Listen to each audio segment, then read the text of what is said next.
Demon King's castle. A large explosion was heard in the castle on the horizon. A monster with large horns and fire magic mountains with its mouth and eyes created destruction, screaming in pain, destroying the area. The black monster with horns fell to the ground. The main character's breath was squeezed in his lungs, and surprise and joy were visible on his face. He, not believing in victory, asked if they managed to do it. The Azul Kingdom rejoiced. The people thundered with joy at the victory over the Demon King and praised the four sages and the hero. The protagonist was shaking. In a place where leaders from all over the world were, delicious food and elite alcoholic drinks were prepared in his honor, which made the men notice how goosebumps ran down his spine. The high-ranking people rejoiced and praised the four sages for saving them from the Demon King. The king of the Azul Kingdom extended his hand to them and declared that they had done a great job, providing invaluable assistance to the hero and defeating the Demon King. Behind the king stood a man in knightly attire. The king addressed the four great heroes. The boys knelt down and responded to the king's gratitude with consent. The man in the dark hood was the sage of the earth. The one in white was the sage of water. The one in the form of fire on the edges of his cloak was the sage of fire. And the last hero, with black hair gathered in a ponytail and a beard, was the sage of the wind. The king replied that as a token of appreciation for their bravery, he would grant all the sages present a new title worthy of the greatest sorcerers of the four emperors. The protagonist raised his head and was frozen in amazement at such a gift. The man thought that the title emperor was only worthy of those with noble blood. The hero's success in killing the Demon King was recognized, and they were given the title of emperor strictly within the magical world, which made them stand out from other magicians. The reward was worthy of such an incredible result, thought the main character, looking at the crown carried on the pillow. The king called the Sage of Fire and announced that from now on he would bear the title of Emperor of Flame, for which he received verbal gratitude and a bow. The men looked around. The king called the Wind Sage named Eftal. The man jumped up and was covered in sweat. Smiling, the king responded to the boy who was bowing to him and took the crown, saying that from his point of view, Eftal was somewhat inferior to the other heroes, but he would still allow him to take the title of Emperor, just like the others. The king placed the crown on Eftal's head, at which the hero froze. Eftal looked at the floor and listened. The king said that from that moment on, he too could call himself the Emperor of Thunder. Eftal did not believe his new status and was lost in thought. The hero burst into tears and mumbled about the emperor's magnanimous words towards him. The king turned to the hall and asked the people to applaud the newly minted four emperors. The hall was filled with sounds of clapping in different voices. The nobles clapped their hands and rejoiced, wishing long life to the new emperors. Eftal wiped away his tears and smiled, thinking that the moment had finally arrived after more than 40 years of his life, when his entire path was recognized as the highest status attainable. 15 years later in the kingdom, on a hill far from the castle, the boys called for Mr. Eftal. Running up to him, after so long, Eftal had grown old. His hair had turned gray, and old wrinkles had appeared on his face. The man turned to the call of his charges and turned his gaze to them. The boys bowed and thanked the master for his guidance. Eftal told the children to go and have fun while it was lunchtime and said, turning around, that he himself would be watching the demonic weeds that grew behind him for a while. The man sat down and made notes about the plant and began to cast a spell. Eftal suddenly dropped the notebook and began to choke with a cough, covering his mouth with his hand. Looking at his hand, he saw blood and trembled, cursing his illness because he understood that because of it, he did not have much time left. The man was suddenly called by the voice of a young girl. The man shuddered and froze in his previous position. The girl was scared. She was young and had pointed ears, loose hair with two pigtails fluttering in the wind in front, and in her hand she held a magic staff with a tip in the form of a dark stone. She was dressed in a skirt and a cape with gloves that did not cover her fingers. The man became agitated and turned to the girl named Merlin and asked what she was doing there. The girl replied that he was unwell, but he continued to train his magic, and she did not understand why. Eftal, confused, asked her again if she wanted him to take better care of himself. Merlin agreed. During the war, Eftal noticed how a fragment of the demon's castle fell on a girl with a child, while his comrade called him to hurry because the castle was collapsing. Eftal looked at the crying child, wrapped in linen in the arms of his mother, who held the child close to her. The man thought they were dead and wondered out loud if he had really drawn the demon mother and her child into his battle. The girl raised her trembling hand, which scared Eftal. The demon girl turned to the sage. The demon mother, lying in blood, held out her child and said that this child's name was Merlin, and she asked to save her child. The girl left this world, giving up her spirit and letting the child out of her hands. Eftal caught the baby and turned to the girl. Eftal recalled his first meeting with Merlin and thought that she didn't even remember that he was the man who had destroyed her family, but she still looked at him with such worried eyes, filled with care and anxiety. The man with gray hair put his hand on the girl's head and began to ruffle her hair, which made her shudder. Merlin asked the man to stop petting her. The man replied that all his actions were for the sake of teaching talented people like her.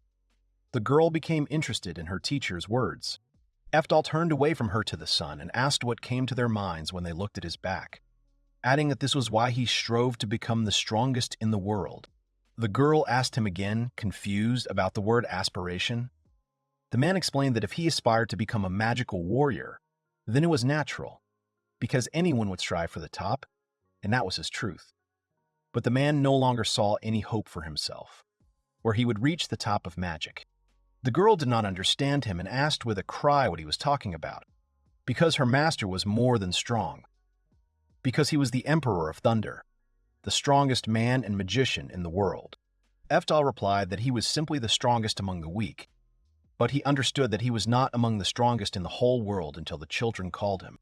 Compared to the young and immensely talented, he was weak. The man compared himself, remembering his fellow emperors. The man recalled that even in the battle against the Demon King, he was the only one who fought desperately, being the oldest in the group. Eftal's thoughts were interrupted by a voice announcing the news. The man asked the out-of-breath boy what was going on. The boy replied that the Imperial Flame University had developed a theory about the compatibility of demon magic.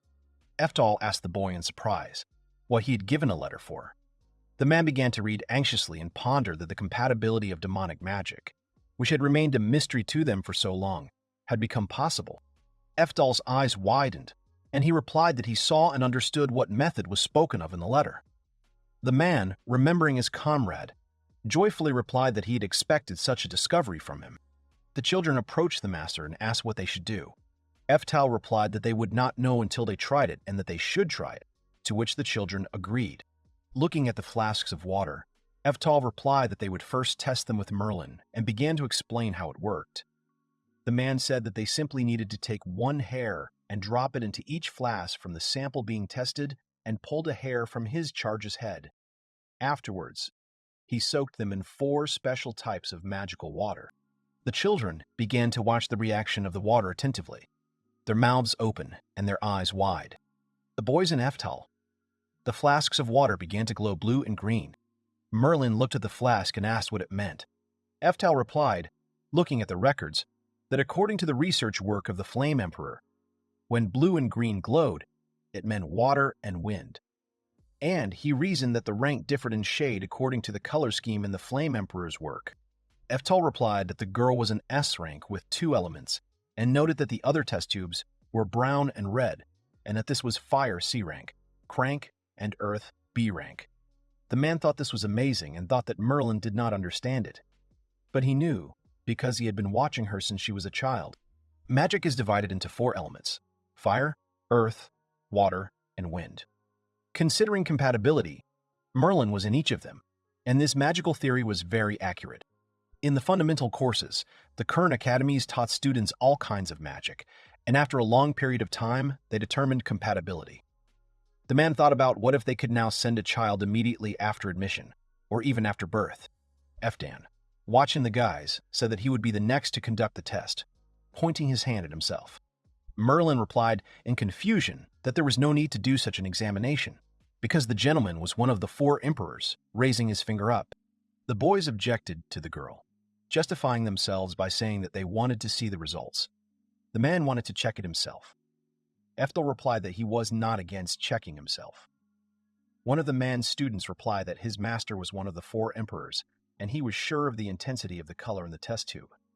Eftal thought about it.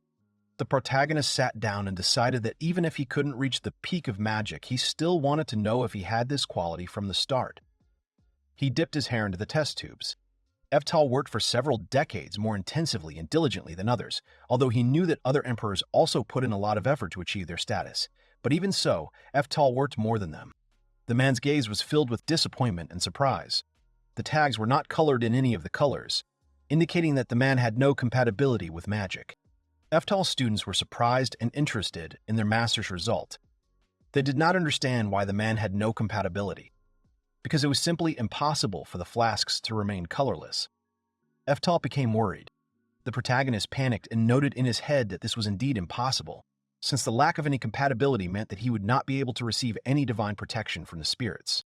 Eftal was nervous and did not understand because he was the Emperor of Thunder. The guy assumed that he and the guys could have ruined the process and suggested that the teacher try to conduct the analysis again. Eftal was happy and agreed with him. Subsequently, no matter how many times they tried, the color still did not appear, causing Eftal to collapse, losing his strength and consciousness. The children screamed, trying to call out to their teacher. Later, Merlin was already in her room getting ready for bed and thinking about Mr. Eftal. A sick cough was heard from Eftal's room. A sign on the door asked not to enter. Eftal lay in his room, suffering from illness alone. The main character was shaking and breathing heavily from the lack of air in his lungs. He finally understood everything, imagining 3 emperors in front of him. Eftal remembered how he could never catch up with his comrades, the 3 emperors, and now he understood that they were always stronger than him, and it didn't matter how hard he tried. The hero always remained behind them, and there was a reason why the color of the water in the flask did not change. It had no compatibility. The man huddled in the blankets and closed his eyes. The hero did not walk that path with such hesitation as to give up, because he lacked talent. But unfortunately, he could not overcome that wall called talent, and his comrades abandoned him to head for the heights of magic that the hero himself aspired to, with a desire to rise a little higher than him. That's what Eftal thought. Clearing his throat, the man blamed himself, thinking that he was pathetic. But despite this, and if he had more time, he would have put in more effort and achieved his desires. Eftal clutched his chest in resentment and cried, thinking how annoyingly he had lived his life. The man died of suffocation. A blurry system appeared before the man. The system, becoming more clear, showed Eftal a skill called rebirth. Eftal woke up in a place filled with light and where the floor was mirrored by guys. Sighing, Eftal tried to get up from the mirror. The man returned to his young business and remembered how 50 years ago he was given this skill. Rising from his knees, the man looked at God and said that this was the place where he had already been for the first time, and his life ended in that world, which was different from the current one. The girl kindly told her dear Eftal, the guy in the sky, how long it had been since they had seen each other, and reminded the guy that thanks to his skill of perseverance, he never gave up in the face of his ambitions. The girl smiled and replied that he had made every effort to see it through to the end. The man shuddered and, putting his hand to his chin, recalled how he had strived for one goal all his life. The girl declared that now the 3rd reincarnation of the main character in a new world had come and opened her arms to transfer the guy's mind.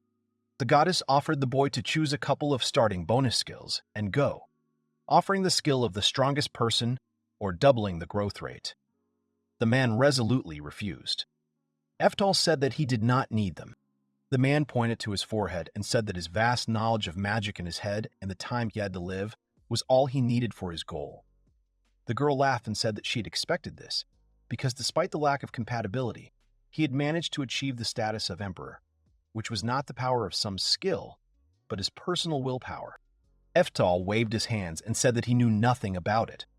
The goddess smiled, understanding the guy, and asked if he was ready. Eftal agreed with him and asked her to take care of him. The girl wished him a happy journey and sent him to a new world. The hero woke up in the body of a small boy with dark hair, sleeping in his room, and upon waking up, he suddenly jumped out of bed with a scream.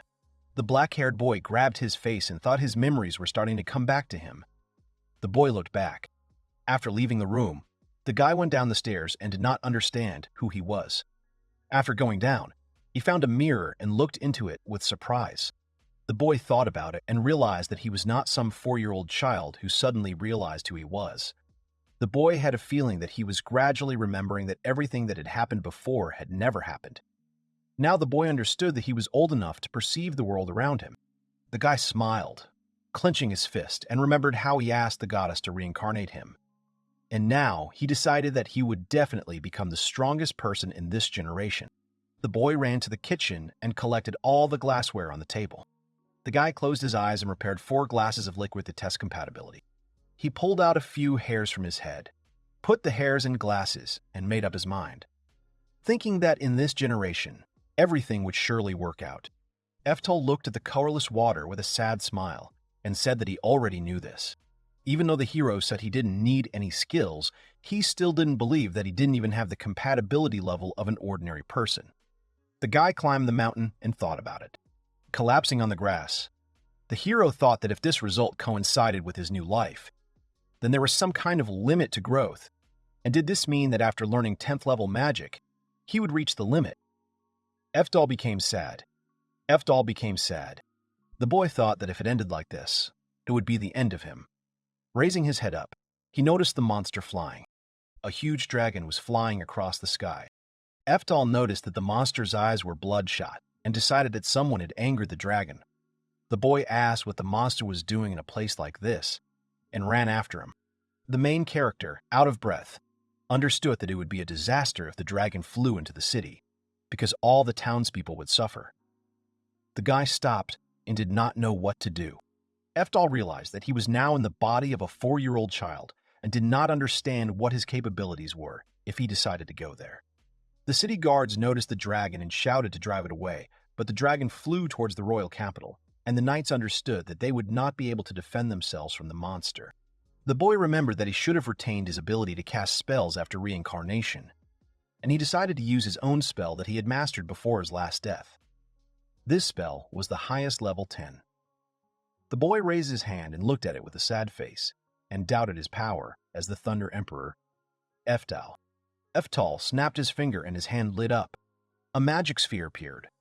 The guy was surprised that his magic worked. Meanwhile, the knights held a defense against the dragon. Eftal was able to create a huge ball of magic and tried to hold it in his hand. The boy held back his strength with tears and did not understand why his magic had increased. The protagonist raised his hand to project the magic upward. The knights, noticing the light, did not understand where it came from and froze in surprise. Eftal's magic struck the dragon with lightning, and the monster roared. Eftal fell to the ground and was surprised that he was able to cast it. The guy looked back. The boy quickly stood up and began to run away from the falling dragon. The boy ran forward with tears in his eyes and screamed in fear of being crushed.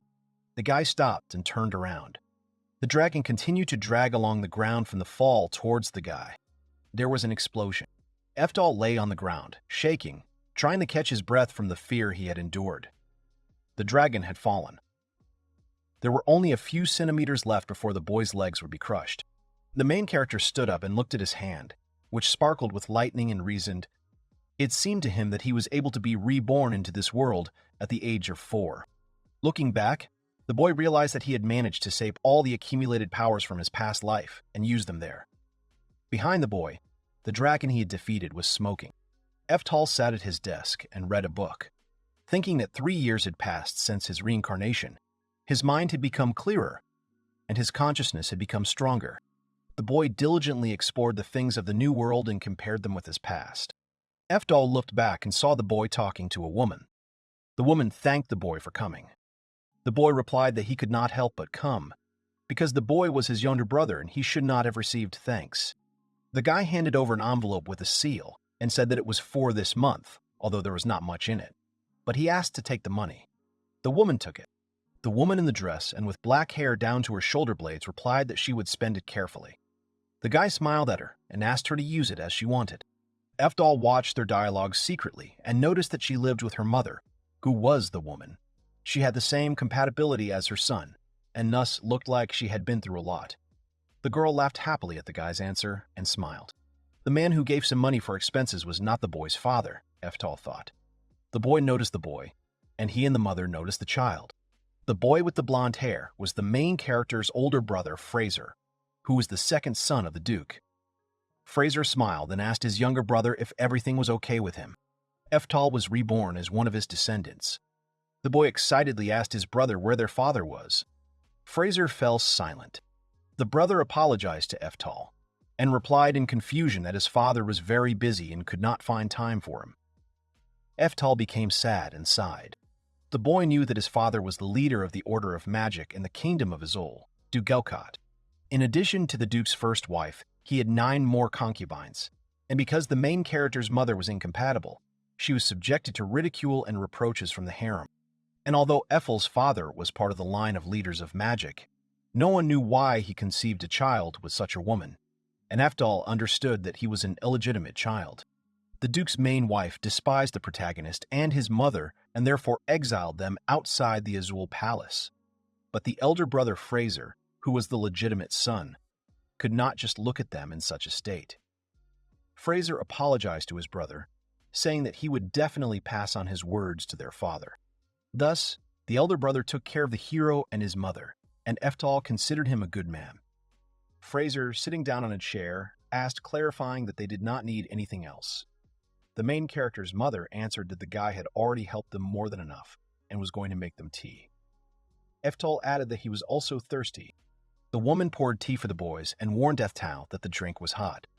The hero agreed and began to blow into the glass.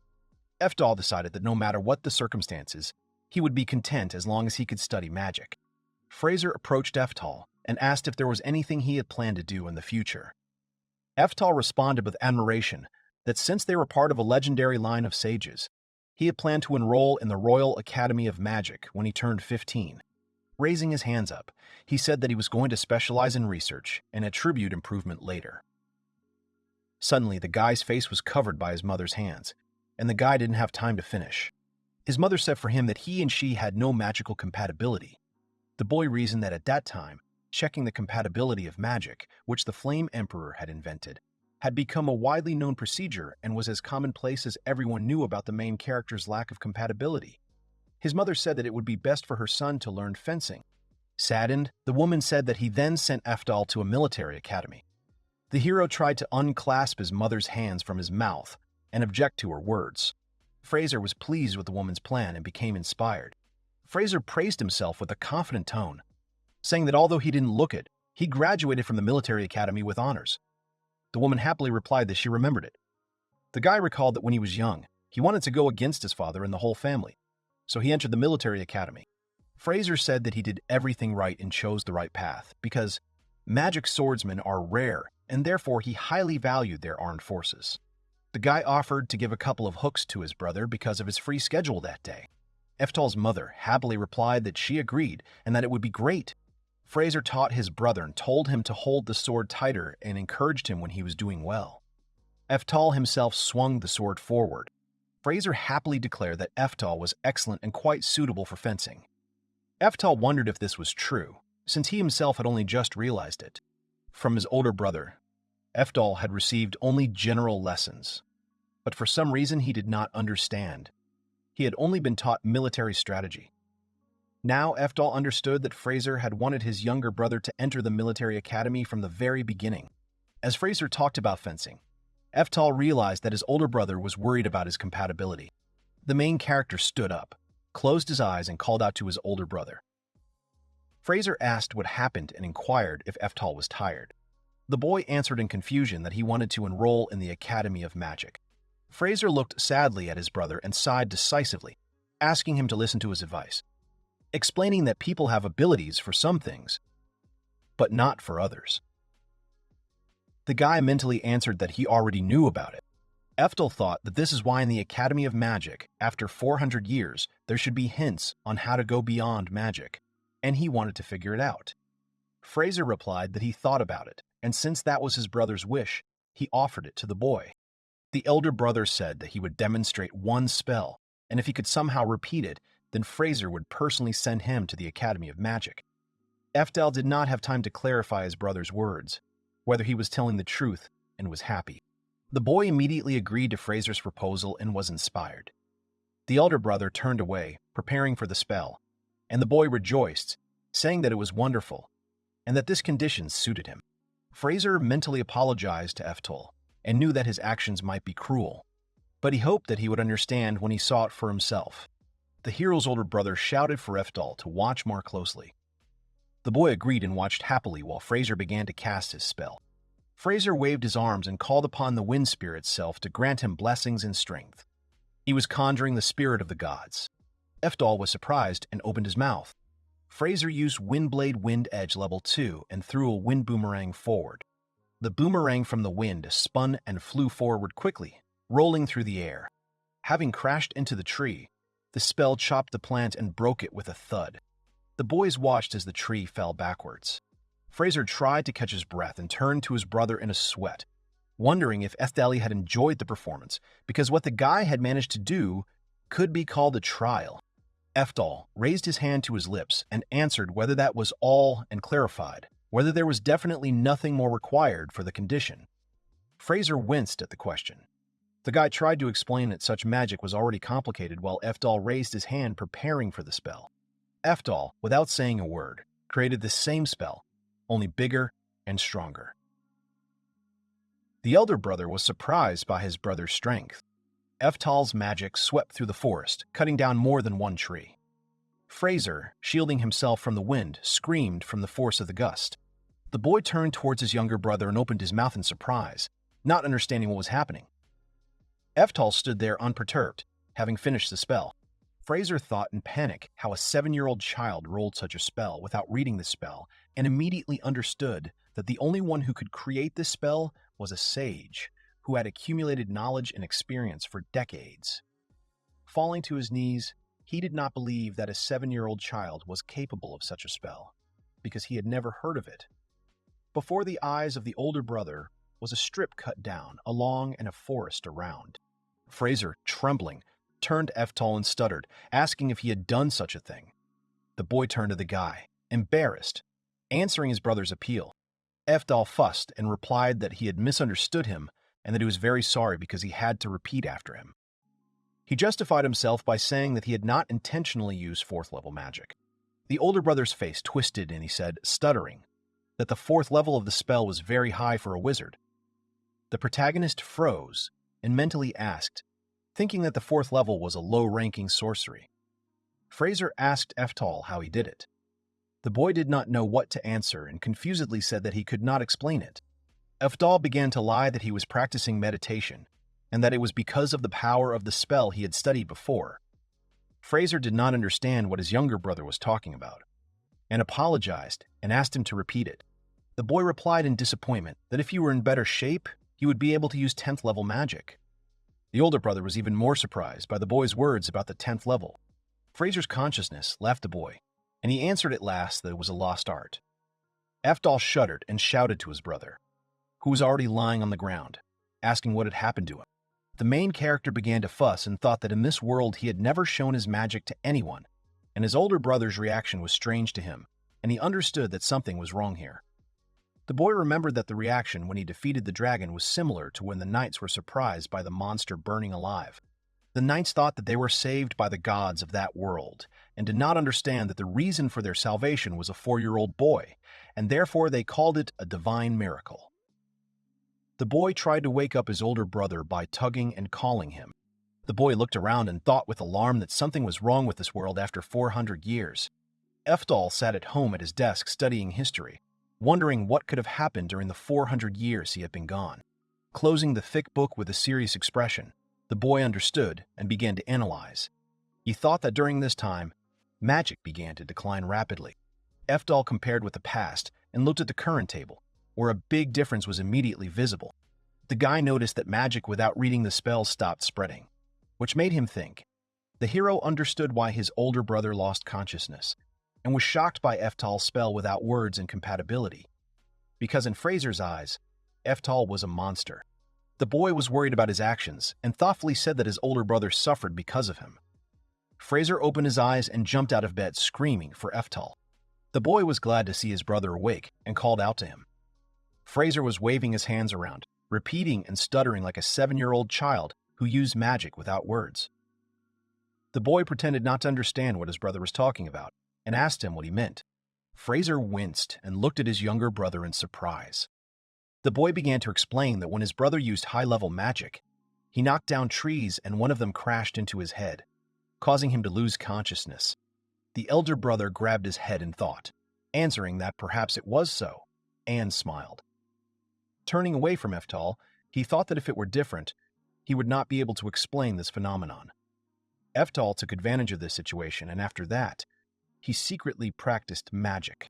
But Eftal did not abandon his fencing lessons and continued to train with his older brother to enter the military academy. Fraser, accepting his brother's attack, shouted at him to continue in the same spirit. The boy, attacking, accepted the words of his older brother and sped up. Fraser dodged Eftal and hit him in the back. The boy did not expect this and, protecting himself from falling, covered his face with his hands and rolled on the ground. The older brother laughed and replied that the boy had behaved well. Eftal got angry, but kept silent, thinking that he did not want to enter the military academy. Trembling with anger, Eftal began to sweat and thought that his soul was rotten because of his tenacity skill. So he decided to enroll.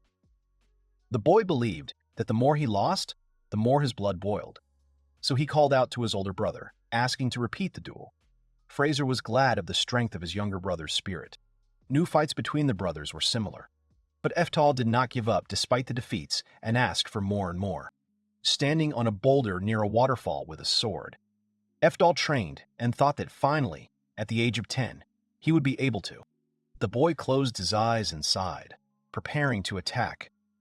When he opened his eyes, determination was visible in them. The boy moved as soon as he saw a log falling from the top of the river. The boy swung his sword and cut through the water. Afterwards, he jumped and chopped the log into pieces. Eftal finished his moves, leaving the tree behind him to fall down. The tree shattered into 9 pieces. Landing in the rhubarb with the log, the boy stood on the boulder as the water behind him splashed up from the falling logs. Eftal admitted that since it wasn't magic, he didn't really want to strain himself, and turned back to the waterfall.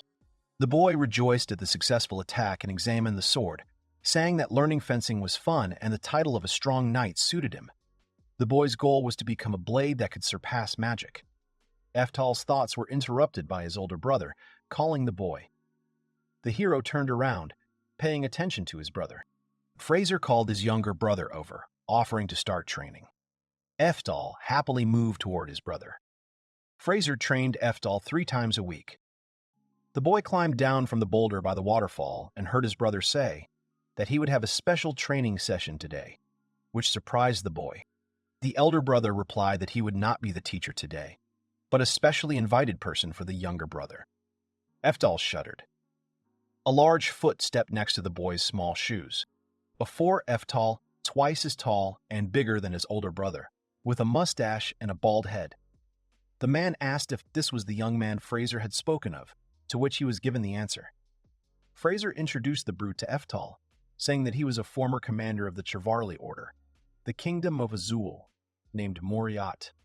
The man looked down at the boy, placing his hand on his chin. Eftal backed away, thinking hard that his opponent was huge and nervous. The man came down to the guy and threateningly declared that everything was fine, asking him not to be afraid and attack him. The hero was taken aback by such a statement. Moriat took a pose and pounded his chest with one hand while he extended the other and called out, saying he had come to practice with the young man and ordered him to get ready.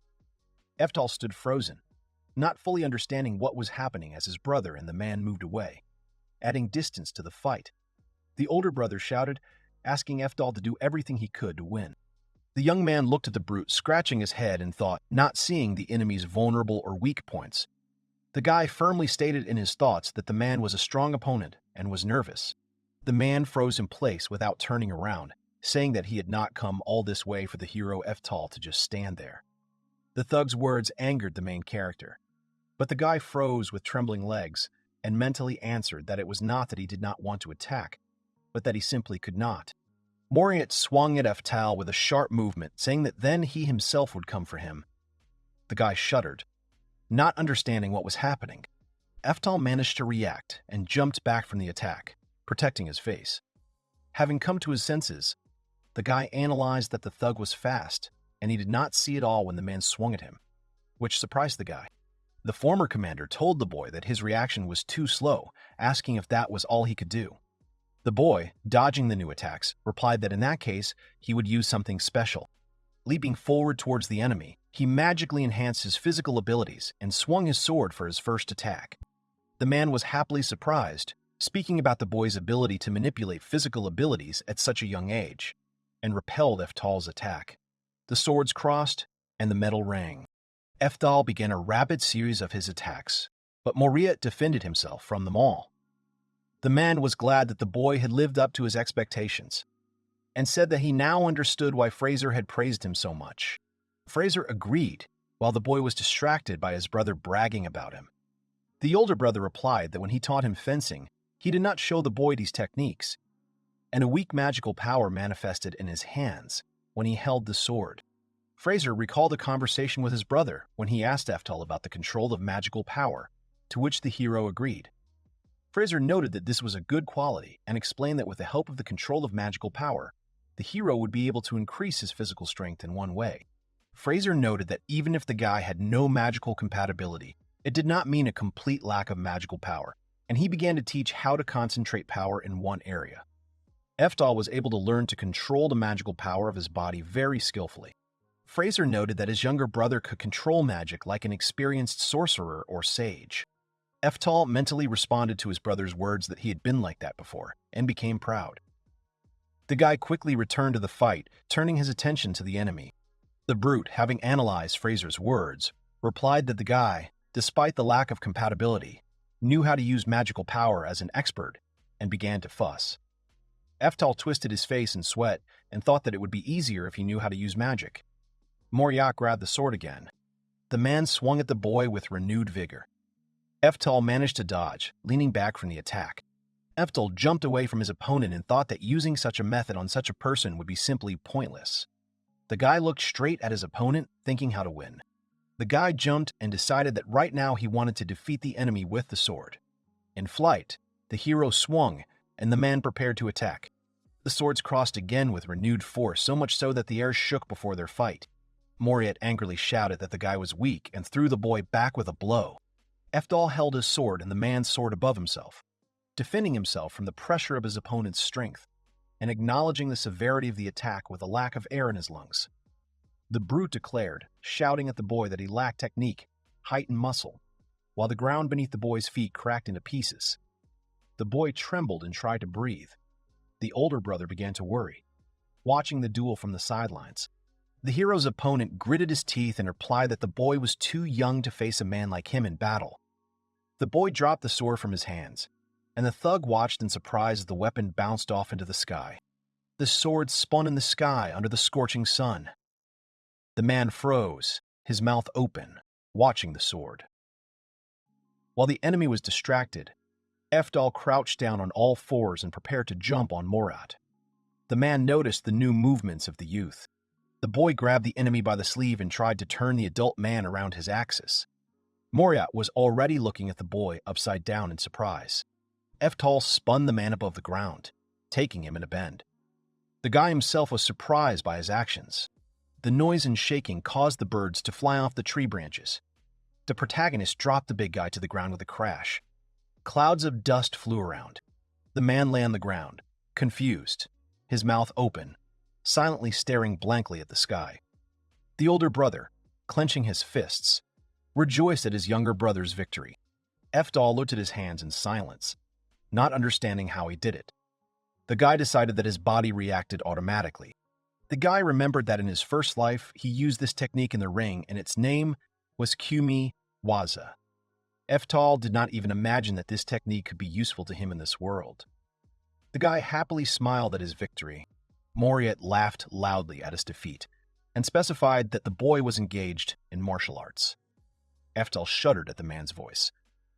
The brute added that he had heard about such things in the East, where everyone knows such fighting techniques, and he was surprised that a 10-year-old child could master them.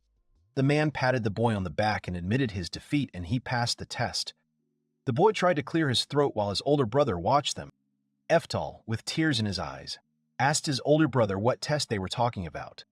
Fraser turned his attention to the boy and replied that he had forgotten to tell him the most important thing. Fraser happily announced that Mr. Murray was the director of the military academy of the Kingdom of Azul. Eftal began to fidget. The boy wanted to say something, but Fraser interrupted his brother by answering that when he reached 15, he would become a student at the military academy, as his mother had asked.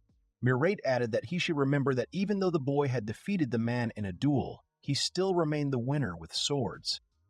The boy exclaimed with offense, not understanding what kind of reasoning this was, and finally he shouted how everything had turned out like this, with him. The weather was turning bad, and the clouds were gathering. Fraser noticed and noted that it was going to rain. Eftal's mother and her maid were hanging out the washing until the maid asked her mistress to hurry inside before the storm hit. Fraser looked around and, not seeing his younger brother nearby, asked if Eftal was currently training in swordsmanship. Janina confusedly agreed with Fraser while taking off her bed linen, and added that she was not against it, as long as he did not get wet, asking if Fraser understood her. It started to rain. The main character was training magic using the 10th level of the Thunder Emperor. A magic circle with hieroglyphs appeared in front of the guy's outstretched hand, around which lightning sparkled. Eftal's face was serious and tense. Suddenly, lightning struck a couple of trees from the sky with thunder, breaking the logs into splinters. The guy stood in front of a huge hole that he created with his own spell and said that when he tests the magic of the 9th and 10th, there is some delay. The incinerated space was smoking and only debris remained. The main character raised his head up and smiled, noting that this weather was just right for him. And now he would be able to secretly practice magic on his own and without sticking his head out. Eftal's thoughts were interrupted by his older brother, who ran and called out to the boy, causing the hero to shudder in surprise at the voice behind him. Fraser began to fuss in panic and looking around so that he heard a powerful lightning strike and asked if Eftal was okay. The main character justified himself, waving his arms, that the thunder had passed and answered that he was completely fine. The older brother sighed with relief and said that he was glad about it, to which Eftal again noted that he had scared Fraser. The brother's face changed to a more stern one, and he said that the boy should go to the military academy next year and threatened him not to hurt himself and to be more careful. The elder brother came up close to the young man, to which he received a confused but positive answer.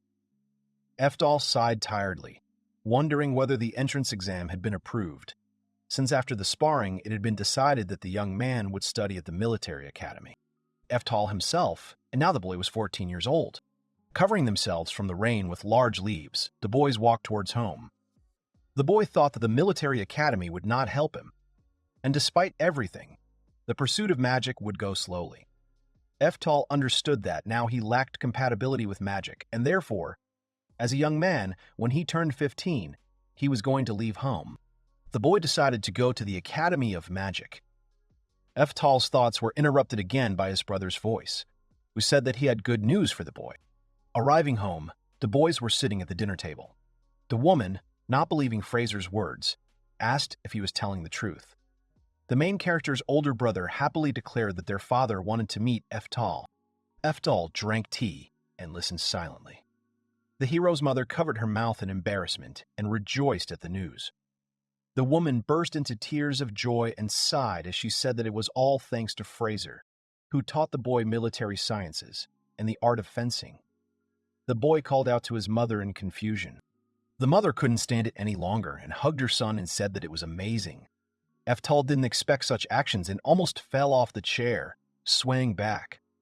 The hero's mother stroked her son's head, praising him for finally getting to the point where his father would recognize him. The boy became confused and called his mother again. Lost in thought, Eftal believed that the meeting with his father was pointless because the Duke had not visited the boy for 14 years. The boy stepped back and gently pushed his mother away, asking her not to cling to him, to which the woman was indignant. The elder brother, Fraser, wiped away tears and thought it was strange to cry at such a moment and was happy for his younger brother asking if he was happy. The main character's mother cried even harder and agreed for her son, answering that he was with his brother every single day and saw him grow up. Eftal smiled softly and thought that it was only for the sake of his two close people that he would meet his father, because he did not want to disappoint them. The heroes arrived at the Azul mansion Alcott, the estate, which was guarded by 2 guards at the very gate. The elder brother replied that they were there and said that he would offer this estate to Eftal's father. Eftal began to look at his father's estate with admiration, saying how amazing it was. The boy thought he had come there for his mother and his older brother, but now he thought it was not a bad idea to meet his descendant. The guards bowed politely to the invited guests. The boy opened his mouth joyfully and declared with happy eyes that this was what his descendant's house was like. Walking forward behind the elders along the corridors, the boy was amazed at every painting or strange sculpture. Having reached the main hall, Fraser, who was walking ahead, ordered the doors to be opened. Entering inside second, the Duke's son turned to his father, saying that he had brought Eftal as he had asked. The Duke thanked his son for his work. Eftal looked straight at his father, saying that he had brought Eftal as he had asked. The Duke thanked his son for his work. Duke Alcad, Eftal's father, looked at his youngest son, squinting and leaning on his elbow. Not far from his father stood the eldest son, Joachim. The bald man stood straight, looking back at his younger brother. Eftal's mother and the Duke exchanged glances and all remained silent. The woman began to bow sharply as Eftal stepped forward. The Duke and his eldest son were surprised by such an impudent act of the illegitimate boy. The boy stopped and proudly said that he was glad to meet his father and introduced himself, saying that he had wanted to meet him for a long time. The hero's mother and elder brother, who were standing behind him, shuddered at the young man's voice. The Duke and the elder son listened to the boy in silence. The head of the house looked at his son with disdain and replied, addressing him as His Excellency the Duke, Alkotu. The Duke continued to say something about being an illegitimate child and therefore could not officially be called his son, and added that the boy was a disgrace to his family. The unpleasant words hit the young man mentally. Eftal looked at his father in confusion, thinking that he was his son whom he had not seen for 14 years. The boy agreed with the Duke and called him as he asked, to which he received approval from the mustachioed man. Thinking out loud, the Duke noted that even though Eftal was born into their Thunder Emperor line, he couldn't understand how the boy had no compatibility with magic. The head of the house leaned back and declared that their founder, the Thunder Emperor, was crying because of him. Above the Duke's head, the size of a man, hung a picture of Eftal with a crown. The guy mentally roared in his soul and said that he was the Emperor of Thunder, and justified his tears by the fact that he finally had the opportunity to meet his descendant, and he turned out to be an unreliable person. The Duke asked how such a brat with no magical compatibility could enter the military academy and become a scholarship recipient. The guy agreed that such data was correct. The Duke laughed out loud, saying that this was wonderful news. The boy did not understand his father's behavior, because he was happy about it despite the fact that he was an illegitimate child and thought that the Duke might not be a bad person at all. The head of the house made a serious expression and bowed his head, answering that he could now stop giving child support. This statement confused the guy, and he backed away. The Duke began to explain that since they now had a scholarship, their daily needs would be covered, and added that when the boy entered the 3rd year, the military would definitely take him under their wing and provide him with a decent salary. The man clenched his fist and joyfully shouted that now he would no longer have to spend money on Eftal. Having sat down, the head of the house ordered the guy to do his best not to tarnish the honor of his family name. The main character's face turned pale, and in his thoughts, he took his words back and confirmed that the man in front of him was disgusting and did not believe that they were called only for these words. The Duke called Joachim over. The eldest son of the family approached his father and asked what was wanted of him. The Duke replied, pointing his finger at the boy, that although the child was illegitimate, he was still a member of the ducal family. The head of the house said that the eldest son should confirm his expectations and check whether the youngest son would dare to disgrace the honor of their family. Joachim twisted his face and smiled maliciously, asking if he understood correctly that he should discipline the dog, meaning Eftal, and putting his hand to his chest, he replied that he would do it with pleasure. The main character looked at them angrily and understood what the problem was with the people opposite him. The heroes moved to the training hall. Eftal was asked if he understood everything correctly, to which the guy answered positively. Fraser dressed his brother and warned him that even though the fight was staged, he asked him to be careful. Looking back, Fraser nervously added that even if Joachim looked like that, they said that his older brother had achieved outstanding results in fencing back in his school days. The middle brother recalled how Iohim looked at 15 and said that the man was a master of his craft and, unlike Director Morrill, the older brother was not one of those people who would give in to someone like a minor. Eftal, recalling his last fight, said with surprise that he had been given in then. Fraser reminded the guy that he could surrender, and warned that if he was not sure of victory, he should immediately surrender to the enemy, to which he received consent from Eftal. The main character thought that it was a hassle and did not understand why Joachim had so much hatred towards the guy immediately after the first meeting. Eftal was preparing for the upcoming sparring and confidently looked forward straight at his enemy. The guy began to approach his opponent closer while he laughed, holding two swords in his hands, and said that Eftal could run away like a girl to her home. Eftal said that he was not going to run away. Joachim smiled evilly, narrowed his eyes, and looked at the boy.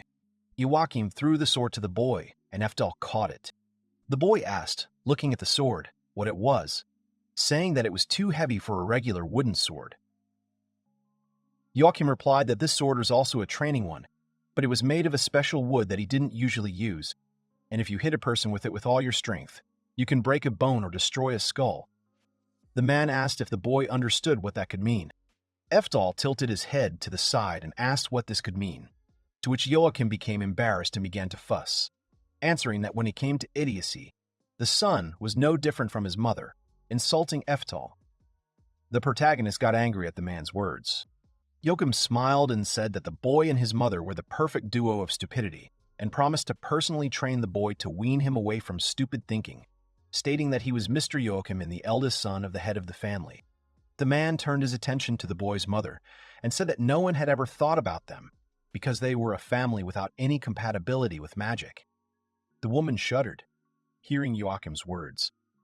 The eldest son continued speaking, remembering how the main character's mother, in tears, begged the Duke to give birth to a child, and a child like Eftal appeared. The woman shrank. The man stood up in front of the young man and reminded the boy that he was a person who had no compatibility with magic. Coming up close, Joachim said that he wanted to kill Eftal's mother for bringing shame on their entire family. But he took pity and resigned himself to the existence of such a child in their family as Eftal. The guys looked at each other with looks full of anger. Joachim swung his sword near the protagonist's neck, which he dodged. The eldest son of the family said he would allow the boy to get a head start and strike him first. Eftal was shaking with anger and did not understand how such a man dared to say such things and did not attack.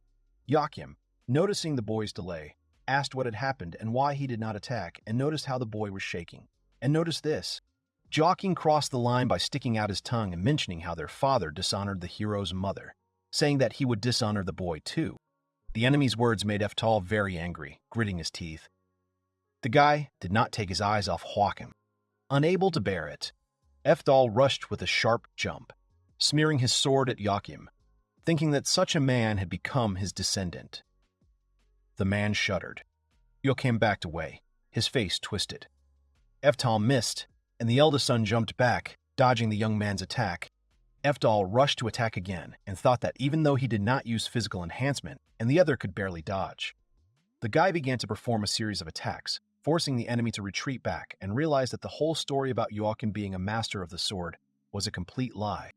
Joachim held out his sword, forcing the weapons to cross and trying to hold back the guy's attack.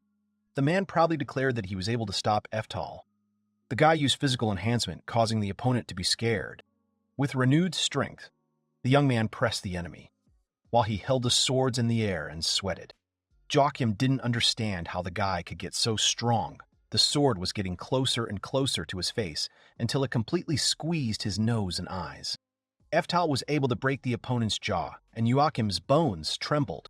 The attack hit the man so hard that he flew into the air and fell, already losing consciousness. The Duke, the hero's mother, and Fraser watched the scene in horror and surprise. The man flew away from Eftal a few meters, and the guy, without turning around, said that he would not repeat it again, but ordered him never to insult his mother again.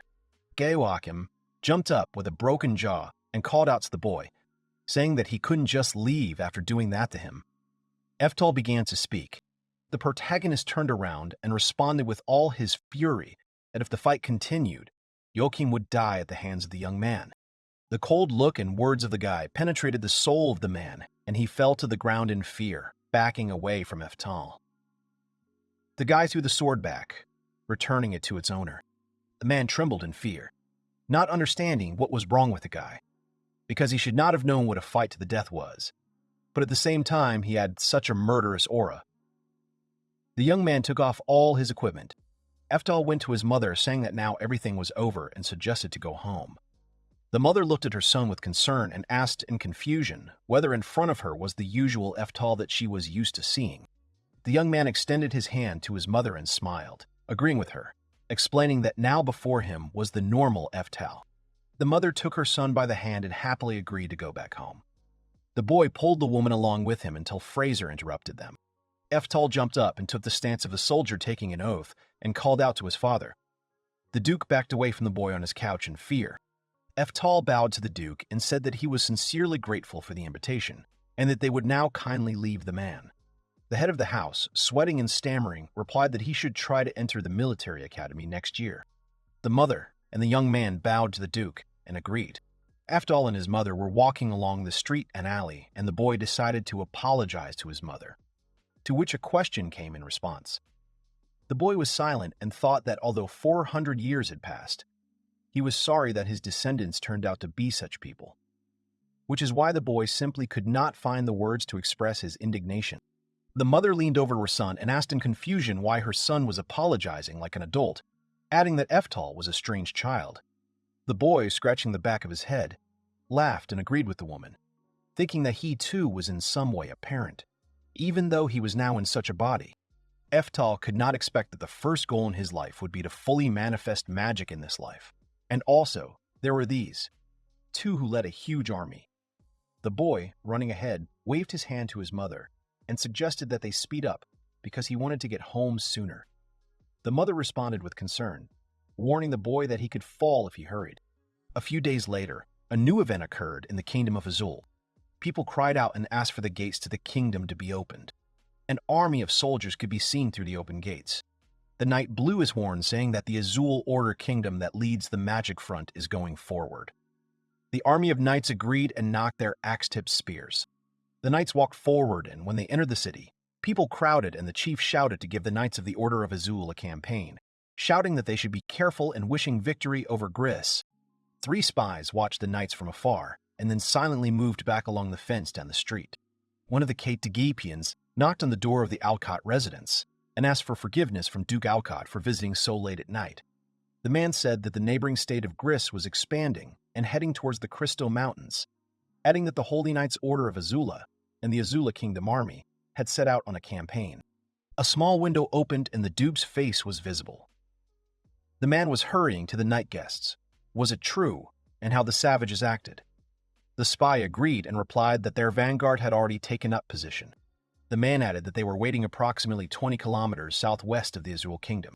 The warriors were rejoicing in the war, talking about how they would kill everyone. The Duke thought about it and noted, putting his hand to his chin, that a coup d'etat was finally beginning. 2 weeks have passed since then. The mother loudly called her son to eat. Eftal firmly believed that those guys were real fools, completely incapable of appreciating his kindness and willingness to meet them halfway. But despite all his confidence, inside he felt a vague anxiety that sooner or later they would certainly want to take revenge on him. Suddenly there was a knock at the door. Mom was surprised and wondered who could have come. She asked her son to check who came. The door opened. Moriarty walked confidently into the house. Their appearance immediately attracted the attention of everyone present. The man politely apologized to both of them, as he understood perfectly well that they had no intention of disturbing anyone with their arrival. Eftal stopped suddenly when he saw the baby in his older brother's arms. The baby was sleeping peacefully, his head buried in the adult's shoulder. Meanwhile, 12 hours ago, in the Kingdom of Azul, in the palace of the Kingdom of Azul, the Duke's second son announced that the Sacred Knights Order and army were leaving to fight a neighboring country to protect the country's territory. During their absence, the Royal Guard would be in charge of protecting the capital. Moriarty wondered if they really had to be so determined to protect the royal court and the capital that they even had to bring these little chickens from the military academy here. Fraser added that the truth was that they had received word that the ministers were going to kill His Highness, the Crown Prince, at this very moment of great importance. In the Kingdom of Azul, since the second son is considered better than the first son of the previous king, the second son serves the current king while the first son serves the ministers. But the second son was not blessed in childhood, so it was written in stone that the first son would become the next king. However, fate decreed otherwise. The current king eventually had his own heir, a long-awaited son, who became the official crown prince. The faction of the first son, who was supposed to take the throne of the next king, suddenly broke out with the intention of killing him. There are rumors of an assassination attempt on the crown prince, and the rumor is spreading fast. Fraser explained that this is the situation. Moriarty suddenly realized the true picture of what was happening. The cabinet of ministers was headed by the leader of the first son faction, who was also the father of the Duke's eldest son. The soldier sighed heavily and reported bad news. Savages from the southern lands had penetrated right into the royal capital. The boys were puzzled, trying to understand what kind of savages they were talking about. The question hung in the air, causing concern and curiosity at the same time. Suddenly, the silence was cut by a sharp explosion that came from somewhere outside the window. The roar echoed through the streets, causing everyone to instantly jump up and run closer to the window, peering tensely into the clouds of smoke rising nearby. Fraser shouted that this was not a good sign, and immediately ordered that His Highness, the Crown Prince, be taken to a safe place. Moriarty reacted instantly, launching a swift attack on the suddenly appearing savages. Fraser began to rescue the Crown Prince from the room. The warrior continued to bravely fight off the attacking enemies, protecting the escape route with his own body. The young man, having gathered his strength, quickly carried the little heir away from danger, trying to protect him from the mortal threat. The brother began to explain that since they were in a hurry, this was the only place they could think of to ensure safety. He added that they miraculously survived, having overcome numerous difficulties and dangers on the way here. While Eftal was enthusiastically playing with the small child, his thoughts wandered far from childish games. He tried to imagine possible courses of action in the difficult situation that had arisen. He thought about how to act correctly and effectively, taking into account the circumstances and consequences of each decision. The young man was sincerely perplexed as to how it was possible to be cruel to a child. The young man painfully wondered why, despite the increased defensive measures, the savages were able to penetrate the capital. Fraser said it was likely that their father, the head of the cabinet faction, was behind this, making him the person who would see a significant increase in his position or power as a result of a change in monarch. Eftal was truly shocked to realize that the conspiracy against the young heir was led by his father himself. Moriarty wondered what they would do next. Fraser began to think that they would not be able to return to the royal capital. The safest place was abroad. They will deliver His Highness, the Crown Prince, to the main army of their kingdom. The man added that it was night and already cold. It would be hard on the prince's health. The partner replied that he was right and they would leave tomorrow morning. The next morning, Moriarty asked to be careful, and Fraser thanked Elia-san. Eftal asked the soldiers to wait. The boy timidly turned to his elders, humbly asking for permission to accompany them on their journey. After all, he clearly remembered that memorable moment when His Majesty the King personally presented him with the honorary title of 4 emperors. Therefore, the young man sincerely believed that he bore personal responsibility for the protection of his native country. Moriarty thought that having an extra assistant would be a good support. Even one ally could make a significant contribution to the common cause. Eftal firmly believed in his own strengths and capabilities. The young man intended to overcome all difficulties using all the strength of his spirit and magical abilities. The young man asked his mother to forgive him, but admitted to himself that he could not forgive his father and his supporters. Fraser began to explain that after descending from the mountains, they would leave the Nile forest, then cross the plains of Moralis and finally reach the border of the neighboring country. Junior understood him. Suddenly, Moriarty noticed something. The sounds came from the bushes, and then, from behind the bushes, savages appeared. The warriors shouted that they were waiting for them ahead. One of the savages clearly uttered the demand that if the travelers wanted to stay alive, they should voluntarily give them the crown prince. The man wondered what would happen if one of them took on the role of His Highness' protector. He came to the conclusion that in this case, only 2 fighters would remain who were capable of entering the battle. Then it would be 2 against 5. While he was wondering if the enemy was listening to his words, Eftal boldly entered into battle with the rest of the enemies. Agility and speed allowed him to easily dodge blows, and accurate reactions helped him deliver precise blows. Most of the enemies immediately received serious damage. The attack was so sudden and precise that most of the opponents did not even have time to defend themselves. The guy acted quickly and decisively, neutralizing the threat one after another. The warriors, taken by surprise, looked around in confusion, trying in vain to understand what had happened. All the enemies fell to the ground almost instantly, causing confusion among the surviving soldiers. Suddenly, Eftal realized that there was still one enemy left. He asked the enemy to stop. The elder brother looked at the younger one with concern and insistently asked him not to go too far away. Fraser explained that they could find peace of mind by defeating all enemies, but the best plan now was to take His Highness the Prince to safety. He asked after Eftal if he agreed, and he agreed. However, the older brother called him incredible, causing surprise in the younger one. He explained that he was in no way inferior in the art of fencing, even to Director Moriarty. The young man modestly objected that this was not at all the case.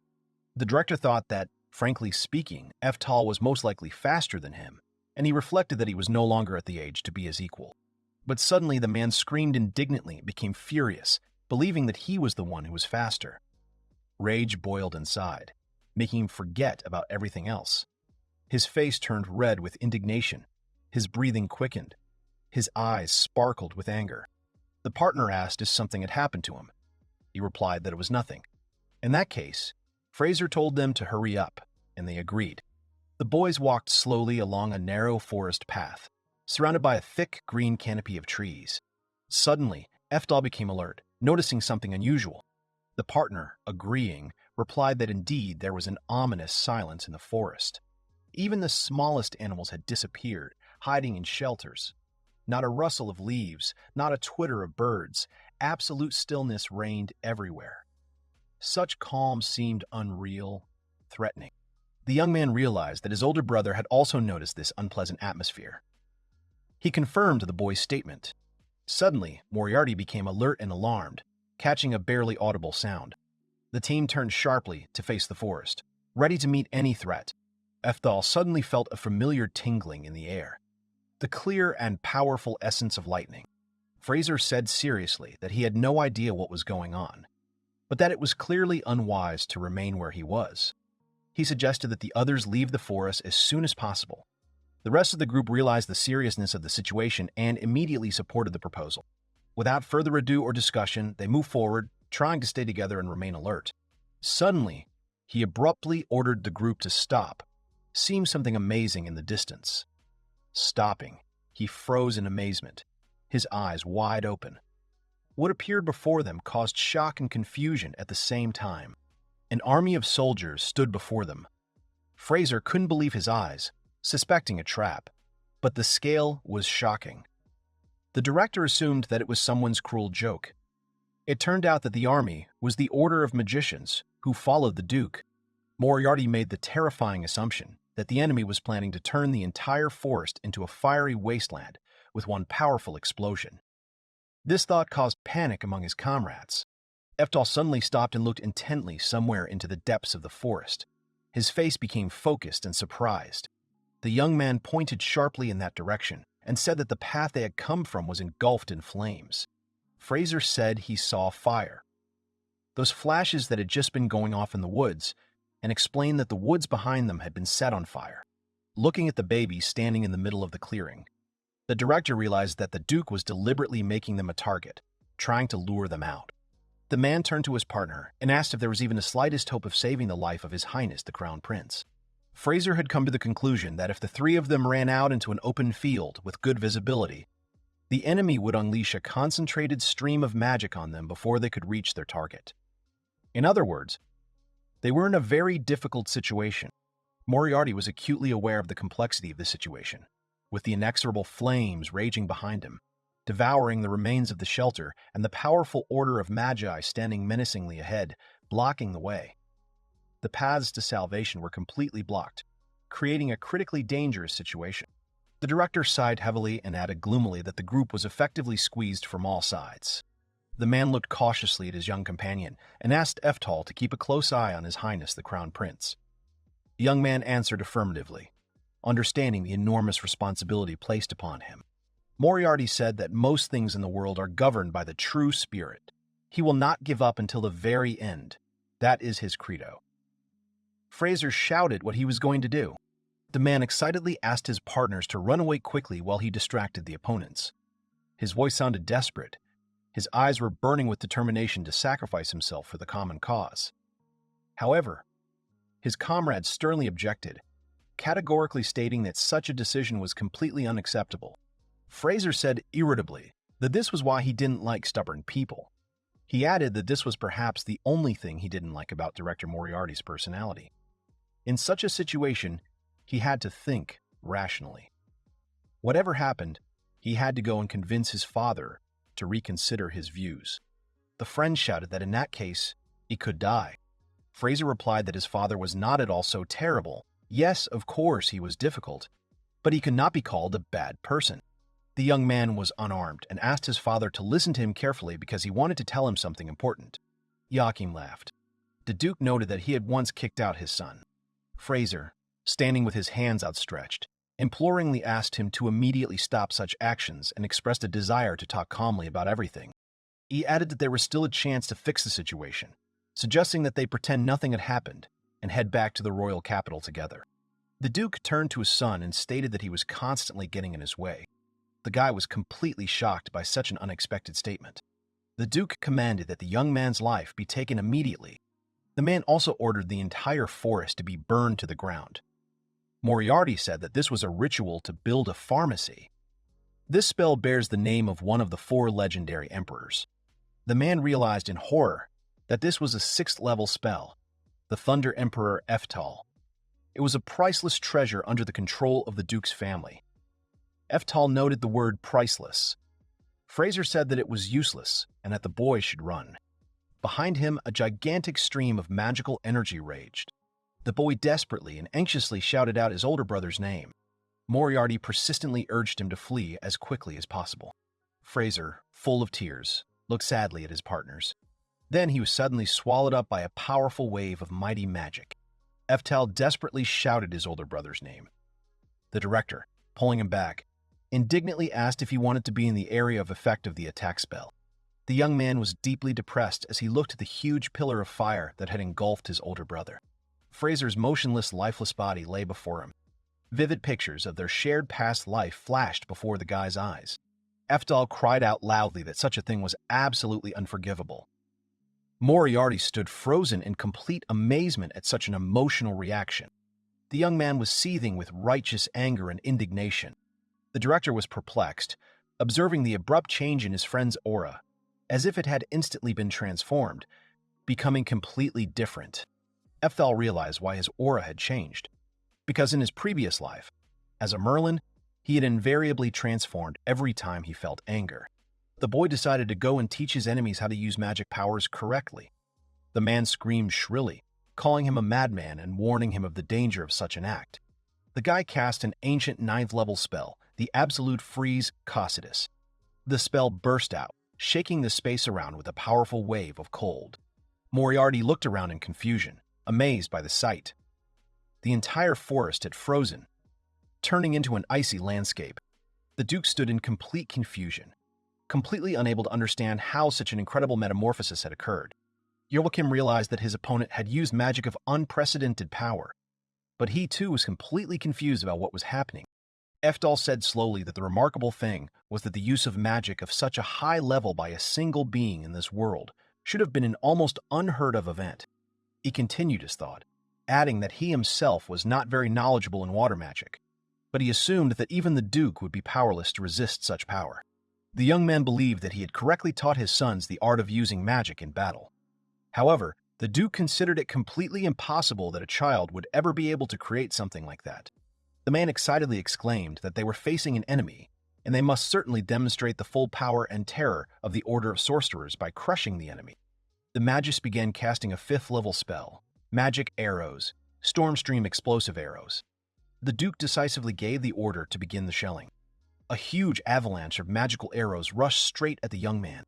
Eftal wondered why these mages were unable to cast 5th-level spells themselves. His thoughts were interrupted when a powerful stream of magical energy suddenly enveloped him entirely. The Duke cried out in delight, proclaiming in a jubilant voice how magnificent the event was. However, to the Duke's great amazement, his illegitimate son appeared safe and sound, noting that shooting such arrows only irritated him. All the magicians present were in a state of utter amazement. as the young man remained alive after being directly hit by two powerful spells of the second level, magic arrows, and the fifth level, explosive arrows.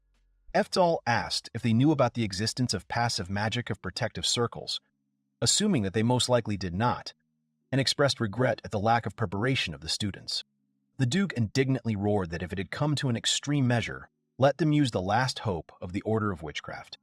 Shoot at the enemy with a powerful spell of the sixth level, known as the Thunder Emperor, Eftal. The young man came to the conclusion that the enemy had no other options but to attack, and internally reconciled himself to the inevitability of the attack. The Duke immediately gave a strict order to open fire. A formidable sixth-level spell, the Thunder Emperor's critical lightning blast Eftal, fell upon him.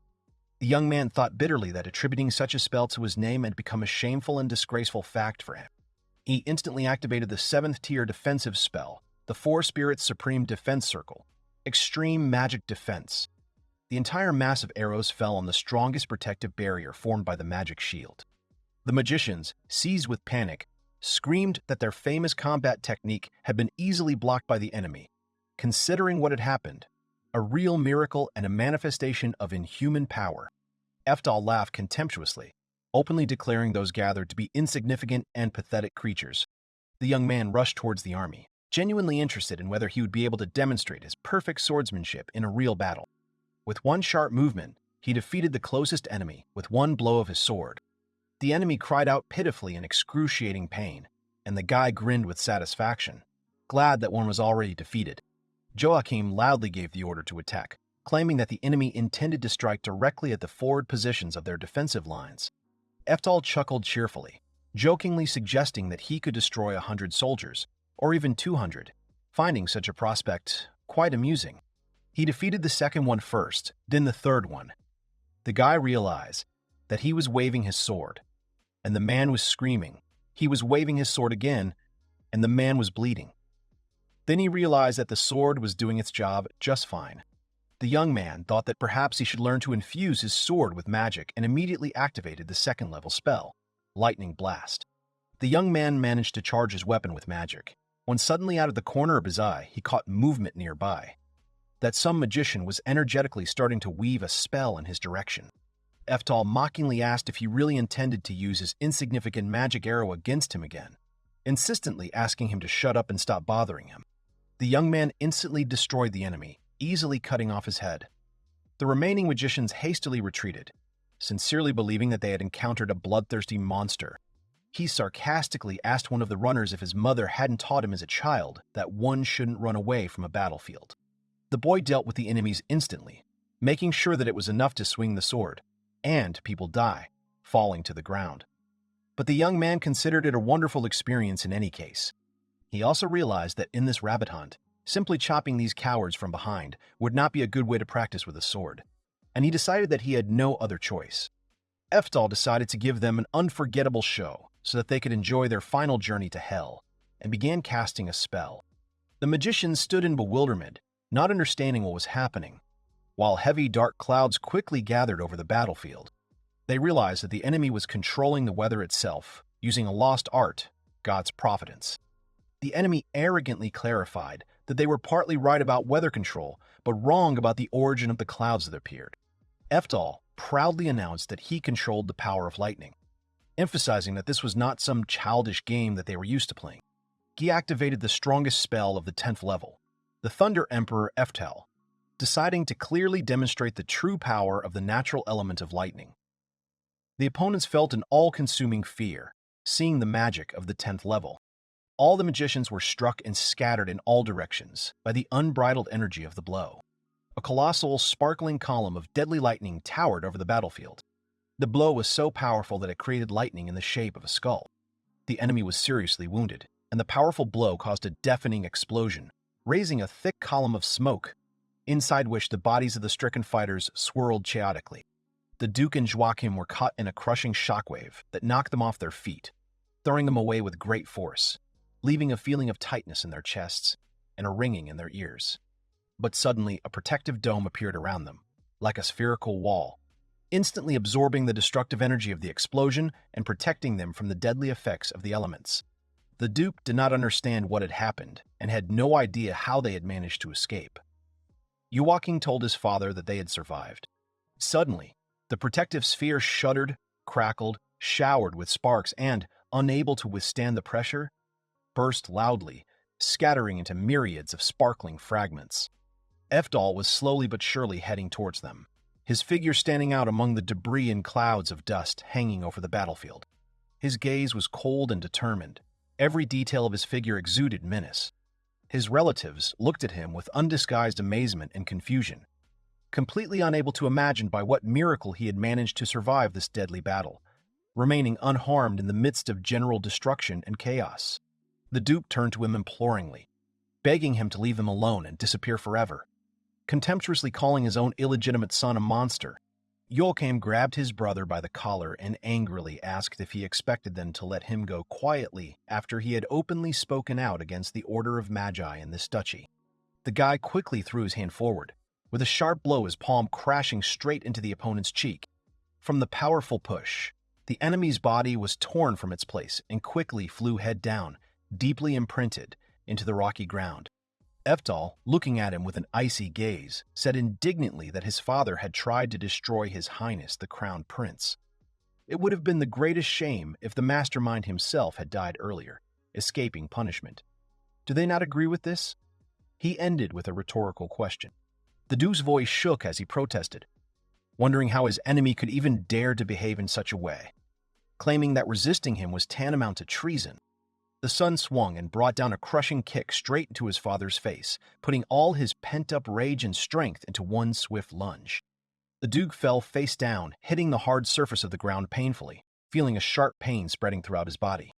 Eftal firmly declared that heretics like the Duke, who were capable of raising their hand even against their own children, deserved the highest measure of punishment and would certainly be executed. The remaining enemies on the battlefield were defeated and finally routed. And so the coup d'etat ended in just an attempt. After that, the instigators Olka and Joachim were arrested and sometime later publicly executed. In addition, their duchy lost all respect and authority in the eyes of the people, to the point that there was talk of completely eliminating the title itself and even demolishing the ancestral home of the Eftal family. The younger brother was genuinely happy that his older brother was alive. Fraser greeted him warmly and added that, apparently, he had made him quite worried. Eftal carefully asked if everything was okay and if his older brother would be able to move around on his own again. The older brother smiled and reassured him, assuring him that he had almost recovered and was feeling much better. He never imagined that this necklace would save his life. Eftal guessed that this thing was created many centuries ago. It is an ancient magical artifact, Oberon's Guardian, also known as the Protective Stone of the Fairy King, which he used in critical situations. This amulet protected his older brother at the very moment when he was under the most powerful attack of the members of the Order of Mages. To think that it was his older brother, Fraser, who was destined to own this item in the current generation.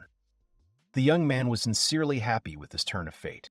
Fraser is firmly convinced that salvation came solely thanks to the heavenly patronage of the Thunder Emperor, whose sacred power protected him in his hour of need and gave him new hope for the future.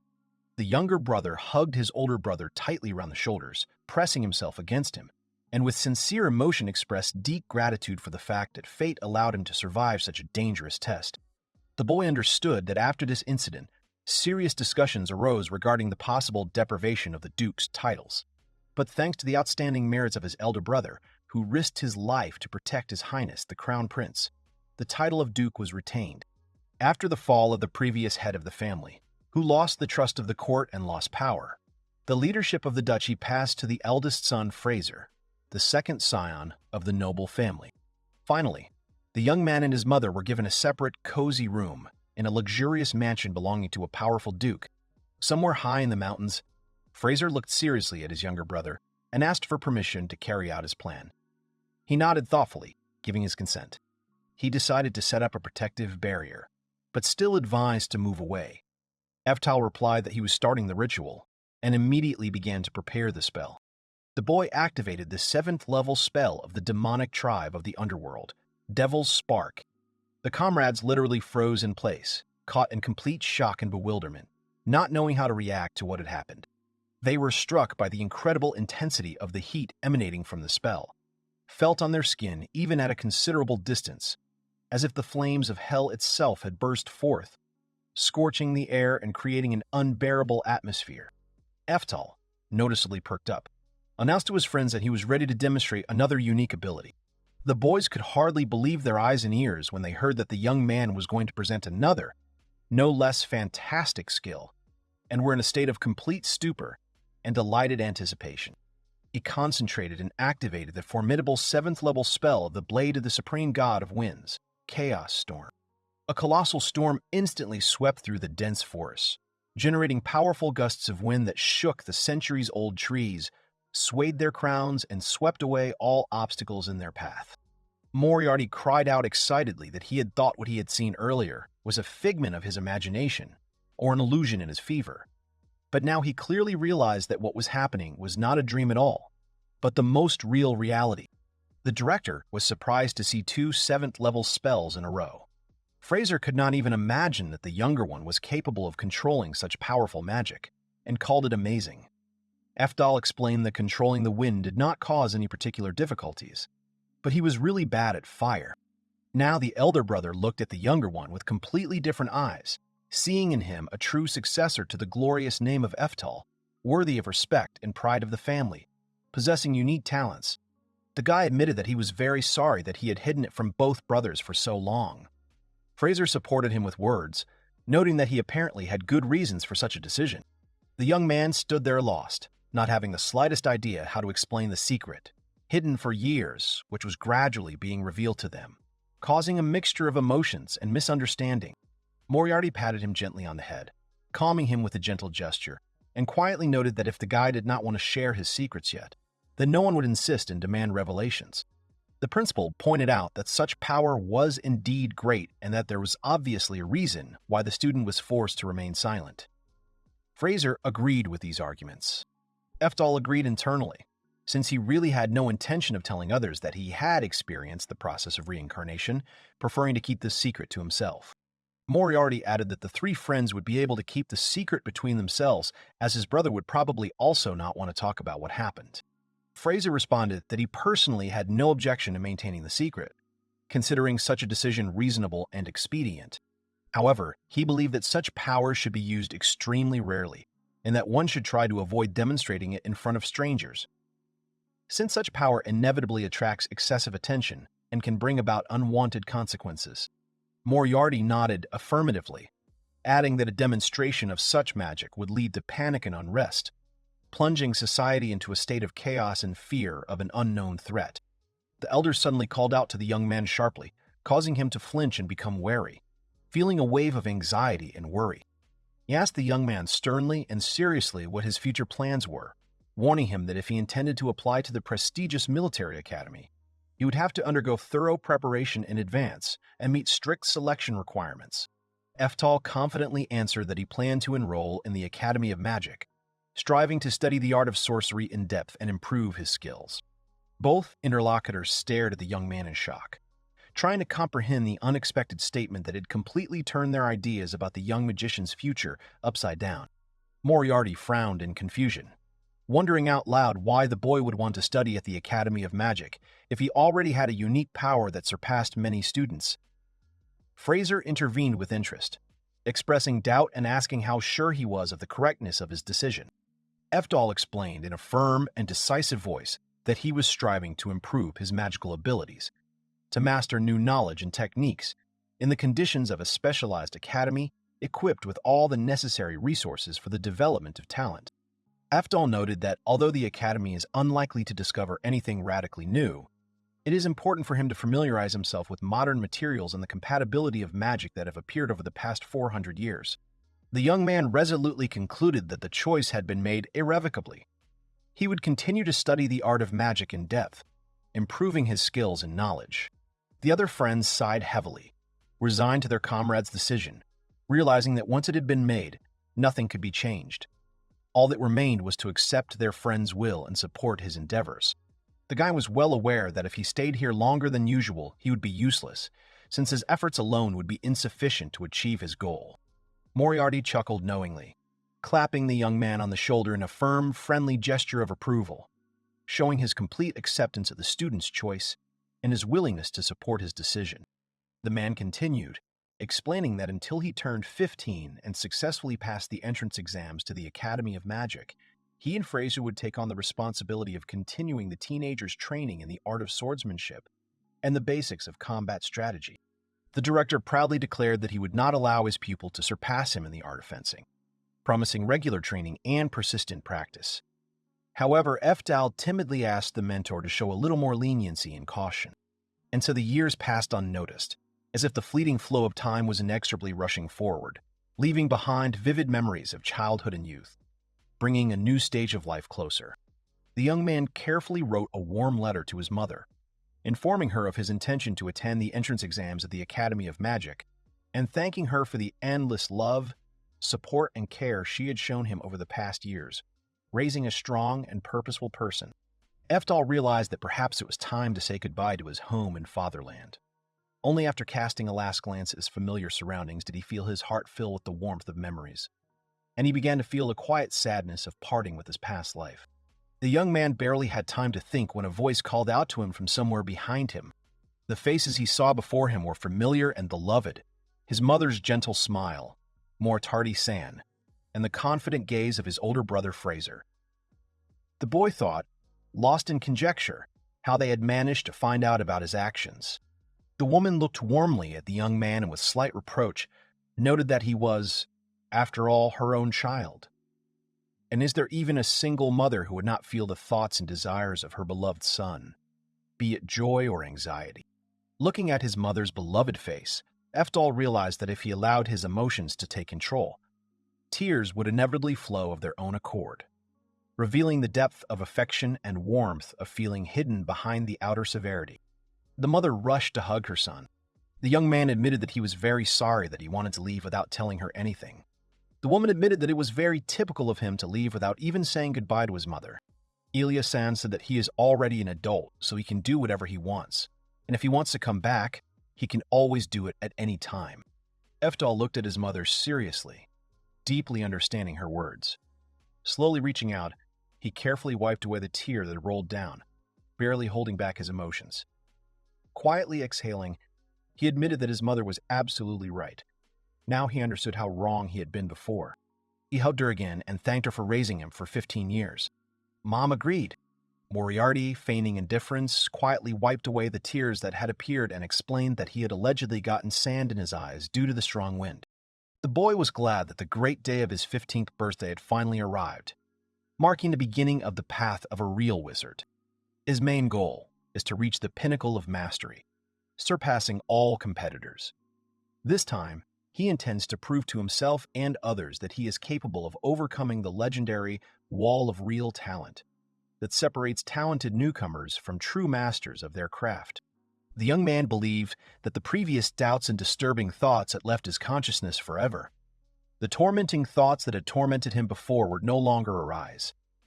He felt inner confidence and calm, convinced that from now on, his mind was free from the doubts and worries of the past. The guy suddenly stopped abruptly, instantly tensing up his whole body. With a sharp movement, he turned his head back, peering intently into the distance. He bowed sharply and loudly declared that he thanked them for everything. There was an unyielding determination in his gaze. Eftal thought that he would continue on his way without stopping, strictly heading towards the meeting place of the wizards. He walked slowly along the busy bridge, listening to the hum of voices, the rustle of footsteps, and the sound of passing carts. There were many people around. Some were hurrying past, some were admiring the views, others were chatting, sitting on the parapets. The young man was delighted to see a busy road with travelers and caravans, voices and laughter. He felt relief and hope, finding himself among many people. The guy slowed down, feeling tired after a long journey, and decided to take a little rest. Suddenly, the young man noticed a nice secluded place nearby, a small tea house. Now, walking away from his native walls, the young man clearly understood. Returning home was no longer possible. Home was left behind, becoming part of the memories stored deep in his soul. Here he thought about how to formulate his thought more precisely. His goal was to effectively use all the abilities and skills he had acquired from the Magic Academy. So it would be bad to stand out and attract unnecessary attention now. It would also be completely undesirable if his skills became known to people and began to be actively parodied. Then he would definitely be awarded loud titles like hero or something similar. After all, he just wants to develop calmly and reach the heights of art as an ordinary person.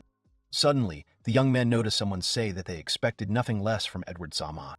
The man also said that such a famous wizard had appeared in this rural area. He had come a long and difficult way to get here, and asked to accept his sincere gratitude. Anyway, the man asked him to give a lecture to the kids in his magic class about true magic. Edward turned to him and added why he decided that he could talk to him without his permission. Edward belonged to the Adventurers Guild and was an A-rank adventurer. He asked the man to be quiet because he was busy reading. The interlocutor was frightened and hastened to add that he had not wanted to disturb Edward at all, and asked him to forgive him generously. He expressed regret for having shown such impudence and suggested that what had happened be considered an unfortunate misunderstanding. The adventurer also added that he should thoroughly understand that he values every second of his life highly, and is not going to waste it on any random trifles. The man humbly agreed with his interlocutor, and asked him to accept his sincere apology, hoping that he would forget the unpleasant episode and forgive his inappropriate intervention. Eftal, watching what was happening, thought that this arrogant magician was a real terrible narcissist. Edward reasoned that it was only natural, since he was a member of the A-rank Adventurers Guild, even though he was only 20 years old. The youth paid special attention to the rank, confirming the high status of the man. The magician noted that it was pointless to compare him with his interlocutor, since he was only a 50-year-old man of low rank C, who was still far from the level of skill and fame of the magician himself.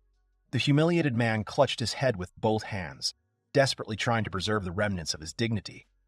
His face turned red from indignation and pain caused by Edward's caustic words. The unpleasant aftertaste in his soul was intensified by a feeling of his own impotence and worthlessness. That adventurer declared that this elderly teacher, who was teaching magic in some backwater and had also retired, was only a pitiful semblance of a magician and could cause nothing but disappointment. Edward hoped and believed that his interlocutor would soon realize that he was wrong. The man, his head bowed in humiliation and his shoulders shaking nervously, quietly agreed in a subdued voice.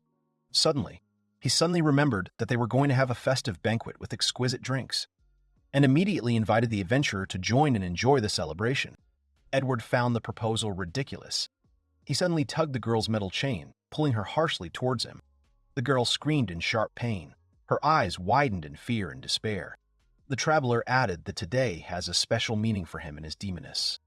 He asked the man to pay attention to what was happening around him, claiming that an extraordinary event was unfolding here that could not be missed. In addition, Edward specified that the period of adaptation of the slave sign to the body is almost complete. Today, the symbol has acquired the necessary clarity and stability of form. The old man realized that if a foreign liquid gets into the girl before the adaptation process is complete, it will violate the integrity of the slave sign. The magician agreed and confirmed the correctness of the conclusion. Eftal believed that this was indeed the case, that a purchased slave must first be brought into proper physical condition before being used for entertainment. He stressed that, frankly speaking, the sight of such a person makes him feel very disgusted. However, if the young man had not accepted the demoness Merlin as a student, she could have ended up like this unfortunate girl. Suddenly a man ran in. The waitress greeted him with a friendly smile. The man shouted that there was a giant orc roaming the streets, a real monster. Eftal froze as he heard the warning of the giant orc. His thoughts began to spin, creating disturbing images of destruction and death. He could clearly imagine the scale of the disaster if the rumors were true. The monster lazily ate the remains of the destroyed cart. Destruction gave him pleasure, allowed him to throw out accumulated energy and show his strength. The cart turned into a pile of useless chips lying under the feet of the giant creature. Suddenly, the orc looked back sharply at the young mage, catching him off guard. The young man was confused, not knowing what to do in a dangerous situation. Some of the locals insistently asked to send a messenger to the Cavalier Order or to involve specialists from the guild so that they could deal with the dangerous monster. The teacher urged the surrounding people to remain calm and avoid panic. He announced that the nearby Edward Wildfire was a high-class adventurer with the status of a guild member and an A rank. The people began to shout excitedly that they were now saved. But this adventurer said that the orc was only a B+ difficulty level, meaning the threat was significantly lower than expected. Edward asked to leave the monster to him, stating that such a lowly creature had no business here any longer. The girls confirmed that they should not expect less from an A-rank adventurer. Eftal was pleased that after 400 years, it seemed that rank A remained just as incredibly high and prestigious. Edward decided to go to where the terrible monster lived. He firmly stated that he would become his worthy opponent. And then, Edward decided to show true magic to everyone. After all, this is not something he thinks a small village can see every day. The villagers rejoiced, knowing that they would now be saved from disaster. Smiles shone on their faces, and hope returned to the hearts of every villager. The adventurer boldly summoned a powerful spirit of the atmosphere, and the orc visibly stirred, feeling the power of the ancient force filling the air around him. He asked the spirit to answer the call of his spell, and show him the higher flame that had been promised to him. The magician confidently activated the 4th level spell of higher fire magic, Holy Flash, filling the surrounding area with a blinding flame of incredible purity and power. The attack hit the giant orc with devastating force, shaking the ground and causing a deafening roar. People were happy, and Edward was proud that he was able to control the highest magic of the 4th level. Such power he usually did not demonstrate for no reason. Eftal sneered, noticing that the man's highest magic had only reached the 4th level. The magician solemnly announced that the show was over, but the villagers looked at each other with obvious fear, realizing how great the power of magic was. Suddenly, something strange happened, and the adventurer thoughtfully wondered what could have happened. The giant orc, breaking through the clouds of swirling dust, tried to deliver a decisive blow to his enemy with swift movements, dreaming of finally reaching the enemy and ending the battle with his victory. Edward was in complete shock that the monster remained unharmed after such a devastating spell. In his mind, he found it absurd that his highest level of 4th-tier magic was powerless against a creature that should have collapsed under such an attack. Suddenly, he felt a sudden epiphany, as if the fog had cleared before his eyes, revealing a truth he had previously stubbornly ignored. His heart began to beat faster. His thoughts instantly lined up in a clear chain, leading to an important discovery. The mage suddenly realized that his opponent was not an ordinary orc at all, but a rare representative of his species, a berserker orc of the highest class, known for his inhuman endurance and ability to withstand powerful magical attacks. He clearly understood that although his 4th-tier magic could defeat a normal orc giant, against a fearsome berserker, its power would be completely insufficient. Such a creature could withstand much more powerful blows, turning a normal attack into a waste of effort.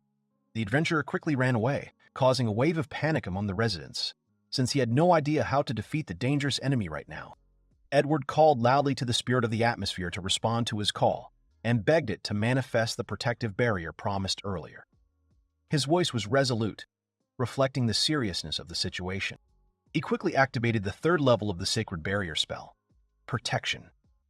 The space around him instantly glowed with a golden light, forming an invisible wall that reliably protected him from any attack.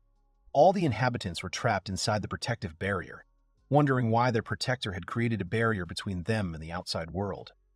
One man pounded his fists on it, trying in vain to understand the nature of the wall and break out, causing the anxiety to spread even more. Edward laughed ominously and cynically informed the villagers that they were merely bait. After all, a nobleman like him could not die in such a remote place. While he quietly left the village, the rest could entertain the beast with themselves. The villagers were shocked by the cruel words and refused to believe that their rescue had turned out to be a trap. They begged him to release them, convinced that this was some kind of evil joke, and sincerely hoped to escape death. However, the monster was getting closer, striking terror into the hearts of the unfortunate captives. Turning around, they noticed a huge berserker orc rapidly approaching them. Heavy footsteps echoed loudly in the air, inspiring genuine horror and despair, making the heart beat faster.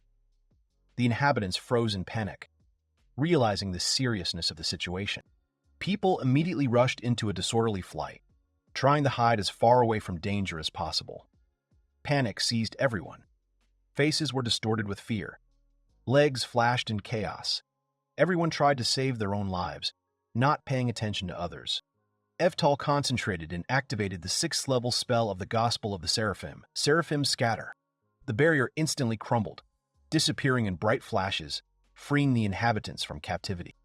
The adventurer, his slave, and his tutor stood in complete amazement, watching with wide eyes, shock and disbelief on their faces, as Eftal's magic broke the wards, freeing the villagers and turning the tide of battle against Edward.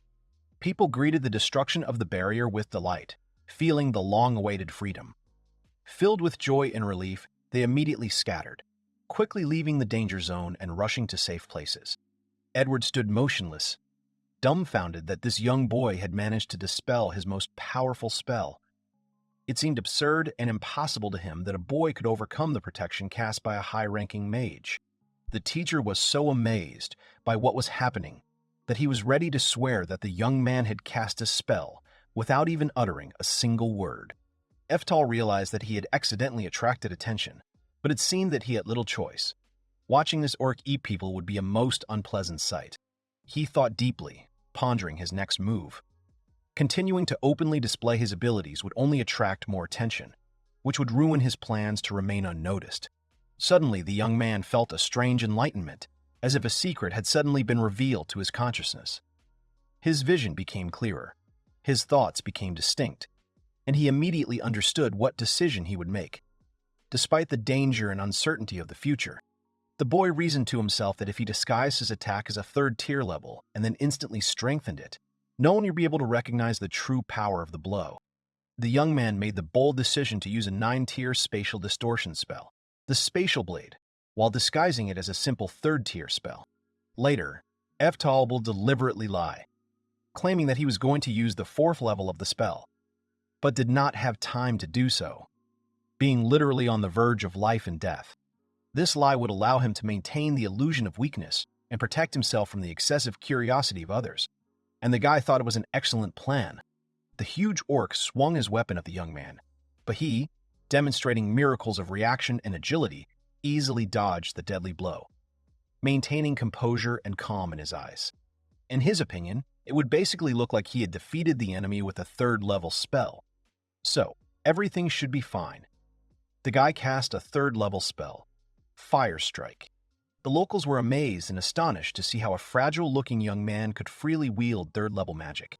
Eftal slyly thought that while all the spectators were enthusiastically watching the deceptive demonstration of the 3rd level of magic, now was the best time to discreetly use his secret weapon, a 9th-level spell. The young man froze in amazement as he heard the orc's heart-rending screams as he suffered unbearable pain. The pain that consumed his huge body seemed endless and excruciating, turning the battle into a nightmare that took his breath away. He was in a state of complete amazement, not believing his eyes. After all, it seemed that simple 3rd-level magic was enough to defeat a strong opponent.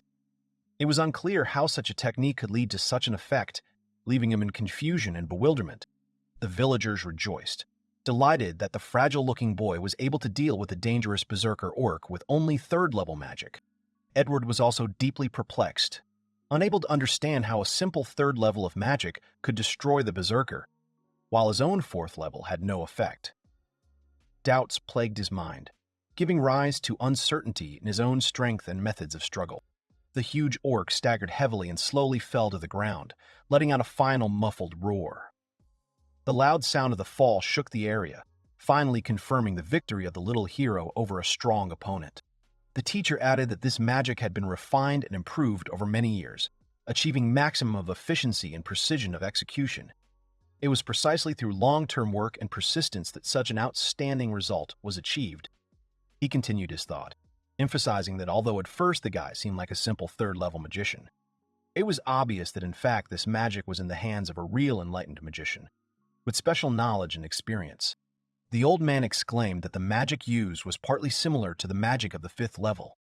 Edward noted that it was hard to believe how a teenager of about 14 or 15 years old could master such a complex art. Eftal realized that he had really accomplished the task. The young man thought that practicing and developing magic should be easy, so he didn't pay much attention to it. This blond boy seemed to neglect training altogether, and it was unclear how he even reached rank A. The boy thought that the first stage of magic would have been enough. The young man felt satisfied that he had already shown himself to the public with dignity. But now he was worried about another question. What should he do next? Turning to the audience, the young man wanted to explain what had happened. but suddenly stopped, noticing something unusual. The huge orc berserker continued to burn, engulfed in hellish flames. Bright tongues of fire danced on his skin, emitting acrid smoke filled with the smell of roasted meat. The crowd whispered excitedly, delighted that the guy had roasted the berserker so thoroughly that only coals remained of him. Eftal guessed that to those around him it seemed as if he had used fifth-level magic. He turned to the adventurer and asked if his name was really Edward. Receiving an affirmative nod, he relaxed a little, noting the name of a potential ally or rival. The young man looked at his interlocutor seriously and urged him to show due respect to his elders.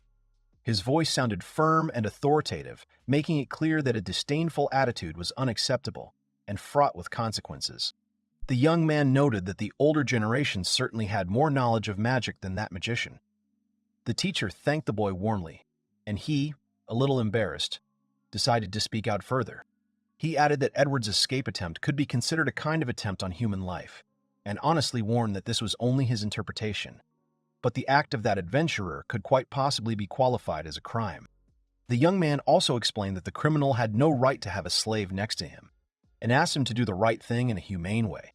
Free the girl and voluntarily surrender to justice, for the sake of the common good and justice.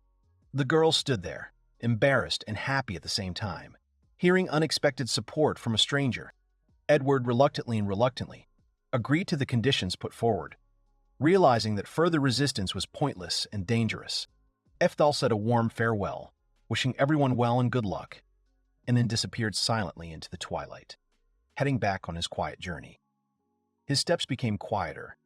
His figure gradually disappeared into the distance, remaining a mysterious figure in the memories of the locals.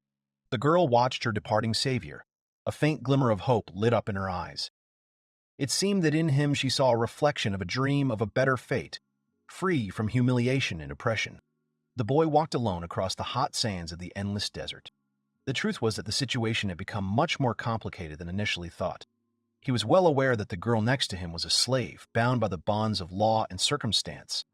She desperately tried to follow him, overcoming fatigue and pain, feeling an inner need to be close to the man who gave her hope and faith in a better future. Despite the difficulties, the girl continued to move after the hero, determined not to fall behind. The young man exclaimed sharply, indignantly, asking the girl how long she was going to pursue him through deserts and cities, preventing him from concentrating on completing an important mission. He noticed that the girl was following him everywhere. The girl tried to say something, but she hesitated nervously, afraid to express her feelings and thoughts out loud. The blond man gave in, admitting defeat, and promised that such an incident would never happen again. His face expressed sincere regret, and his voice trembled from the tension of the situation he had experienced. Now the slave girl who had previously accompanied Edward followed Eftal everywhere. She said that she had gelatin. The young man, puzzled by such words, clarified the meaning of this phrase. The girl, embarrassed, bit her lip, not knowing how to express herself correctly. Having decided to sort out the situation, the guy delicately asked the girl about her true desires. The girl timidly asked the boy to become her new master, providing safety and care in exchange for service. In her words, there was a hope to find the patronage of an honest and noble man, ready to take responsibility for the fate of the girl. Eftal froze, stunned by the girl's sudden request to become her owner and teacher.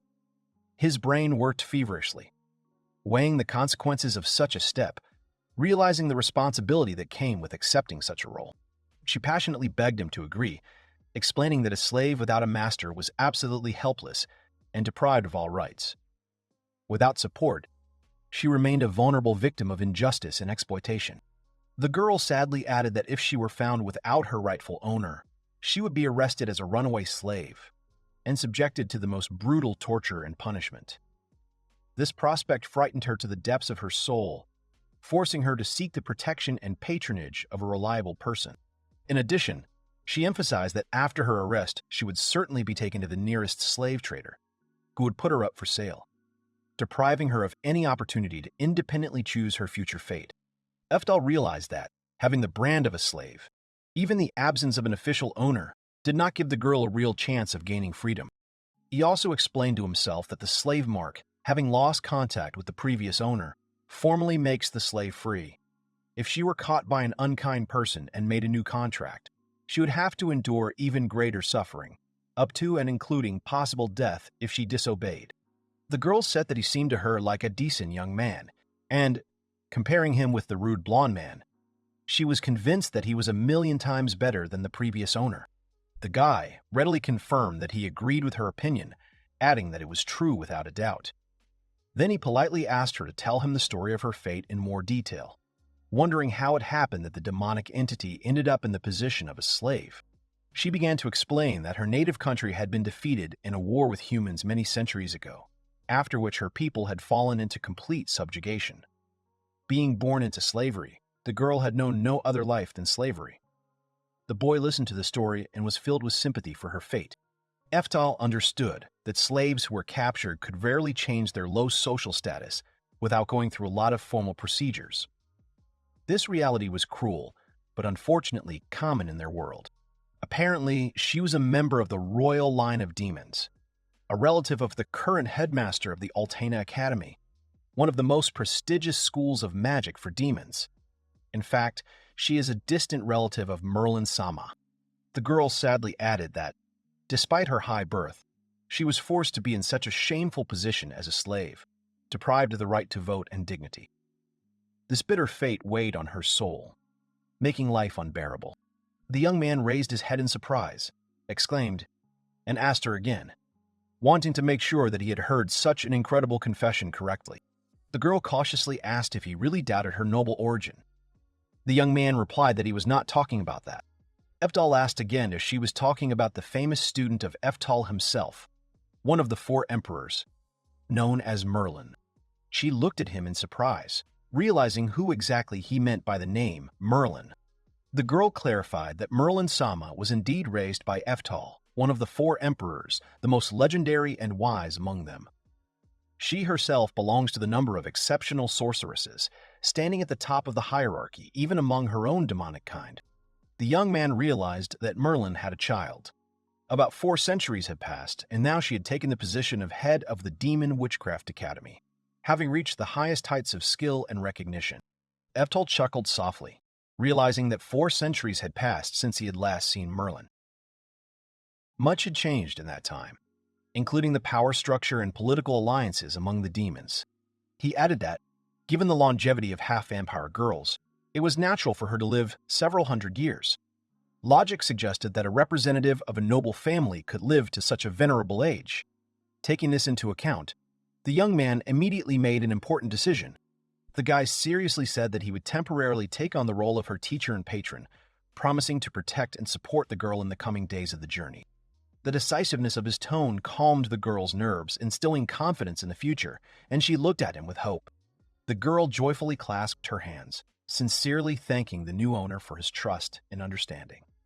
Eftal, in turn, admitted that he never expected to meet such a close relative of the legendary Merlin in this remote corner of the earth. Considering the meeting a real miracle, he looked at her intently and decided to ask an important question. The young man asked the girl's name with interest, wanting to get to know her better. Anastasia, smiling a little embarrassedly, quietly said her name, feeling the ease of communication with her new acquaintance.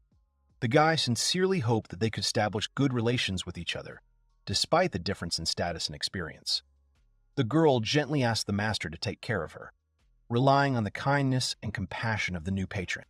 The travelers successfully reached the city of Darmstadt. Eftal breathed a sigh of relief, glad that they had managed to reach the city before sunset. The master cheerfully informed Anastasia that he'd arrived specifically to participate in the entrance examination to the Academy of Witchcraft, which would take place tomorrow morning right in this city. She asked with interest whether the magician intended to pass the exams on par with ordinary students. Eftal smiled good-naturedly and confirmed her assumption, causing the girl's surprise and admiration. The student sincerely admitted that she would never have thought that he would study. The young man, laughing, suggested starting with finding a suitable place to stay, because rest was necessary before the upcoming tests. Anastasia's stomach growled loudly, reminding her of the need to eat. She blushed deeply and was embarrassed, had misunderstood everything. Eftal reassured her, hinting that such little things happen to everyone. He suggested that we first go have a snack to restore our strength and gain energy. They stopped at the restaurant Limit Steak, famous for its meat. Anastasia, in a whisper, asked if visiting such an establishment was too expensive. The master asked the girl not to worry about finances, because today was a special occasion. She noted with embarrassment that she had no money at all. Eftal smiled, saying that it was not a problem, because on such a significant day, for which he had been preparing for a long time, he planned to eat meat until he was full. They entered the establishment, where they were greeted warmly and shown to a table for two. Anastasia looked around furtively, noting the elegant interior and refined atmosphere, mentally agreeing that the restaurant really did give the impression of being an expensive and prestigious place. The restaurant's patrons looked closely at the newly arrived guests. A disgruntled murmur arose among the visitors. Someone condemningly said that it was not customary to bring slaves to a decent establishment.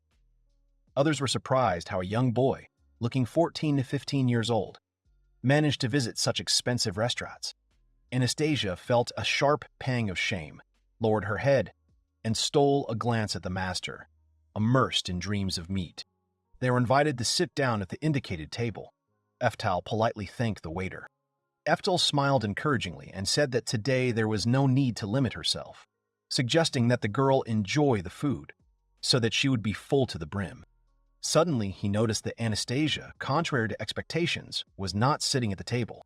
The master suddenly lost sight of his companion and with growing anxiety began to call out loudly to her, trying to determine her location. He, noticing the girl's presence, asked in surprise why she had decided to stay here, especially as a slave. Anastasia, smiling sheepishly, admitted that she had already sat down. Then Eftal kindly pointed to a special soft seat intended for her, installed next to the main table. The girl looked at the seat offered to her with undisguised surprise, hardly believing that she, an ordinary slave, was allowed to take a place of honor at the restaurant's common table. The boy wondered why she was asking obvious questions again. Anastasia objected that the correct behavior of a slave was to kneel before the master and be ready to immediately carry out any order. The young man replied that she no longer had to behave like that with him. The student could not accept the new behavior, considering it inappropriate. Eftal wondered how deeply ingrained the slave habits were in her, and commanded her imperiously as her master. He kindly invited her to sit at the common table and enjoy the food as a regular guest, without embarrassment or ceremony. The guy tried to create a comfortable atmosphere, helping her forget about old habits and learn to live freely and naturally. The young man sitting down opposite noted approvingly that the chairs in the restaurant were excellent and surprisingly comfortable. Anastasia sat down and admitted that the chair was indeed very comfortable. Eftal reminded her that he had warned her about this. The waiter was annoyed by the child's behavior. The young man thoughtfully flipped through the pages of the menu, wondering what to order. An angry waiter approached him impatiently. The man sternly explained that in this elite establishment, slaves are strictly forbidden to take a seat at the dining tables. Moreover, the employee emphasized that this establishment is frequented by famous and influential people, being a high-class restaurant. The appearance of the young man, who looked like a student from the provinces, contrasted with the general atmosphere of elitism and wealth. The waiter, observing the official form of address, respectfully inquired about the young guest's funds. Anastasia tensed up, overwhelmed by the staff's attention and fearing the consequences of a possible refusal. The restaurant worker dryly remarked that the young man had probably been brought in by mistake by an employee, as the establishment was not intended for students. The waiter's tone made it clear that the newcomer was clearly not up to the high standard of such establishments. Anastasia offered a compromise, apologizing that she was ready to sit on the floor, and addressing the master, she specified that if the problem was in the presence of the slave, they could pick up the order and eat outside. Eftal insisted negatively that there were no problems, and everything would remain as planned. The young man pulled several large gemstones out of his pocket, causing the waiter to gasp in surprise. The glittering crystals convincingly proved the client's solvency, eliminating any doubts about the financial side of the matter. Eftal, placing the stones on the table with dignity, asked the worker if this amount was enough to pay for the lunch and cover possible expenses. The guy straightened his coat and explained that such stones were quite common in his native land, so he did not lack funds. Confident speech and a calm look added solidity to the image of the young traveler, inspiring respect in those around him. The waiter froze, amazed by the sight of the precious stones known as dragon tears. He exclaimed in amazement that these were gems created from the secretion of the Kaiser's dragon. Such purity was almost impossible. He wondered if the client was from the mountainous regions of Azul, where such treasures were worth their weight in gold. Even one stone of this size was worth 50 gold coins. Frightened by his own rashness, the waiter publicly apologized deeply to the customers, fervently assuring them that their reception would be impeccable.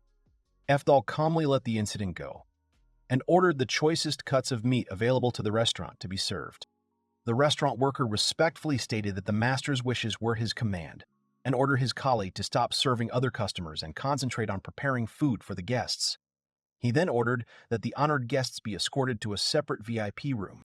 Eftal understood that his mother had given him these precious stones as traveling aids, although in fact they belonged to his father. Having served generous portions of choice meat, the restaurant staff bowed respectfully to the guests, expressing their respect.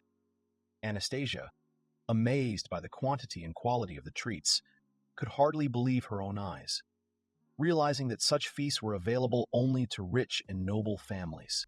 The young man smiled with relief, pleased that the restaurant staff understood his request and fulfilled it without objection. The guy asked the girl what was wrong and asked her to stop being shy and start eating. Anastasia shared that she was facing such an attitude for the first time and asked if she was allowed to eat. The master explained that from now on they would spend a lot of time together, so it was worth getting used to the changes. Eftal asked the girl to perceive today's dinner as a small celebration, arranged especially for her. Let her not be shy and eat with pleasure. He added that otherwise the meat would cool down and lose its delicious taste. And what if she did not like the meat at all? Anastasia hastened to assure him that she was fine and very pleased with the invitation. The master, smiling, confirmed that he was glad to hear such words. And the young man decided to add something else. He thoughtfully shared that he believed the student had faced many hardships and suffered much abuse due to her status as a slave. The girl quietly confirmed the truth of his words, recalling her difficult life path, full of suffering. The young man sincerely admitted that he could not guarantee that he would never lose his temper and treat her badly. Therefore, if this happens, she can safely be offended and angry at him. Anastasia asked in surprise what she meant by angry. Eftal realized that years of slavery had erased from her consciousness the ability to express negative emotions, replacing them with a passive acceptance of pressure and humiliation.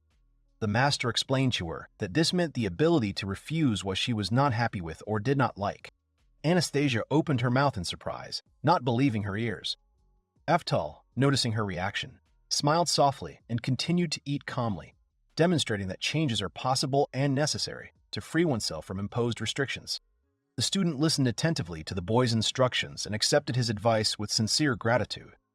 For the first time in her life, she felt loved and important, gaining confidence in her right to demand better treatment and living conditions. The young man remembered that this reminded him of the ideal strategy for getting rid of slave habits. He suggested that Anastasia engage in practical exercises aimed at overcoming complexes and fears. At first, the girl did not understand the meaning of the proposals. The boy asked her to try to get angry with them. She considered such behavior unacceptable towards a teacher, but Eftal assured her that it was normal and useful, asking her to take a risk and try. Anastasia tried to express her anger, but again she nervously bit her lip, clearly unable to cope with her emotions. The master, noticing her difficulties, smiled understandingly, laughing at the funny situation. The long-awaited day of entrance exams to the Crone Witchcraft Academy has arrived. The protagonist and his companion finally arrived at the Crone Academy of Witchcraft, where the exam will take place. The couple immediately noticed how huge it was. After the admiration passed, Eftal was confused and could not find the reception. But after looking around, he found a sign. Anastasia awkwardly turned to her master. She showed him her outfit and happily thanked him for the new clothes. Eftal was glad that she liked the clothes and said that she no longer had to wear those inappropriate clothes all the time. The girl nodded in agreement. As they moved further, the magician was surprised by what he saw ahead. The noise of the crowd grew louder as they moved toward the registration desk. Anastasia clearly hadn't expected to see so many wizards. Such a large number of people is explained by the entrance exams to the Academy of Witchcraft, because there is always a particularly high competition for them. The girl noticed that her master emphasized the word especially and hurried to find out why. At that time, one of the academy workers announced that everyone who takes the test must first register with him. All those who graduate from the Academy of Witchcraft can be divided into 3 branches: elite, specialists, guild. Simply put, a graduate of the Witchcraft Academy will not worry about finding a job, so a lot of people come to take the exam. Having explained to his subordinate the reason for such a large number of people present, he suddenly became happy, remembering something, thereby confusing Anastasia. With complete confidence, the guy suggested that the demoness try to pass the exam. The girl was stunned by this suggestion. She couldn't believe that she could participate in this. The magician reassured her that this exam, unlike those with quotas for the direction, could be taken by anyone. If the girl did well, she would learn several skills to get a job. With these words, she agreed. Not hearing a refusal, Eftal decided everything for himself and told the worker that they would both take the exam. Anastasia's panic only increased. The demoness was overcome by despondency because she was not confident in her abilities.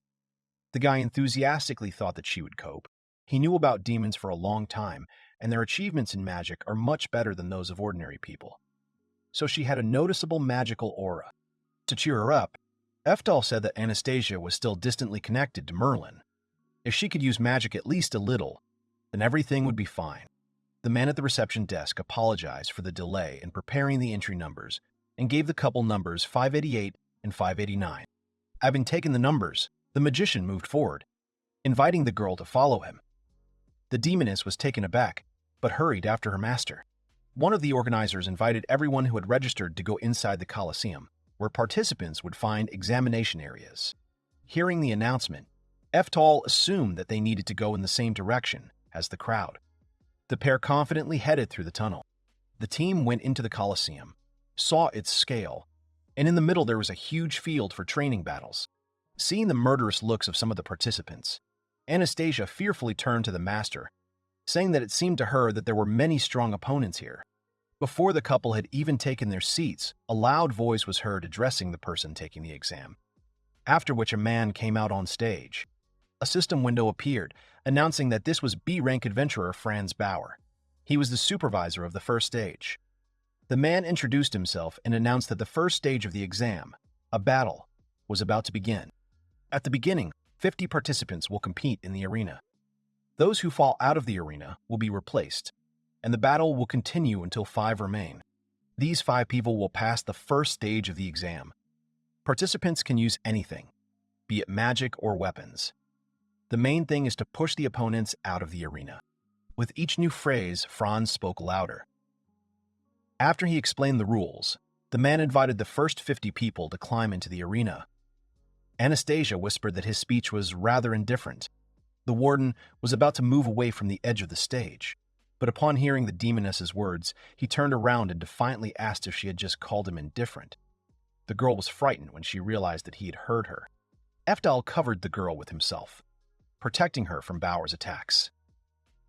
The adventurer was angered by Anastasia's phrase, and he explained to her, since she did not understand, that his job was to search for uncut diamonds. All the competent magicians came with letters of recommendation and skipped the first part of the exam, and all those who stand before the overseer are incompetent. The Frenchman doesn't care what family the participants come from. He doesn't want to waste his precious time on them. And in general, they should be grateful that they can take this exam. Eftal took the overseer's words into account. At that moment, the adventurer had an idea, and he said that if the couple wanted him to mark them so much, he could do it. Bauer ordered the team to enter the arena. He then laughed and added ominously that they should try not to do anything reckless, like leave the arena on their own. Franz encouraged the other participants to not be shy about going up to the arena. Wanting to show off, many shouted and raised their hands to get into the arena. Eftal took Anastasia's hand encouragingly and led her confidently into the arena. The girl did not resist, trusting her master. The magician was not worried about the battle, and only after he saw the worried face of his companion did he turn his attention to the opponents, who were looking at the couple with poisonous interest. Even before the test began, other magicians approached the main character, which greatly frightened the demoness. The guy realized that the opponents decided to start with them, since their team looked weak. Anastasia warned the master that she would not be able to cope in close combat. This did not disappoint Eftal. He only asked the girl to stay behind him. She hesitantly agreed, relying on his strength. Franz Bauer announced the start of the exam, and everyone immediately rushed to attack the main character. After the man made his announcement, he went up to the platform above. His name was Franz Bauer. For a brain traveler like him, being the supervisor of this exam was simply amazing. It's safe and you can earn as much as you would from hunting monsters. There's no more relaxing job in the world. By the way, Franz has already looked at 200 participants, but has not found a single strong and promising candidate. The man laughed, thinking about being paid to look after children. Casually enough, the warden glanced into the arena to check out this year's newcomers. Eftal put his bag aside so it wouldn't interfere with his fencing and prepared for battle. Anastasia looked around nervously, not knowing what to do. The warden watched as the other contestants surrounded the two to attack. After all, the undisputed key to winning this battle royale was to start with the one who seemed the weakest. Franz mentally apologized for singling out the mage and demoness, since they were now the main target. But before he could come to his senses, someone somersaulted over his head. It was one of the mages who had fought against Eftal. His appearance shocked Bauer. His landing knocked the tablet and pen out of the warden's hands. The man did not understand what was happening. The participants flew in different directions, causing complete confusion in Franz. The main character sent another opponent flying. The participants could not believe their eyes, but looking at one of the monitors, it turned out that 9 people were eliminated. Franz was stunned, but found a simple explanation for what was happening. The boy strengthened his legs to defeat his opponents. Eftal knows how to use physical charms. Bauer calmed down and looked down at the guy. The other participants who had not yet left the arena knew that they could not win until they defeated Elka. It's just a battle royale, where everyone who can attacks a participant. Eftal put his hand on his sword in anticipation. Anastasia was worried about the master and asked him to take care, but he instantly repelled any attacks. While defending himself, the mage enjoyed the sparring. He increased his attack a little and scattered 5 more participants. The warden was still watching the people flying away and could not take seriously what he saw. Franz was amazed by this young magician.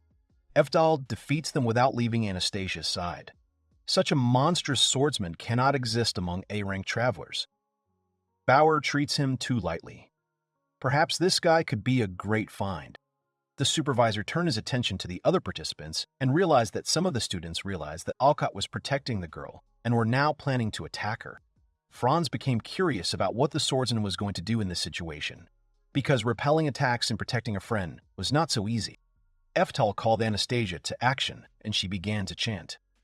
Children of the wind, frolicking in the atmosphere, answer the call with your breath. Wind enslavement. Level 3. Sylph kiss. Hearing the spell level from her mouth, the attackers were very scared. But it was too late. Everyone was blown away screaming by a gust of wind. This did not go unnoticed and caused shock in Bauer and admiration in Elcott. Having seen the power of the demoness, the warden could not come to his senses. Another 16 people dropped out, and the warden asked the next ones to go to the site. The participants were tense and did not want to believe what was happening. This is not the level of magic that a student taking the entrance exam would have. The other examinees did not understand why this girl was taking the entrance exam to the Witchcraft Academy. Hearing what they were saying about her, Anastasia blushed and turned to the master. It seemed to her that she had gone too far. But Eftal calmed her down, because the girl had done everything as he expected. He asked with a grin if Anastasia really had talent. She was embarrassed and thanked the magician. But Elcott wanted to clarify one point. The guy was interested in whether a spell was really needed to use magic. The girl didn't know what to answer him. The other participants were dumbfounded by his question. While Franz was puzzled and grinned, Bauer couldn't help but laugh hysterically and called it genius, thinking that the guy didn't even know the basics of magic. Anastasia awkwardly explained that it was natural if you don't cast a spell, you can't summon magic. But Eftal knew that wasn't true. As he prepared to use magic, the mage questioned her worldview, asking if she could do something like that without casting a spell. Afterwards, Alcott cast the spell, Tempest, Level 4, Sylph Depths. Without saying a word, Eftal used Parallel Activation. Seeing the guy use 4 levels at once, Franz had a fit of hysterics. The other magicians were scared and thought they were being mocked. There was an explosion of unprecedented force, which set most of the participants flying outside the Colosseum. Some people didn't even have a chance to grab onto anything, and the warden was struggling to hold on, even though he was a good distance from the epicenter. Anastasia stood behind the main character, so she got off with only slight bewilderment. The girl was amazed, because doing something like that without a spell is something incredible. Despite the commotion, Eftal looked pleased with himself.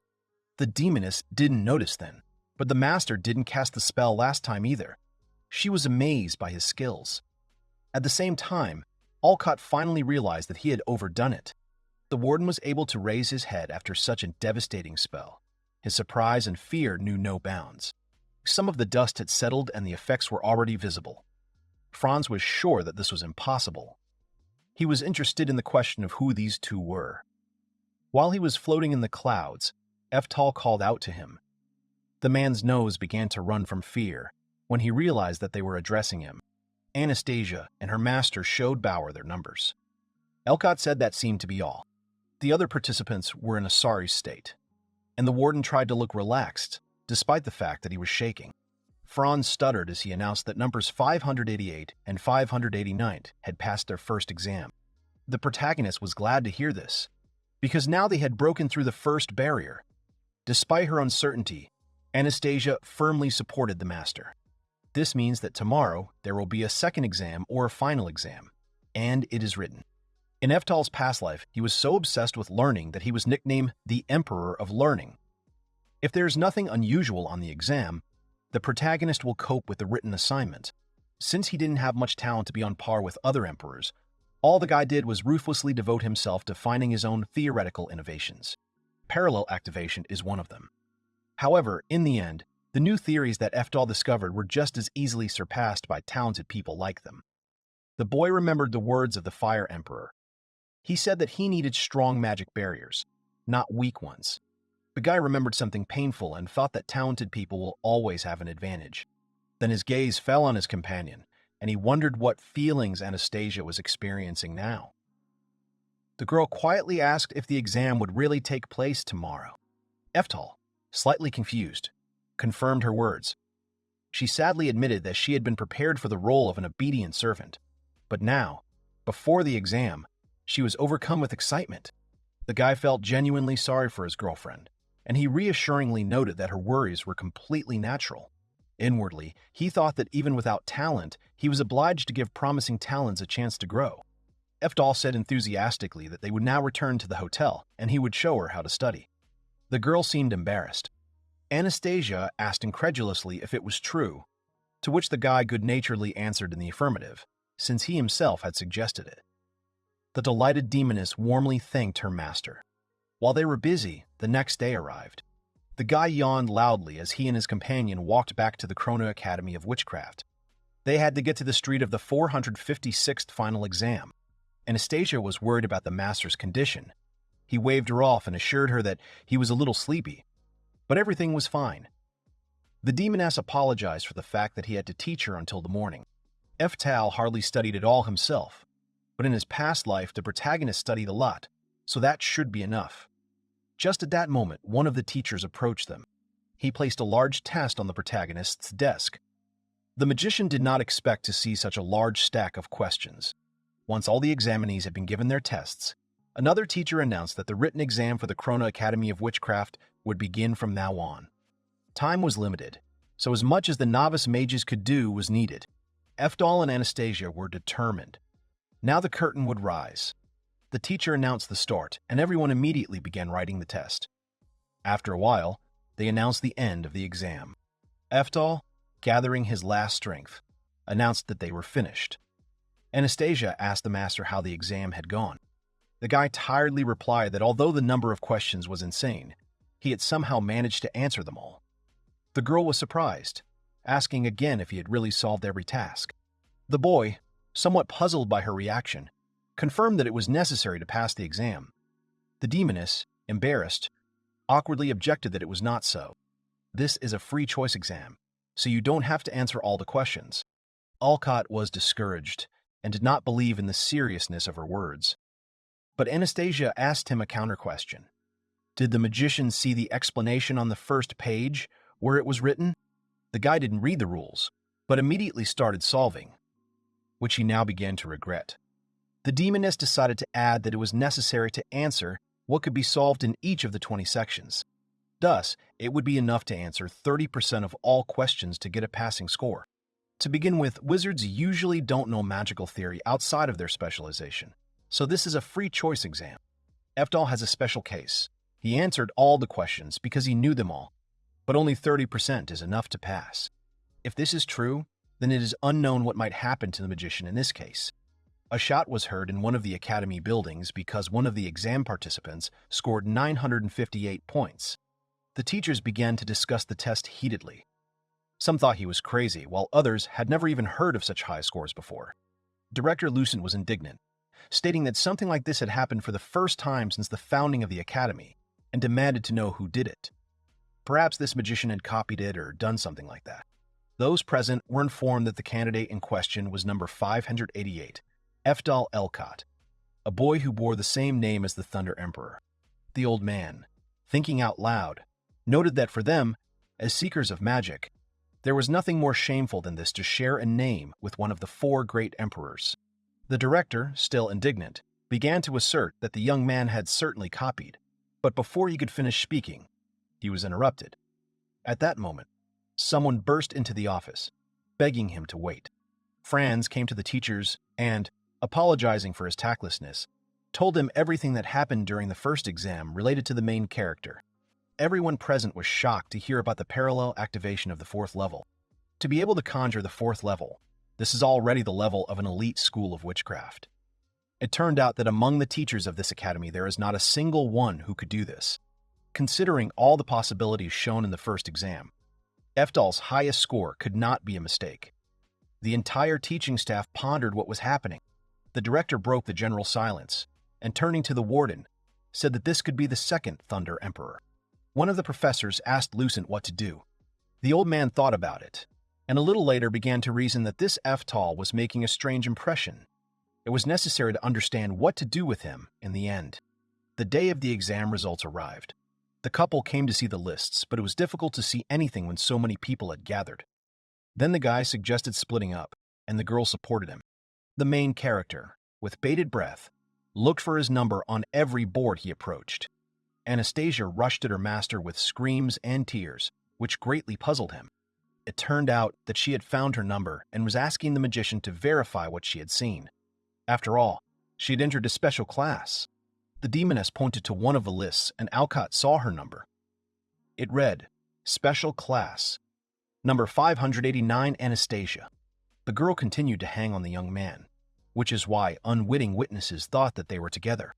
When Anastasia heard them, she blushed and began to apologize to the guy, explaining that she was just excited. Eftal began to calm her down, referring to the fact that everything was fine. The main character congratulated the girl on passing the exam and noted that now she can live a normal student life. The girl sheepishly thanked the master for helping her with her training, after which the magician began looking for his number with interest. Alcott, confused, began to look for his name on the lists, but the more he ran, the less positive he felt. He was ready to swear that he had passed the exam, and all this seemed strange to the guy. Anastasia asked what had happened to the master. The guy answered in confusion that he could not find his number. The demoness muttered in confusion that the situation seemed strange to her. Eftal wondered with disappointment whether it was because he had overdone it in the arena, or perhaps his magical abilities had been measured without his knowledge, and because of that, he had failed. The girl, hurriedly turning to him, said that this was completely unacceptable, and she intended to file a complaint. However, he objected that it was not worth doing, otherwise it would become even more inconvenient, and now everything was fine. Suddenly the girl stopped, noticing something strange, to which the guy asked in surprise what she had found. The column said that candidate number 588, Eftal Elcott, had won first place in the written examination. He was a representative of special students. Seeing this, the girl was surprised by the phrase, special student, and the guy did not have time to realize that he had passed after all. Anastasia turned to the master and said that she expected nothing less from him than to pass with special distinction. The magician answered hesitantly that everything was indeed fine, although deep down he had mixed feelings. He was happy with the pass, but worried about what was meant by special student representative and what duties would be assigned to him. The girl noticed that those who had passed the exams had already been enrolled and suggested that they go. She added that it sounded amazing to be a representative of special students and asked the master to pay attention to the fact that, apparently, such students had their own bonuses. 1. Cancellation of basic education. 2. Provided with special allowance. 3. Representation of students. 4. Attendance at internal events on an equal basis with teachers. 5. Have public relations as a representative of the academy at events held by the kingdom. An exasperated Eftal realized that he would be forced to work as an advertiser instead of being a student. This was not what he wanted. Sneaking into the library after school while no one is watching and looking for breakthroughs in magical abilities. The main character painted such an ideal student life in his head. The young man was worried not only because of his exclusivity, but also because he could not give up his privileges. Suddenly, Alcott was distracted from his thoughts by noticing something. An adult demoness walks down the corridor, accompanied by 2 teachers. Seeing the demoness, the guy was shocked and mentally exclaimed, not believing his eyes. The magician abruptly hid behind a column, wondering what Merlin was doing there. While Eftal was hiding, the teachers were escorting her to an unknown destination. He peered out carefully and made sure he was not mistaken. Watching the girl, he noticed that she had grown up, but she looked exactly the same. It was indeed Merlin. The main character now looked a little like he did in his past life. If Merlin, who knew him in his past life, looked at the young man now, she would definitely see the resemblance and understand who he is. In any case, now is not the best time for them to meet. If the reincarnation of one of the 4 emperors were to be exposed in a place where there is someone like her, it would be terrible. Alcott turned to Anastasia and offered to show her the academy from the inside, pointing in the opposite direction from his first student. The girl hesitantly agreed. At that moment, Merlin felt goosebumps all over her body. The girl suddenly felt the presence of the master. She turned around sharply, guided by her feelings. Not seeing anyone behind her, she was upset because he couldn't be alive.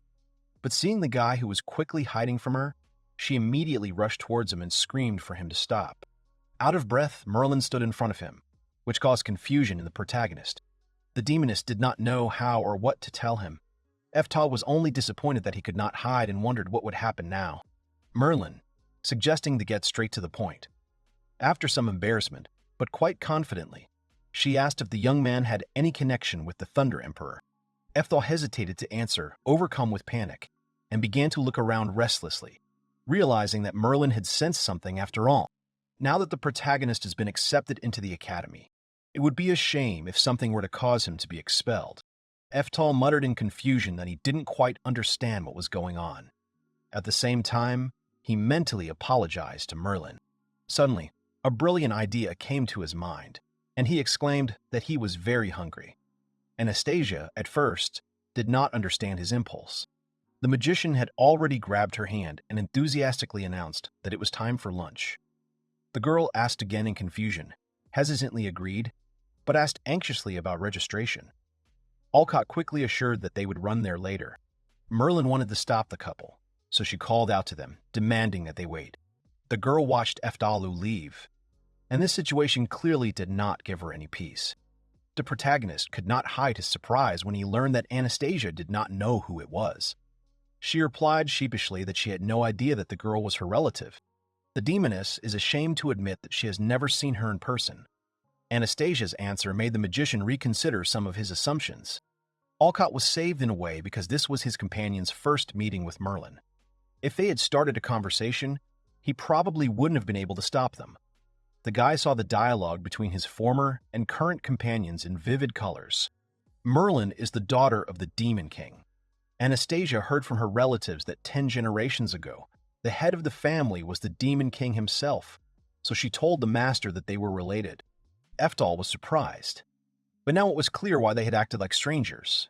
Because 10 generations ago was an insanely long time ago. The guy began to think, noting to himself that she was not at all like Anastasia. However, it was much more important to understand the reason for Merlin's appearance.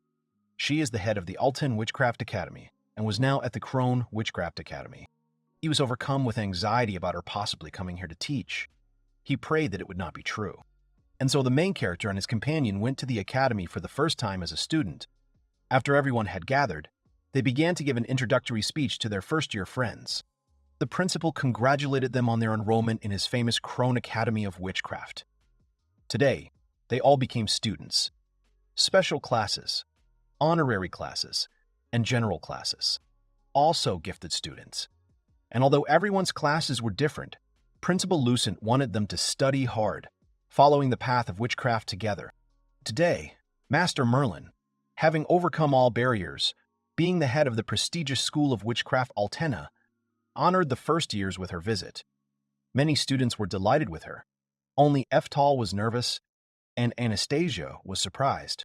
Merlin introduced herself and congratulated everyone on their enrollment.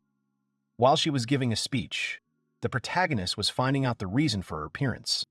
The guy let out a nervous breath when he found out that she didn't work at his academy, but he needed to do something after the ceremony before something serious happened. But as soon as the young man exhaled, the director announced that it was time for the representative of the incoming class to say a few words. It was a special student, Eftal Elcott. As soon as the boy heard his name, he remembered his disadvantage. Merlin walked back to her seat when a student with the same name as her master was announced. Alcott was in despair. He timidly began to raise his hand, realizing that all was bad. The magician realized that everything was very bad. If everyone knew him now, she would definitely understand everything. Some didn't know him, but they were alarmed by the fact that Eftal had the same name as the Thunder Emperor. Some knew from gossip that he had written the exam with the highest score in the history of the academy, and some had heard how the young man had destroyed the arena during the exam. The protagonist felt uncomfortable. He wanted everyone to stop accidentally telling Merlin unnecessary details. The demoness was glaring at Alcott, and he wanted to run away right then and there.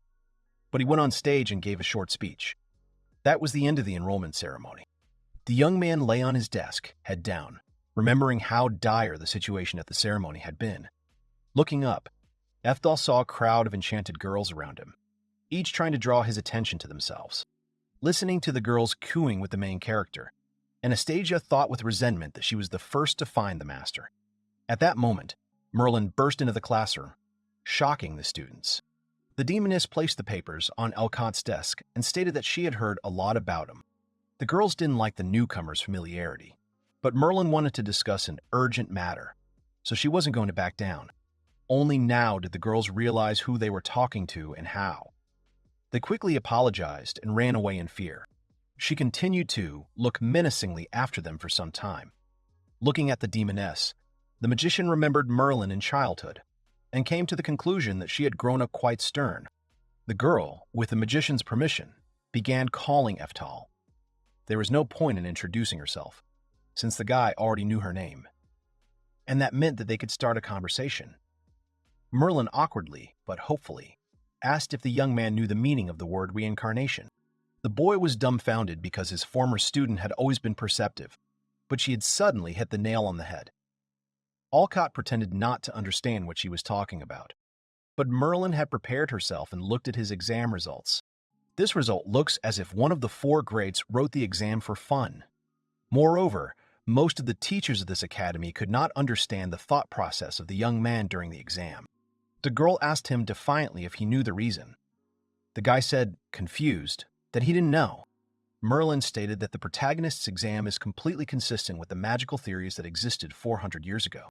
Some students had already begun to pay attention to their dialogue, but the girl did not pay attention to the others and only wanted an explanation from Eftal.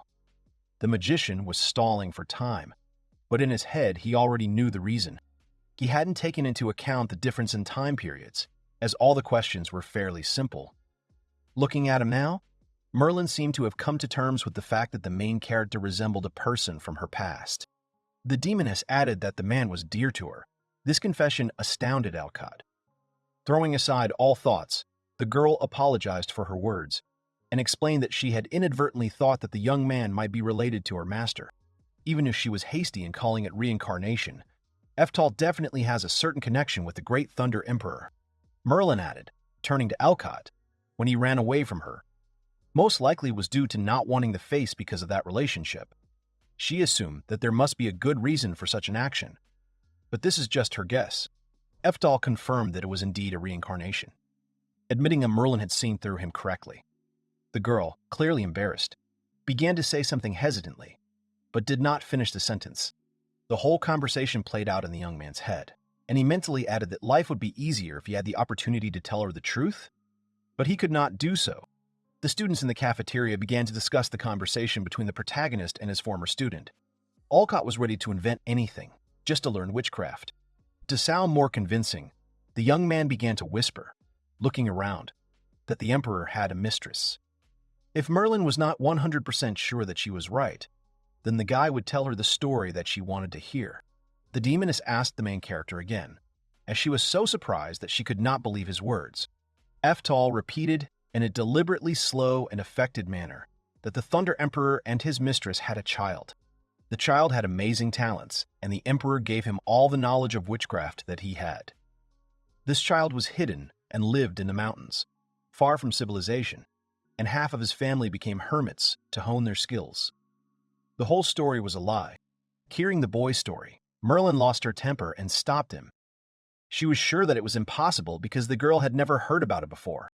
In conclusion, the young man added that the Emperor died in despair due to the lack of talent for magic. The demoness should know this part of the story. The girl stood in a stupor. Eftal wanted to add something, but she instantly pressed him to herself, covering his mouth. Merlin explained her behavior in a whisper, because this moment in history is known only to those close to one of the 4 emperors and is usually kept secret. You can't reveal the secrets of others, especially among unfamiliar magicians. The demoness stated that if he was aware of this fact, it could only mean one thing. She suddenly hesitated. The magician, interrupting her, confirmed that he was indeed Eftal Elkot VIII, whose existence was unknown to society, but this did not change the real state of affairs. Internally, the protagonist felt guilty, mentally apologizing to Merlin and asking her to accept this lie. She took his words sadly. The girl was confused, because she did not know about such an important detail of her master's life. Merlin said that she was now interested in which of the two was stronger. These words literally made the boy's hair stand on end. The girl continued that it wasn't only the boy's family that followed the path of the Thunder Emperor, trying to become the strongest. The demoness, like the magician, constantly honed her magic. Eftal remembered that Merlin, from that very day 400 years ago, remains himself to this day. She reminded the boy about the practice match that would start after lunch. Alcott did not want to participate, as he had been ordered to lose. The first years are not like the teaching staff, and the boy participates to remind them of this. Merlin offered Eftal a fight with her in the training magic arena. The guy did not know how to answer her to such a challenge. If the magician did something like that, he would definitely give himself away. It could even be the end of his aspirations. The young man could simply refuse, but he had a desire. Even now, the main character wants to see how his student Merlin has grown. And now the former master and his student will meet in battle. A special demonstration battle begins, in which representatives of those admitted to the enrollment ceremony participate.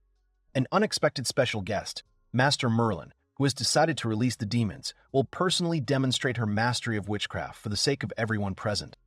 The crowd of students cheered. They couldn't wait to see the demoness's magic in real life, because it was an excellent lesson for beginner magicians. Eftal had his own fan club, supporting him from the stands. The guy suggested starting with a basic test. Merlin was not against it. They agreed that the main character would attack first. The boy attacked with a spell, level 6, Explosion of Flames, Ultimate Ring of Fire. The demoness was surprised that Elkot did not cast a spell. There was a terrifying explosion, the shockwave of which reached the spectators. A satisfied girl's voice could be heard from behind the smoke. She didn't expect that a spell of such a high level would be a basic test for the guy. Merlin also admitted that she underestimated Eftal. She immediately blocked the attack with a level 7, Absolute Strength, Perfect Wall. The young man expected nothing less from the demoness. Alcott had mastered level 6 well at a young age, and the girl noted that she had no choice but to acknowledge his claims. However, that was not all she had to say. Merlin also has pride, and she may not belong to this family even in the 13th generation. But she is the favorite disciple of the first-generation Thunder Emperor. She used the spell, level 6 Ultimate Circle of Flame, Explosion of Flame. The main character used the same protective spell as the demoness. The girl proudly declared that she was the first one to whom the Thunder Emperor personally taught his magic.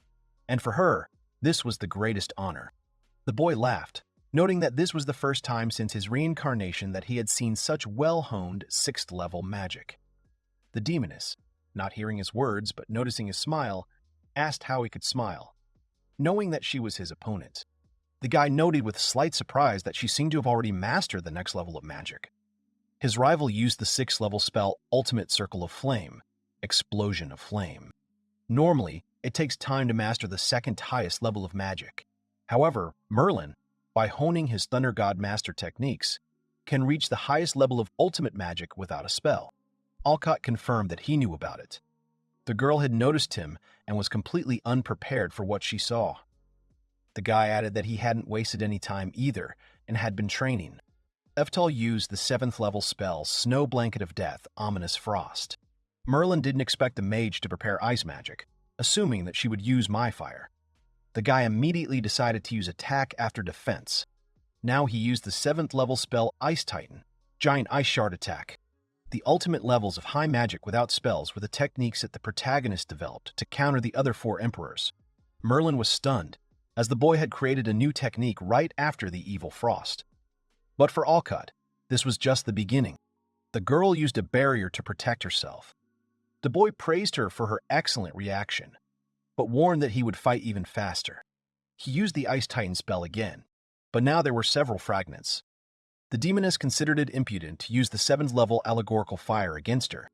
To deal with all the fragments, Merlin put up several barriers in a row.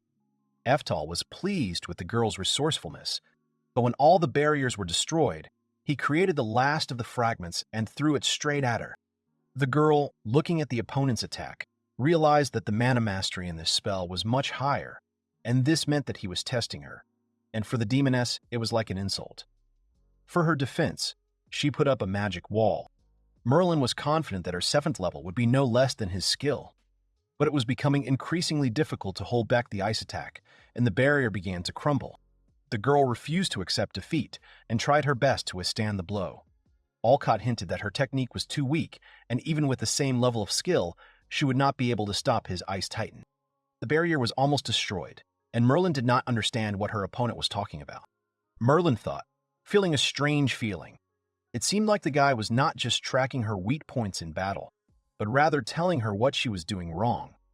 As if her own master was telling her that the demoness's technique was too weak. The girl concentrated and used the barrier, Perfect Wall, in double quantity. Such a powerful defense was still able to destroy the ice shard.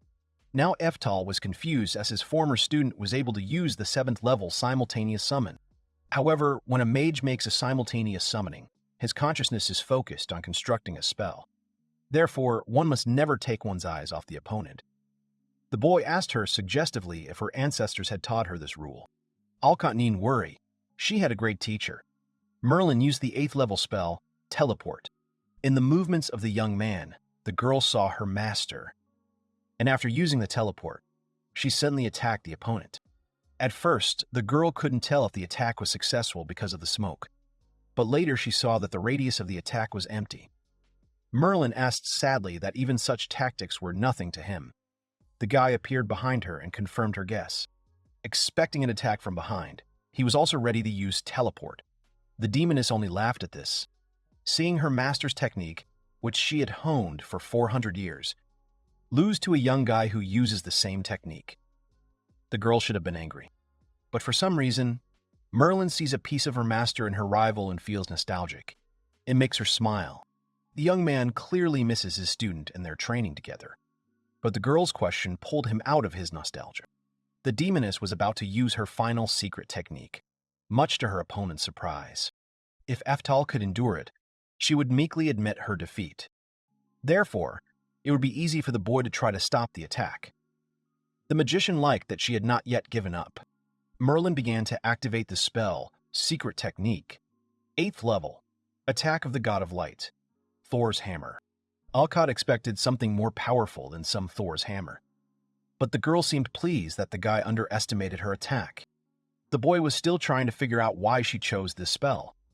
Even though her mastery of this technique was strong, it was still a normal attack.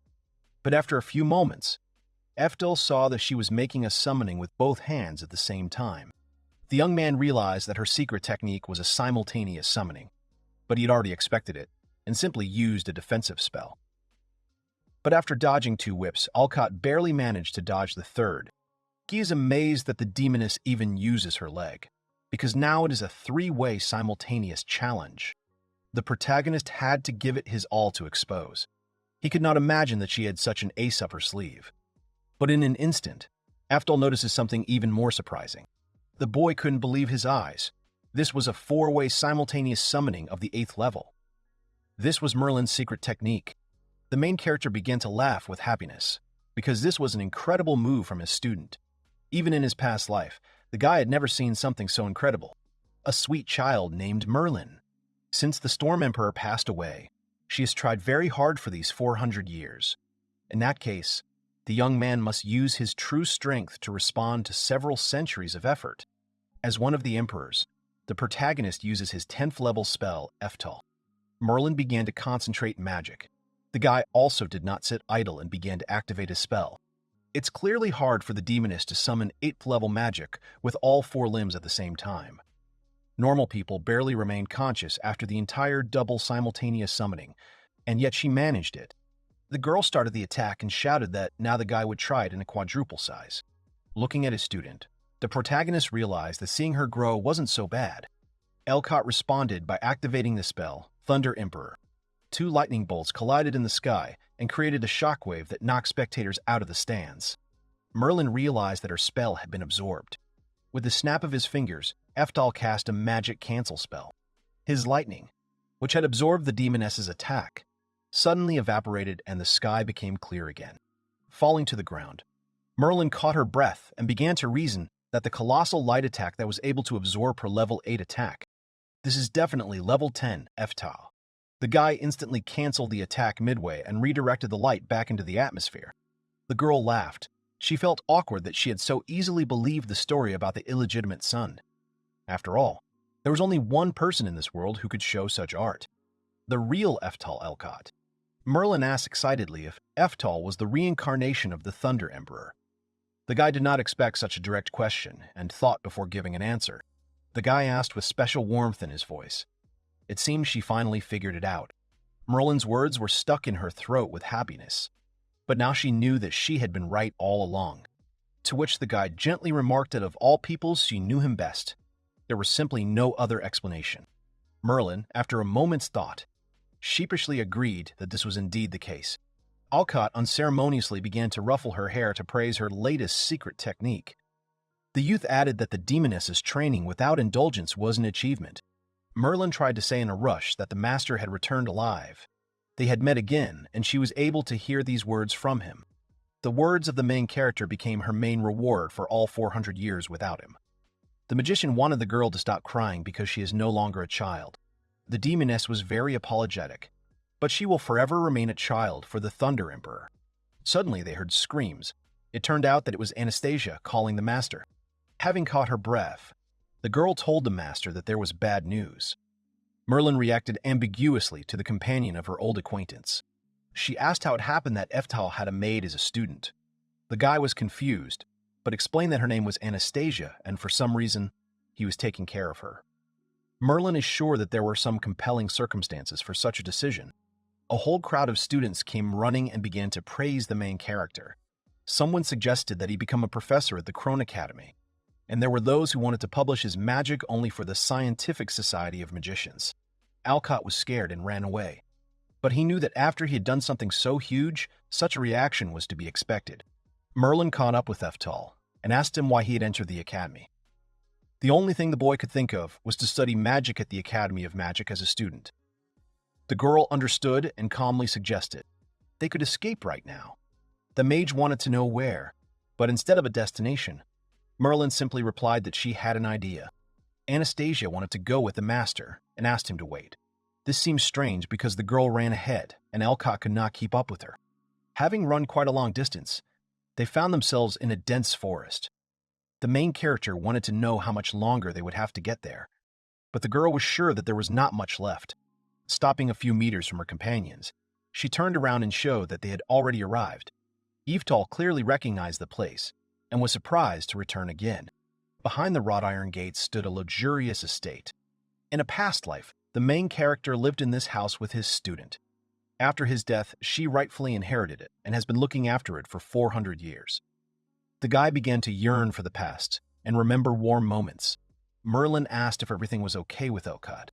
The girl said that until she finished the paperwork at the Academy of Magic, they could feel at home here. The guy asked again, confused, not quite understanding her intentions. In response, she only smirked playfully, stating that as the school's principal, she would use all her power to immediately transfer Eftal and Anastasia to her Altena Academy of Magic. The boy thought with delight about the prospect of transferring to the Altena Academy of Magic. Elcott joyfully exclaimed that he would now be able to continue his magical studies without hindrance. Merlin nodded, ensuring that the academy would provide him with all the opportunities he needed. Eftal warmly thanked his student and added that it was encouraging to have such an understanding director as Merlin. The girl asked to provide this to her. Thus, the main character and Anastasia began to live in this estate, which, in theory, is his home. Once all the transfer paperwork is done, they will become students at Merlin Academy. They even become the demoness's adopted children and personal apprentices. The boy was beaming with happiness when he came to the library and saw all his magic books. It's safe to say that she regularly and carefully cast a preservation spell on each book. It's a pleasure to think how well they've been preserved. Merlin sacrificed her time to take care of this mountain of books. The magician felt sad to think that this library contained so much knowledge that he had already begun to forget. But then he suddenly remembered. After all, now the main character has the opportunity to fight with the sword he always wanted to use. Without thinking twice, Alcott remembered that this weapon was kept in the treasury. A pair of friends set off to the treasury. On the way, they were met by a genie who mistook them for thieves and suggested that the team turn back. Eftal immediately realized that this was the guard Merlin had spoken of. The protagonist stated that he had come to collect his sword, Lightning Cutter, and suggested that his opponent step aside. Jin asked arrogantly how some thief dared not only lay claim to the legendary blade, but also do so in such an impudent manner. The guy was offended that the genie had called him a thief without any reason. The genie then continued that this sword was a legendary relic that one of the 4 emperors had obtained from the Demon King's castle. The blade was of SS rank rarity, and such things were hard to find even if all the treasuries of the nation were searched. This is the sword used by the 2nd Demon Generalissimo of the Demon King's army. The protagonist remembers how panicked he was when that demon cut through his level 10 attack Eftal with a sword. It was a dangerous moment. The genie asked if they were Merlin's disciples. He then suggested that if they really knew what was best for them, they should pretend that they were just looking into the treasury out of curiosity and leave quickly. This treasure trove is inaccessible to anyone except the headmistress and the legendary Thunder Emperor. Eftal came there precisely because of these rules. But the genie yelled at the magician, forcing him to shut up. She turned around and started saying that apparently these two didn't understand the situation, or he should be more frank. The guy didn't understand what frankness had to do with it. Jin, speaking through clenched teeth in rage, said that until now he had shown leniency only because they were the favorites of that old witch. However, now his patience was at its limit, and he was ready to teach the magician a lesson, letting him know everything he thought of them. While the genie was screaming furiously at Elkine, he splashed him with his saliva. He then added that his patience with Merlin herself was also at its limit, and asked sarcastically if they wanted to know what else he thought. Jin had heard that Master Eftal was not very competent and had no magical abilities, which is why Merlin was full of suspicion in the beginning. And in general, this master may have used machinations, and not unreal power, to achieve his title of one of the 4 emperors. The boy quietly asked where his lightning-splitting sword was.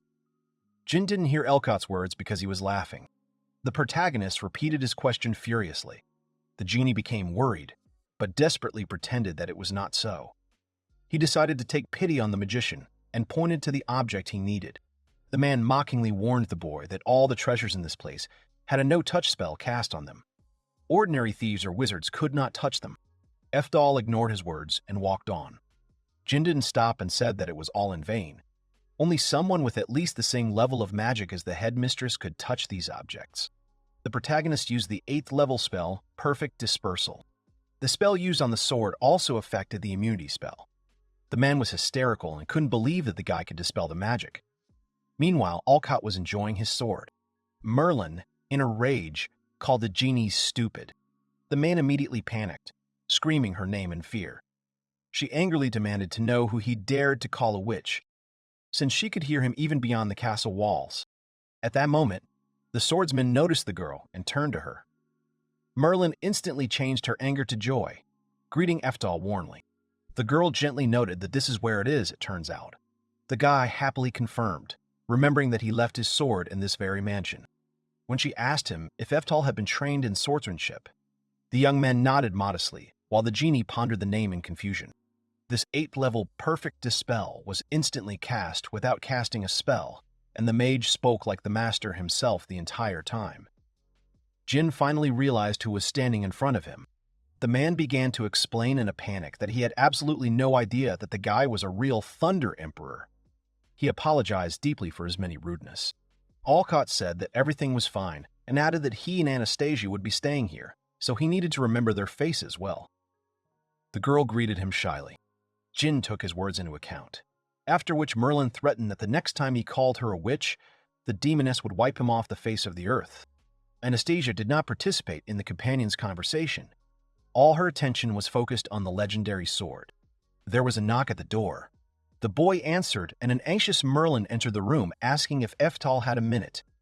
He asked the reason for her visit, to which the girl sheepishly mumbled about a small problem that had arisen. Alcott asked what had happened, noting the excessive formality in her tone. The girl, slightly embarrassed, explained that she and Anastasia had recently taken a bath in a large bathhouse, and while washing, she had noticed something. Merlin, with concern in her voice, reported that the girl had a special mark of forced loyalty on her body. She expressed bewilderment as to whether Eftal intended to continue to keep her close, knowing of the existence of such a unique mark. The guy calmly confirmed that everything was exactly like that. The girl, after muttering something incoherent in confusion, collected her thoughts and said with alarm that it was not much different from carrying a bomb in her bag. Did Alcott really not understand the risks? This made the guy angry, and he responded sharply that her words were starting to irritate him. Eftal firmly stated that it was his decision.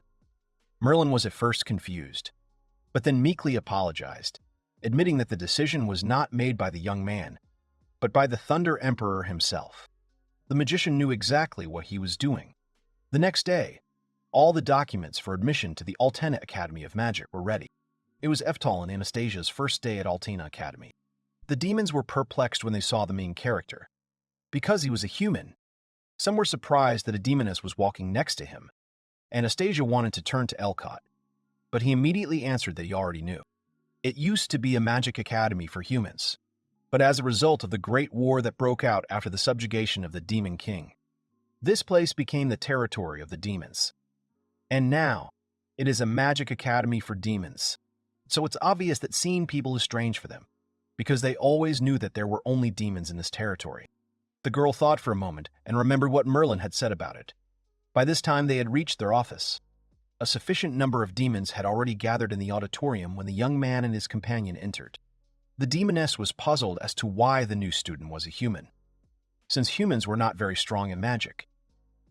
The other demon began to mock the swordsman, listening to the unpleasant comments addressed to him. Eftal pessimistically assumed that this would be another problematic academic life. Under Merlin's supervision, Alcott and Anastasia entered the Altena Academy of Magic without any problems. The demoness noticed that humans weren't very good at magic. And now, it's the first day since they've been gone. The girl asked, slightly haughtily, if humans really weren't very good at magic. And the demon just laughed. The swordsman invited Anastasia to sit down. The student exclaimed with slight indignation that this was undoubtedly a human. Excluding the demonic girl, she did not understand why a human had been allowed here at all. The guy turned around and called out to Anastasia in surprise, but the girl was shaking in fear and looking indifferently at something or someone. Eftal asked about his friend's condition, but she brushed him off and said that everything was fine. One of the students wouldn't let up. She blocked the mage's path, wanting to know how he managed to get into the Demon Academy. The aristocrat turned to Maria and said that, judging by his appearance, it was very possible that he was someone very influential among people. He used the power of money to get an audience with the director, and he was pushed into the academy. A whisper went through the entire audience after the demon's words, And now, in the student's opinion, everything fell into place. The main character felt terribly uncomfortable, and he thought that the demon was not that far from the truth. So hearing this was a little awkward. The student asked if this dishonest man thought he could cope with studying at this elite academy, having entered the academy in this way. Elcott replied in a friendly tone that he would try. The demon didn't like the tone the swordsman was speaking in, and he muttered that the guy didn't dare answer him so casually whether the mage had ever thought about what kind of exams with unimaginable passing scores the student had to pass in order to enter this institution. Does the newbie know that this is an academy for the elite of the elite, for the highest species like demons and elves? The management wants him to share a table, be friends, and study together with the human race, who can't even use magic properly. Such reasoning is incomprehensible to an aristocrat. The student decided to apologize to the main character for this performance. Well, the facts remain the fact. People are not respected in this academy. The girl herself does not differentiate by race, but she differentiates based on merit. After all, the boy won't be as good at witchcraft, so the girl suggested that he just avoid the other students. As they say, demons' achievements in witchcraft are much better than humans. In the past, comparing his brother with his second level of magic, and Anastasia, who was able to conjure the third level, saying that she was not good at it. It seems that this fact has remained unchanged for the past 400 years. Merlin entered the classroom and announced that everyone should take their seats. Class hour was starting. Maria looked at the demoness with interest and wanted to know why she had come. Merlin decided that before introducing the new students, she should inform the students about the changer teacher for homeroom. The boy began to get very nervous at the sight of his former student. The demoness informed those present that from today on, she, Merlin Alcott, is the director of this Academy of Magic Altena, will personally monitor the students' progress. The guy, sensing a catch, thought that this is what it had come to. Then one of the students said that they were supposed to be incredibly lucky to have Merlin herself teaching them. Someone else suggested that the woman must have already had a high status, since she became headmistress purely on merit. The demoness did not understand why one of the students stood up. The student said with playful gallantry that he had expected nothing less from Director Merlin, since she had heard of such an outstanding student as he from other people. She had naturally come to give him personal instructions. The students responded to the situation with understanding. One of the girls said that everything was clear to her now. The guy noted that this was typical of Abe. Merlin, feeling awkward, apologized and inquired about the demon's identity. He introduced himself as Abe Marlin, who had received the highest grade in the entire class. The demoness thought for a moment, and then realized that this was Abe, the excellent student. Embarrassed, she said that, unfortunately, the demon was not the reason she was there. Then Merlin pointed at Alcott and announced to the entire class that he was the reason. The headmistress explained that she came today because of a special student who transferred to her academy. The whole class couldn't believe that this person was special. The boy hoped that his former pupil understood that she was only making things worse for him. Marlin indignantly asked that the principal had actually taken on the responsibility of holding the class hour because of this man.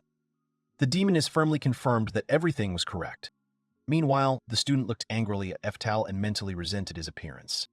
Abe exclaimed indignantly that, in his opinion, this guy was clearly the offspring of some influential person. Merlin wondered thoughtfully if he really looked like that kind of person.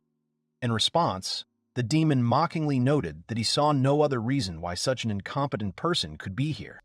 The headmistress stated that such stereotypical thinking made them third-rate wizards, and told the group to listen to her words. She urged the students to watch Eftal more closely and learn from his experience. One of the students expressed extreme surprise, doubting the seriousness of her words. This will certainly provide those present with the opportunity to dispel any stereotypes they may have had in their heads about the human race. The guy felt very awkward and thought that Merlin was clearly trying to achieve something. The demoness, making a sweet expression on her face, coquettishly asked Eftal to be more gentle with them. This phrase finally finished off the guy. The mage thought that Merlin obviously had no plans to provide him with a quiet student life. At that moment, the bell rang, announcing the end of class. Abi aggressively asked who the other person actually was. Alcott answered hesitantly that even with that tone of questioning, he could only introduce himself as Eftal's friendly neighbor. However, the swordsman internally noted with disappointment that all of this happened solely because of Merlin's inability to keep her mouth shut. The demon angrily declared that since the director had described the interlocutor in this way, it meant that there must be something special about him, and demanded confirmation. Alcott replied in the negative, claiming there was nothing special about him.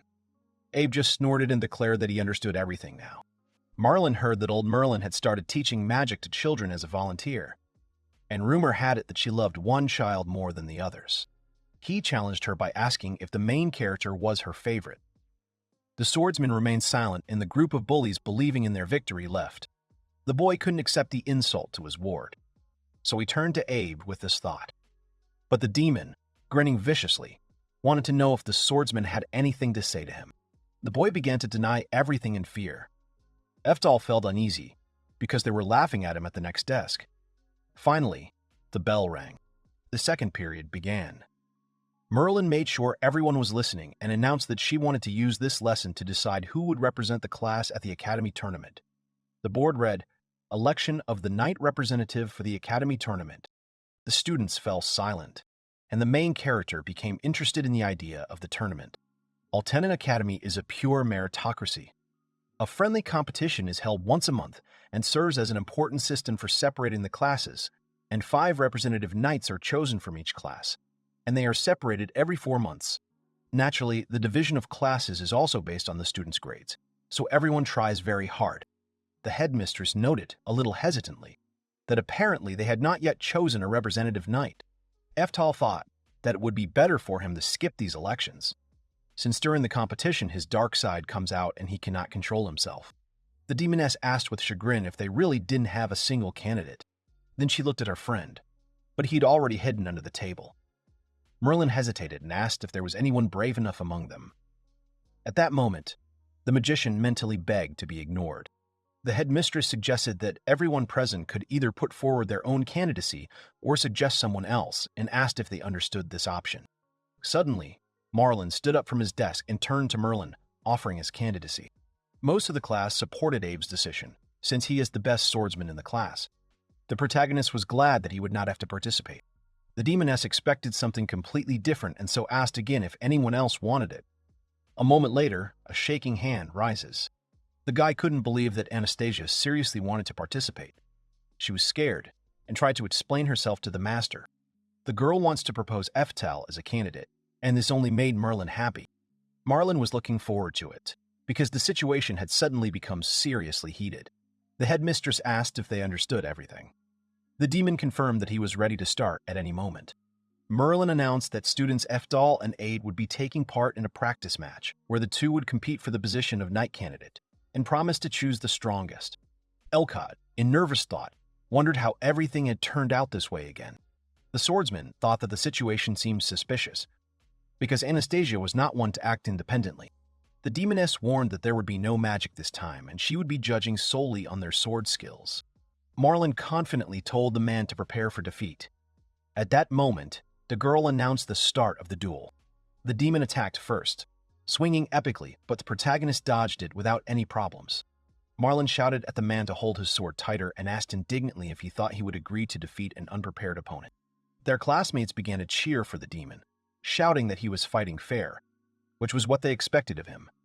Meanwhile, Abe chuckled smugly, and Alcott thought that, clearly, his opponent didn't want to look like he could attack the weak. The swordsman came up with a perfect plan. Abe looks pretty strong, so Eftal will just fight in a way that everyone expects him to lose, and then he will be defeated and calmly lose the match. The magician moved to attack. In this case, the demon's pride and the protagonist's strength that Merlin wants to see will be appreciated. Having provoked his opponent, Alcott awkwardly dodged. The crowd cheered for Marlin. The swordsman reasoned in his head that he had managed to pretend that he had fallen for the enemy's counterattack. Eftal was counting on the fact that if he now made a very obvious feint, Abe would dodge it, and thus unwittingly lead him to victory. However, doubt crept into his thoughts as to whether the demon would really be able to dodge at the last moment. Marlin couldn't dodge the blow, and the main character's brilliant plan collapsed. He took the full force of the blow, but still, it was just a faint kick. This attack shouldn't have hurt him much. Abe fell, which meant that the winner was student Eftal. The guy, shocked, mentally exclaimed that this could not be anything other than an open mockery. The crowd couldn't believe what they were seeing. It was too unthinkable. But then Maria jumped out with her own proposal. Most likely, Director Merlin is thinking of how to improve the curriculum for the Mage Knights throughout the Academy. The human race may be helpless in magic, but they are strong in close combat. That's why the best human swordsman was brought here. With his strength, it's understandable why he is treated so specially. Merlin chose this class for her experiment and became the class teacher to try to improve the Mage Knight program. Maria said she saw no other reason. Meanwhile, Alcott was musing that, although he had overheard the conversation, perhaps he should play along with what Maria was saying instead of interfering. At that moment, the girl turned to the magician, demanding confirmation that she was right. The boy hesitantly agreed, mentioning that Director Merlin had indeed spoken of something similar. In response, the girl exclaimed triumphantly that she had no doubt that she was right. By this time, Abe was able to rise to his feet. Marlin probed instead of striking and watched Eftal.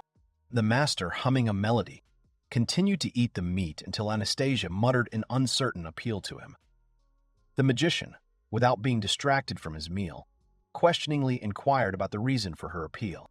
The girl hesitantly noted that the master was incredibly strong since he was able to defeat such a powerful opponent today. The guy outwardly agreed, but internally doubted it, believing that the victory was only due to the weakness of the opponent. The demoness quickly began to babble, asking what the master would do if he encountered a problem that could not be solved by brute force. Alcott, lost in thought, admitted that it was indeed a good question. If such an incident had happened, Eftal would still have tried to get out of it dry. Anastasia laughed quietly, because this was exactly the answer she expected from someone so strong. This was clearly not what the mage was after. The demoness was interested in whether his fate had been tragic and inevitable. He would still have stuck to his opinion. The protagonist confidently agreed. Alcott stated that his current actions were an attempt to circumvent the inevitable, which is why he ended up at the Altena Academy of Magic. The girl noted that the master was truly incredible and added that they were too different. Eftal sheepishly objected, claiming that this was not true at all. But then, in the ensuing silence, he thought that until Anastasia herself asked for help, he should not interfere. Anastasia thanked the master but added that she was still only a servant and expressed bewilderment as to why he allowed her to enter the academy. After which, she apologized. The guy calmly objected that for him she was not a servant or anything like that, she just needed to remain herself and not worry about anything. The girl, however, continued to insist on her uselessness, claiming that she was unable to do anything for the master and probably could not stay without being able to repay his generosity. The girl stood without clothes. The guy, clearly embarrassed, loudly protested her actions, insisting that there was no need for this. Anastasia tried to object, but Eftal interrupted her, explaining that he understood her gratitude, but she should not attach so much importance to his status as a master. He added that it was quite enough for him to simply eat with her and see how she enjoyed the food. The demoness, shocked, mentally noted that the master, it turns out, needed so little. The guy wearily offered the girl something to eat. She wanted to say something, but Alcott drew her attention to the cooling meat. The demoness agreed and thanked the master. Anastasia noticed that the meat was very tasty. The guy happily said that meat lifts everyone's spirits. The next day, several artifacts were stolen from the treasury, including the lightning-splitting sword. Merlin noted that the genie seemed to have deliberately turned a blind eye to this, considering that it was only about Anastasia. The genie, in tears, apologized for what had happened. The headmistress added that the girl then disappeared and suggested that her unusual subordinate mark was a thief's variant. Alcott nodded in confirmation, explaining that the activation of a secondary mark located underneath the original one was likely what caused the effect. There are certain rules for service mark contracts. Even if someone has a service mark, they can't be ordered to do anything. They can't be forced to do anything illegal or dangerous to their lives. However, there are dark arts that make this possible. One such mark is an unusual service mark. Previously, when the Thunder Emperor was still alive, even putting such a mark on someone was considered a crime. Merlin asked him directly about his plans. Eftal explained that he had initially taken her in expecting this outcome, emphasizing that endless regrets would solve nothing. The girl asked again what decision he was talking about, and asked with bewilderment whether this was what he was thinking about right now. The guy confirmed that she had correctly grasped his thought. The demoness reacted with extreme surprise. The protagonist is going to break this unusual service contract. The girl noted with concern that he must understand the consequences, since a service mark contract could not be terminated like a normal business agreement. The guy assured his girlfriend that he knew. Usually, service marks are divided into two categories: hard workers and sociable people. Literally, they're just business contracts for hired labor. These service marks are just a measure to keep them from running away. However, unusual service marks are a completely different story. The spell of unusual service marks is protected by the power of a contract called Kami. Merlin assumed that Eftal was planning to challenge the contract monsters. One day, such a contract was broken and the small country was exterminated by the Kami. Alcott acknowledged the difficulty of what lay ahead, addressing Merlin. She, in turn, asked why he would go so far for Anastasia, since she, in essence, had betrayed him. The guy replied that it was the same when he took in the girl herself, and since he was looking after the demoness, he was obliged to take care of her until the very end. Besides, this girl is not the type to betray a loved one without hesitation. The main character simply cannot leave her alone. Merlin, after thinking it over, admitted that such an act was entirely in keeping with his nature. Afterwards, she asked Eftal if he had any guesses about the girl's current location. The young man replied that, having foreseen such a development, he had cast a tracking spell on all these treasures in advance. She may be taking trophies to her true owner. Full of determination, the friends set out to return Anastasia. Abe admitted that she had done a good job this time, expressing his admiration, especially for the fact that she had managed to get Merlin's treasures and even the man's sword. The girl timidly thanked him, to which he confirmed with a characteristic chuckle that Anastasia had indeed shown herself to be the best. Marlin was surprised to see her as a student. The girl tried to say something, but the demon ignored her and continued, noting that she had nevertheless delivered to him the lightning cutter, a sword that had belonged to the demon royal family centuries ago. The entire Edwards family treasure paled in comparison to this ball. The guy had praised her, but it hadn't done her any good.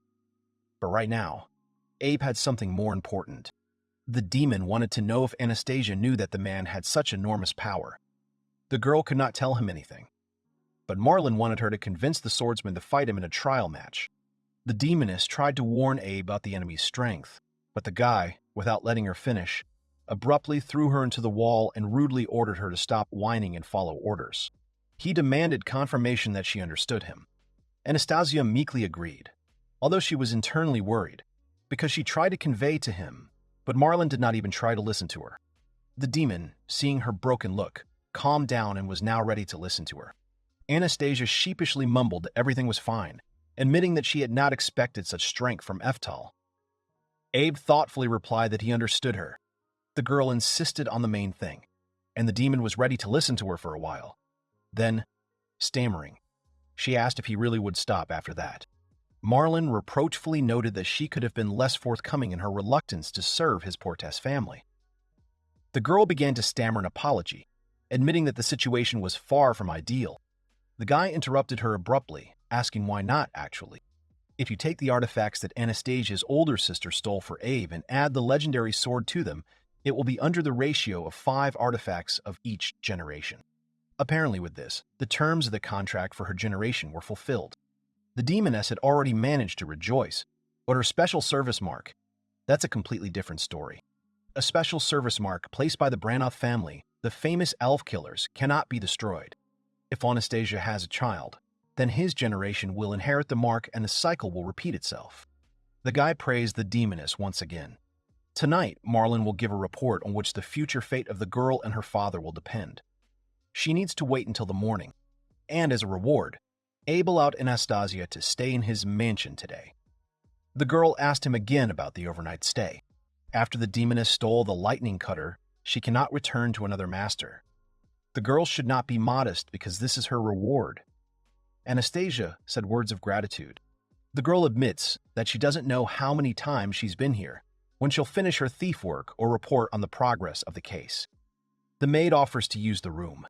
She says that she always comes back here, feeling disgusted and sick. But the girl feels especially bad today. Anastasia lies on the bed and thinks about how she betrayed Eftal Sama. We are talking about something that happened 8 years ago.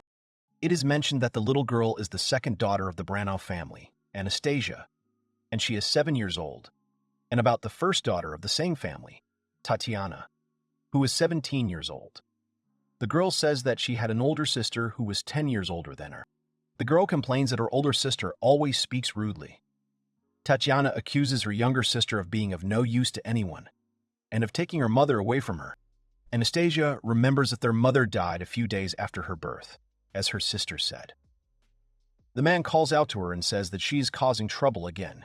It is reported that this is the father of the Branov family, Ivan, 58 years old. Tatiana says that it is not much, but asks to add to the family fund. The father apologizes and says that they used to be of noble origin, and he brought her many problems. The younger sister says that the house has been empty for 6 months, and asks the older sister if this is all she can bring. She adds that her sister is dressed in expensive clothes. The heroes report that if it weren't for Anastasia, that would be enough, and ask to get out of their village. The girl expresses irritation and says that if her sister does not want to see her, then she could have stayed away from home. The younger sister remembers that her sister did not help at the fields and came home once every couple of months. She thought that her sister was shameless and heartless, and says that she hates her. Tatiana says she's leaving. Anastasia says she better never come home. She remembers how her older sister's eyes looked lonely back then, and mentions that 5 years have passed since then. Anastasia expresses alarm and surprise when they notice her older sister Tatiana. They ask her what happened. The boy's name is reported to be Abe. She is 12. And the man's name is Shapiro. He is the head of the Portes family. The boy asks his father if this girl will be next. He confirms. Anastasia asks her father what is going on. The Branov family confirms the words of the young master and asks to take the younger daughter instead of the older daughter. Abe says that's cruel. Shapiro is adamant that they should begin the initiation ceremony as soon as possible. The girl tries to stop what is happening and expresses concern for her sister's hand. The Portes family explains that this is a special mark of service. He says that the elder sister made a big mistake in fulfilling the terms of the contract, and therefore she will become a special servant of the Portes family, in place of her sister. Anastasia expresses surprise and asks what they are talking about. The man says that the terms of the contract are simple. He mentions that 5 artifacts must be brought from each generation. This contract is passed on to all subsequent generations until the end of time. Abe explains that he will need to infiltrate rich people as a servant and steal something from them that is terribly valuable to them. He continues that magical items called artifacts. The boy says that the older sister got them 3 items and now they need to get 2 more. He emphasizes that failing the task is no longer an option. The girl expresses grief and says that because of this, her older sister failed the task. Her father apologizes to her and to Tatiana. She admits that then she learned the whole truth. It is said that the ancestors of the Branov family once began a confrontation, indiscriminately robbing and breaking family ties.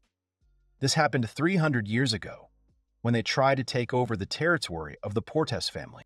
It is reported that the Portes stopped them because they were elite mage knights.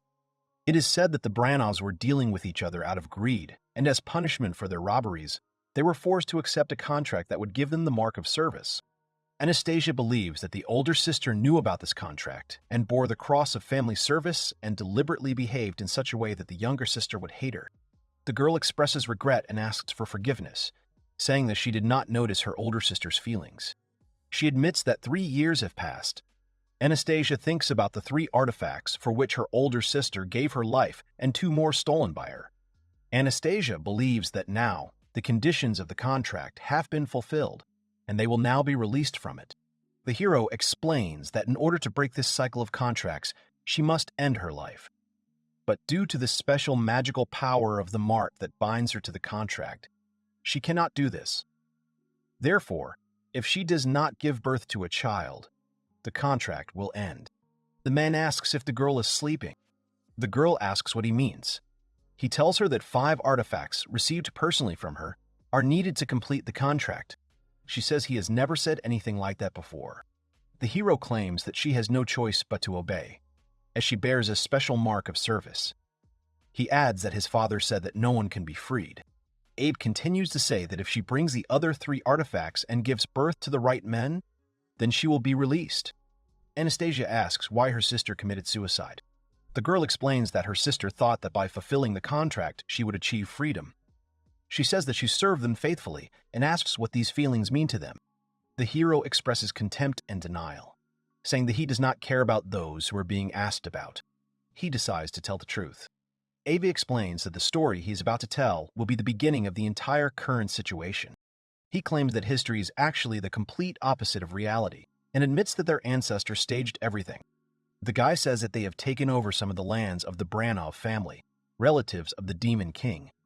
He mentions that their ancestors sentenced the heroes for the fights between their people, and turned them all into special servant thieves to serve them for generations for 3 centuries. The girl realizes that they were all deceived from the very beginning. The hero comments on the reaction of the servants when they learn the truth and considers it simply amazing. He laughs loudly and notes that her older sister had the same silly face. Abe is delighted and says that Tatiana couldn't accept reality and just left, and he thinks that while she has this special servant mark on her, she will have to return to him at least once every 6 months.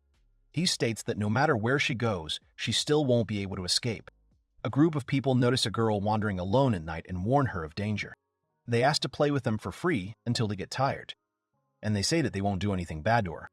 The guy suggests they have some fun and then he'll let her go. Some say it's a reward for good people.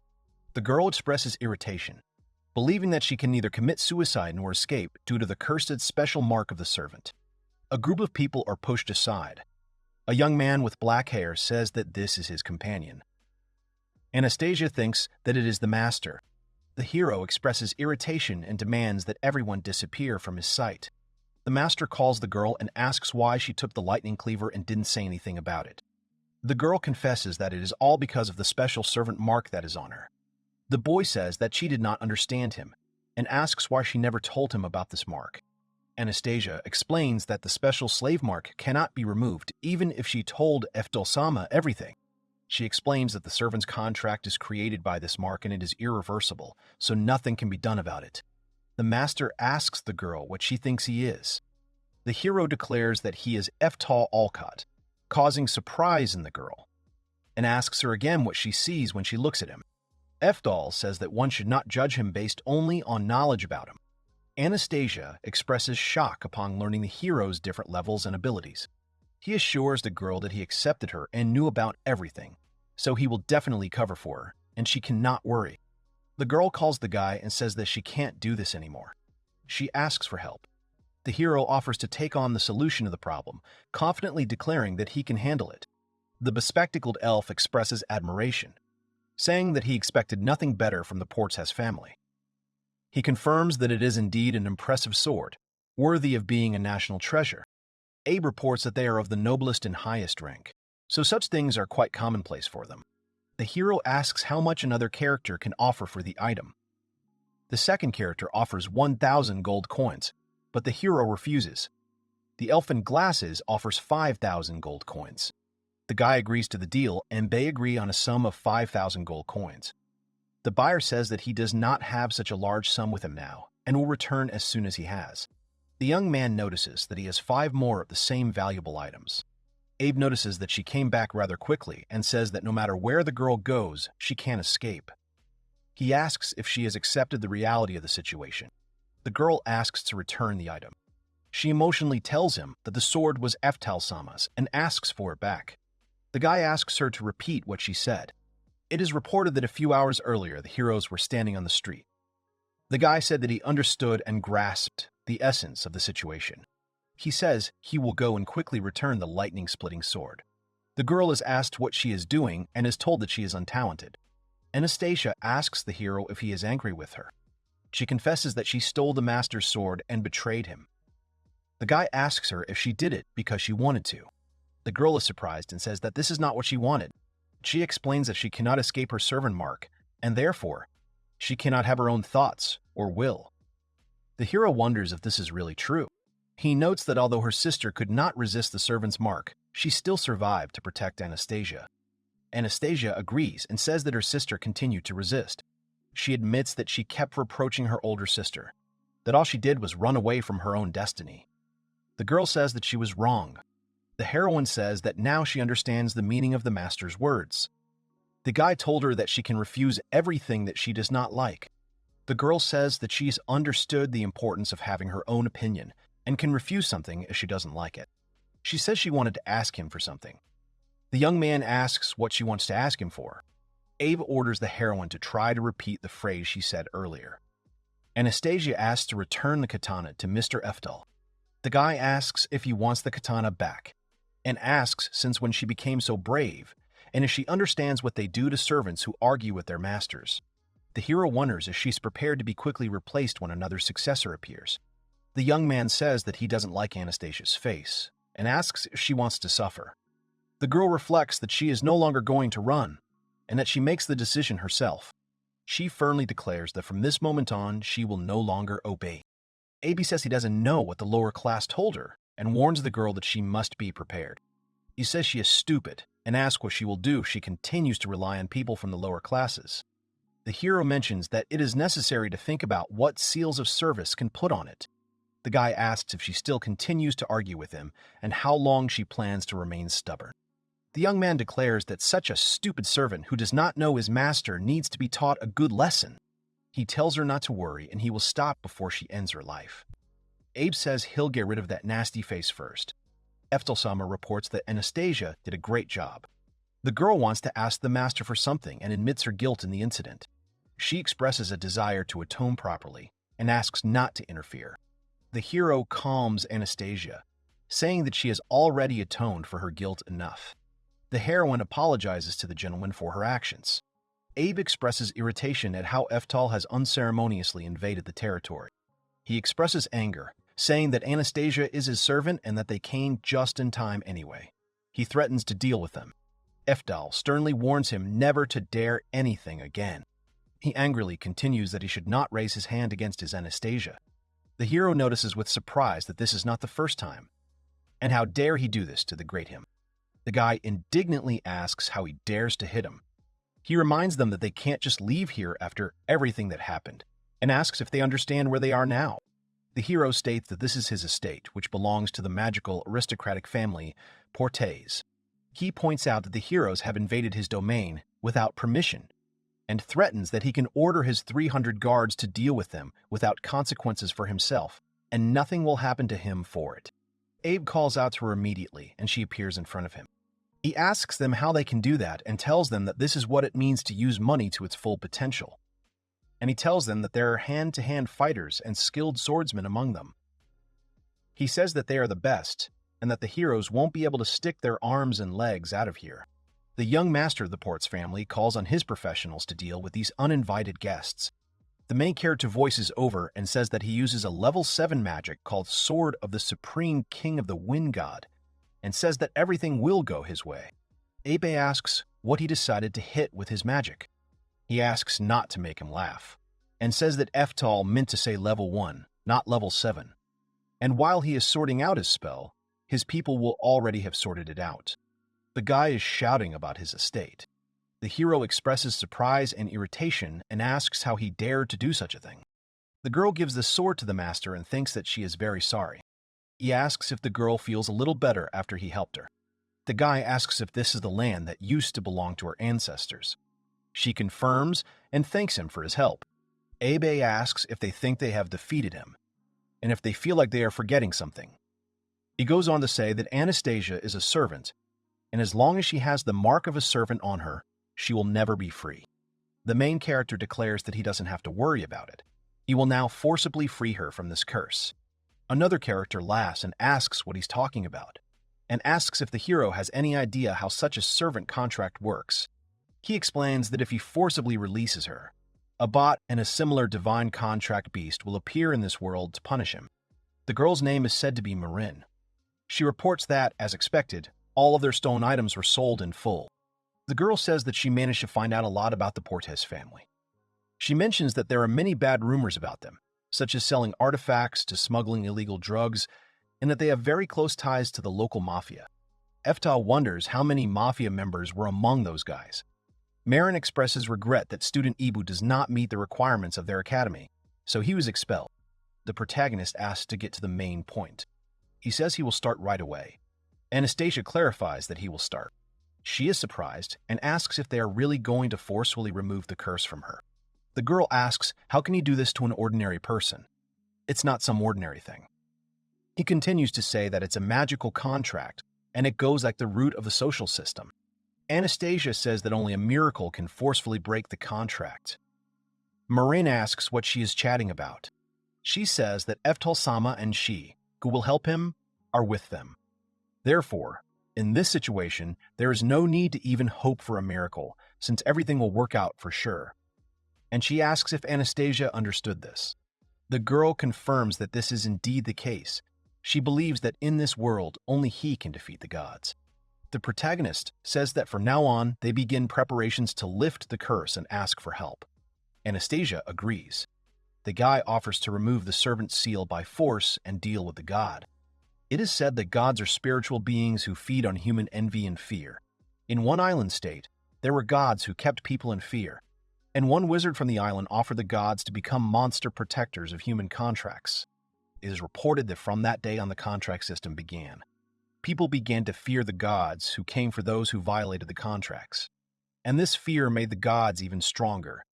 Now this power has become so great that even an entire country cannot resist it. The hero apologizes to Anastasia for being so quick and says it's time to start. He says she'll be a little cold, but she has to be patient. Anastasia notices that this place is huge. The guy says that no one knew about the existence of this place under the mansion. Eftal says that this place was used by the 4 great emperors. He says that here, they created a long-lasting magic protection circle of the 10th level. This dungeon was a place of training for the most outstanding wizards from all over the world. The girl expresses surprise upon learning about the creation of a protective magic circle for the 4 emperors. The master explains that this place will not let any magic or spiritual beings through. He believes that this is the perfect place to forcefully remove the seal. Anastasia reports that she has completed her preparations. Marin also reports that everything is ready. The guy says that the outline of the coat of arms of forced liberation is also ready. He tells Anastasia that she must be ready, and they begin the process of breaking the curse. The girl expresses confidence and readiness, stating that she relies on him. The hero announces the beginning of the procedure for freeing himself from the curse.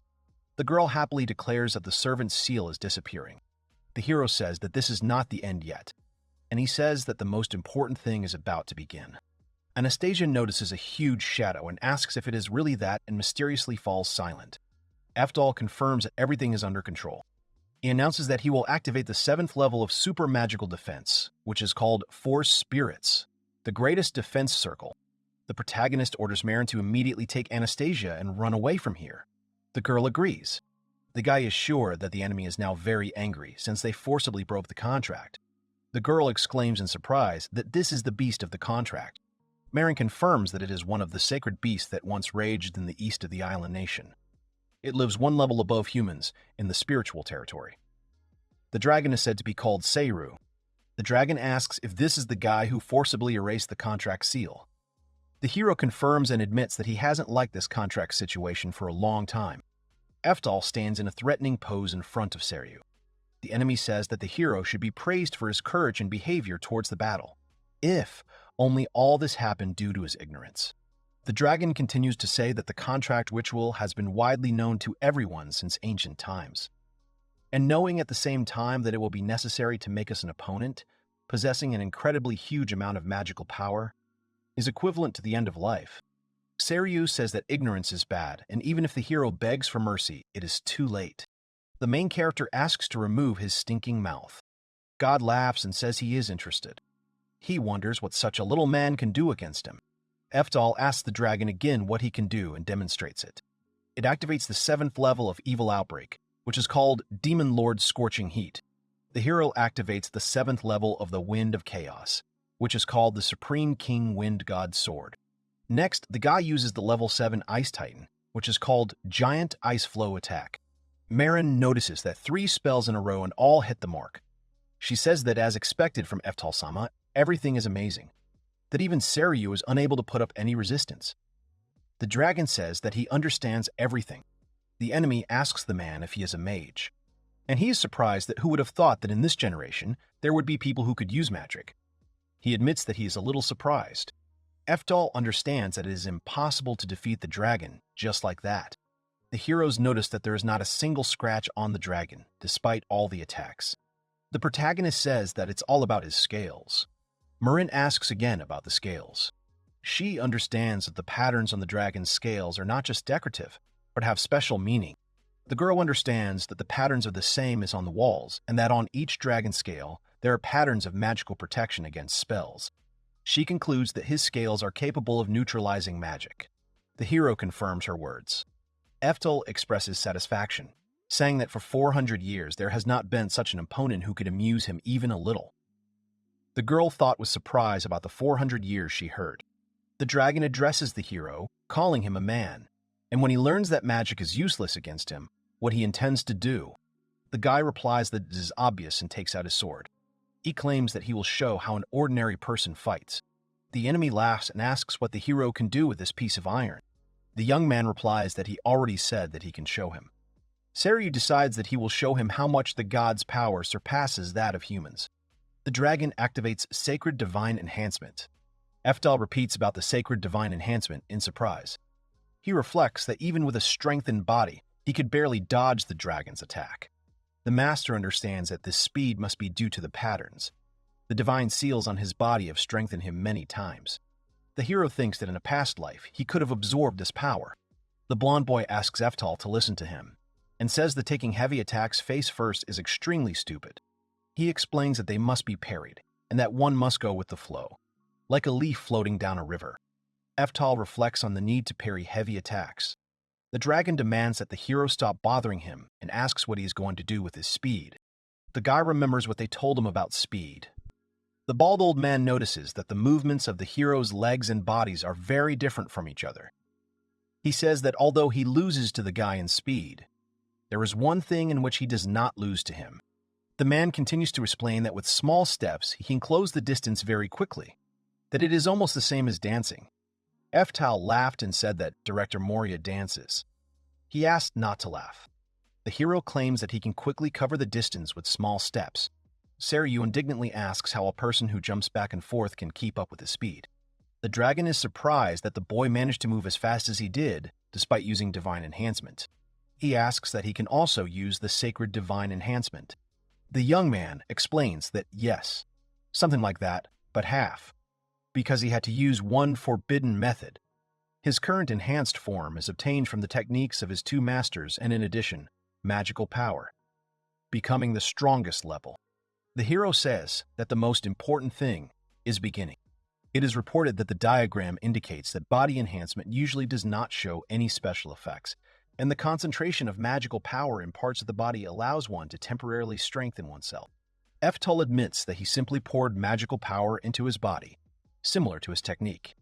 However, controlling the flow of magical energy to strengthen the body in battles has its own delay, and adds that in the end, he definitely will not win. He asks the dragon what he thinks would happen if someone else could control his magic control. Sorcerer asks that he wants to let someone else do it. The protagonist says that he has a favorite student, and he gave control of all his magical power via brain link to his student, and all that remains for him is to control his body and mind. The guy claims that he can use powers at the same level as his. Anastasia says that this is amazing and that it was to be expected from the Master and Marin-sama. She remarks that they will be able to defeat a god at this rate and expresses surprise at this. The dragon notices that there is some kind of person there. He categorically denies admitting anything and says he will never admit it. The hero says that he can't admit it or not, but these are all human techniques, and he calls Marin to action. Sorcerer calls the hero an impudent man and threatens to rip him apart and eat him alive. The dragon states that the man is stupid, and did he really think that he could defeat him with this toothpick? He states that he has thought of something and he incinerates it with thunder. The enemy activates Thor's Spear level 9, which is called Thunder God's Mad Dance. The protagonist laughs at the idea of using a thunderstorm against him, the God Emperor of Thunder. He says that this is just in time, and promises to teach what real thunder is. Eftal announces that he will show what real thunder looks like from a man who has been dubbed the God Emperor of Thunder. The dragon notices something coming and wonders why he is absorbing all the lightning he summoned. He asks what kind of abnormal lightning this is, and says that it can't be. The hero states that it is correct if he says that the one who decided to break the contract is none other than the God Emperor of Thunder. Sorcerer asks in surprise that it is Eftal, and asks where he is aiming. The enemy wonders if he is really going to use this sword as a lightning rod, and he says no. The protagonist activates level 10 magic power, called God Emperor of Thunder. The bright light from the lightning blinded everyone around. The young man directed a powerful thunderbolt straight at the sword, which served as his lightning rod. The dragon let out an angry roar from the unbearable pain. With a loud roar, it fell straight to the ground. From its enormous weight, the water splashed in all directions, forming sparkling drops. The guy landed carefully, splashing much less water around. The wounded dragon, who was unable to get up, muttered with his last strength that this was simply impossible. He looked straight at the young man. This monster was simply sure that this magic was familiar to him. But the person who used it left this world 400 years ago. Then the magician answered. It was not at all surprising to him that the dragon realized this only now. He admitted that at least 400 years had passed since the last time he broke the contracts. He proudly declared that he was one of the 4 emperors, namely Eftal. The creature again let out a deafening scream and twitched. It seemed that he had no strength left even to rise. The guy confidently approached the majestic azure dragon, leaning his foot against its huge body. He put his hand for greater stability. At that moment, he felt the cold scales and carefully pulled out his sword. Anastasia joyfully folded her hands. She was overwhelmed with emotions. She was delighted with the master's strength and was very glad that everything was over, because he was able to defeat the azure dragon. Another companion of the young man noted that this was all simply incredible and brought back memories of the legendary contract breaker Eftal. The guy himself agreed and said that a long time ago, when he confronted the red bird, the black turtle, and the white tiger, they should have definitely realized that he was the Emperor of Thunder. And then the smug guy put one hand in his pocket and added that he still couldn't allow himself to forcibly enter into contracts for any greedy reasons.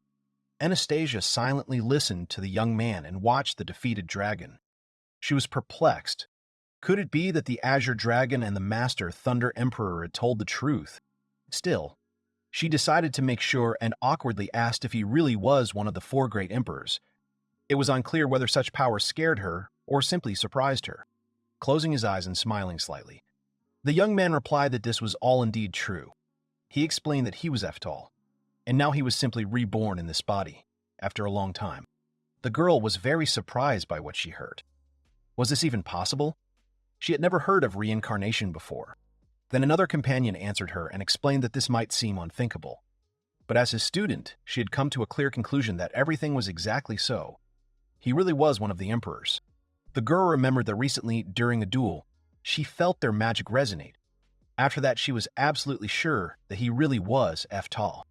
And then she smiled and, turning away from the girl, added that one shouldn't judge her master only by superficial judgments.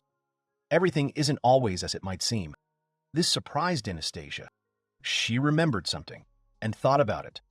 Eftal had once told her not to judge him by superficial judgments.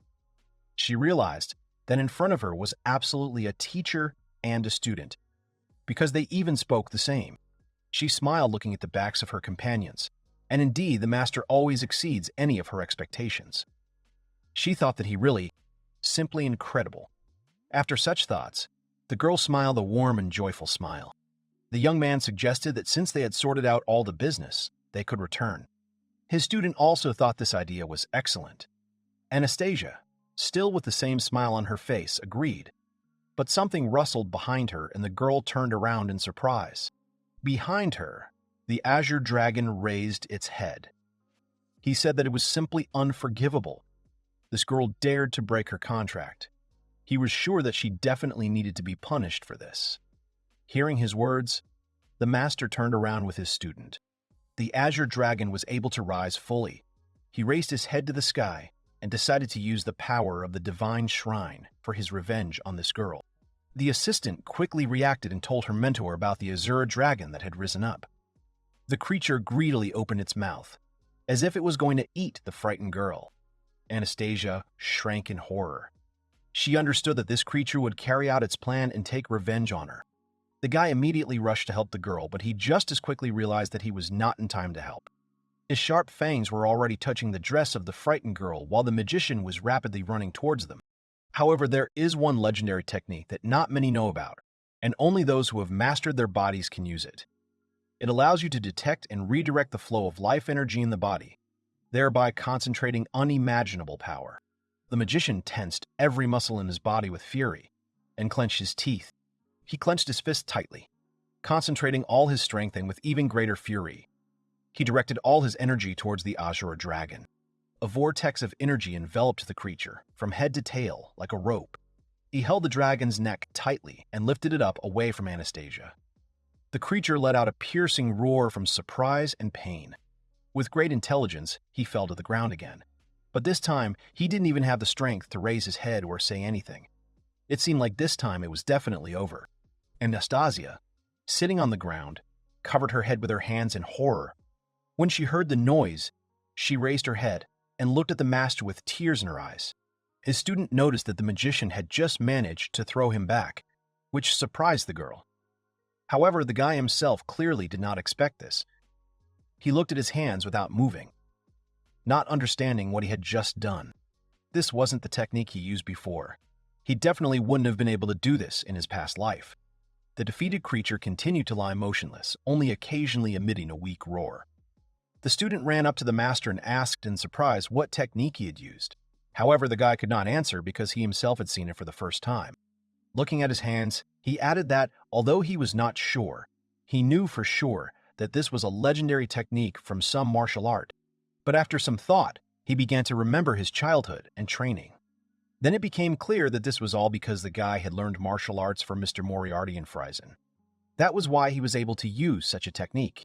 And although the training itself was not entirely at the magician's request, the skills he acquired through it clearly bore fruit.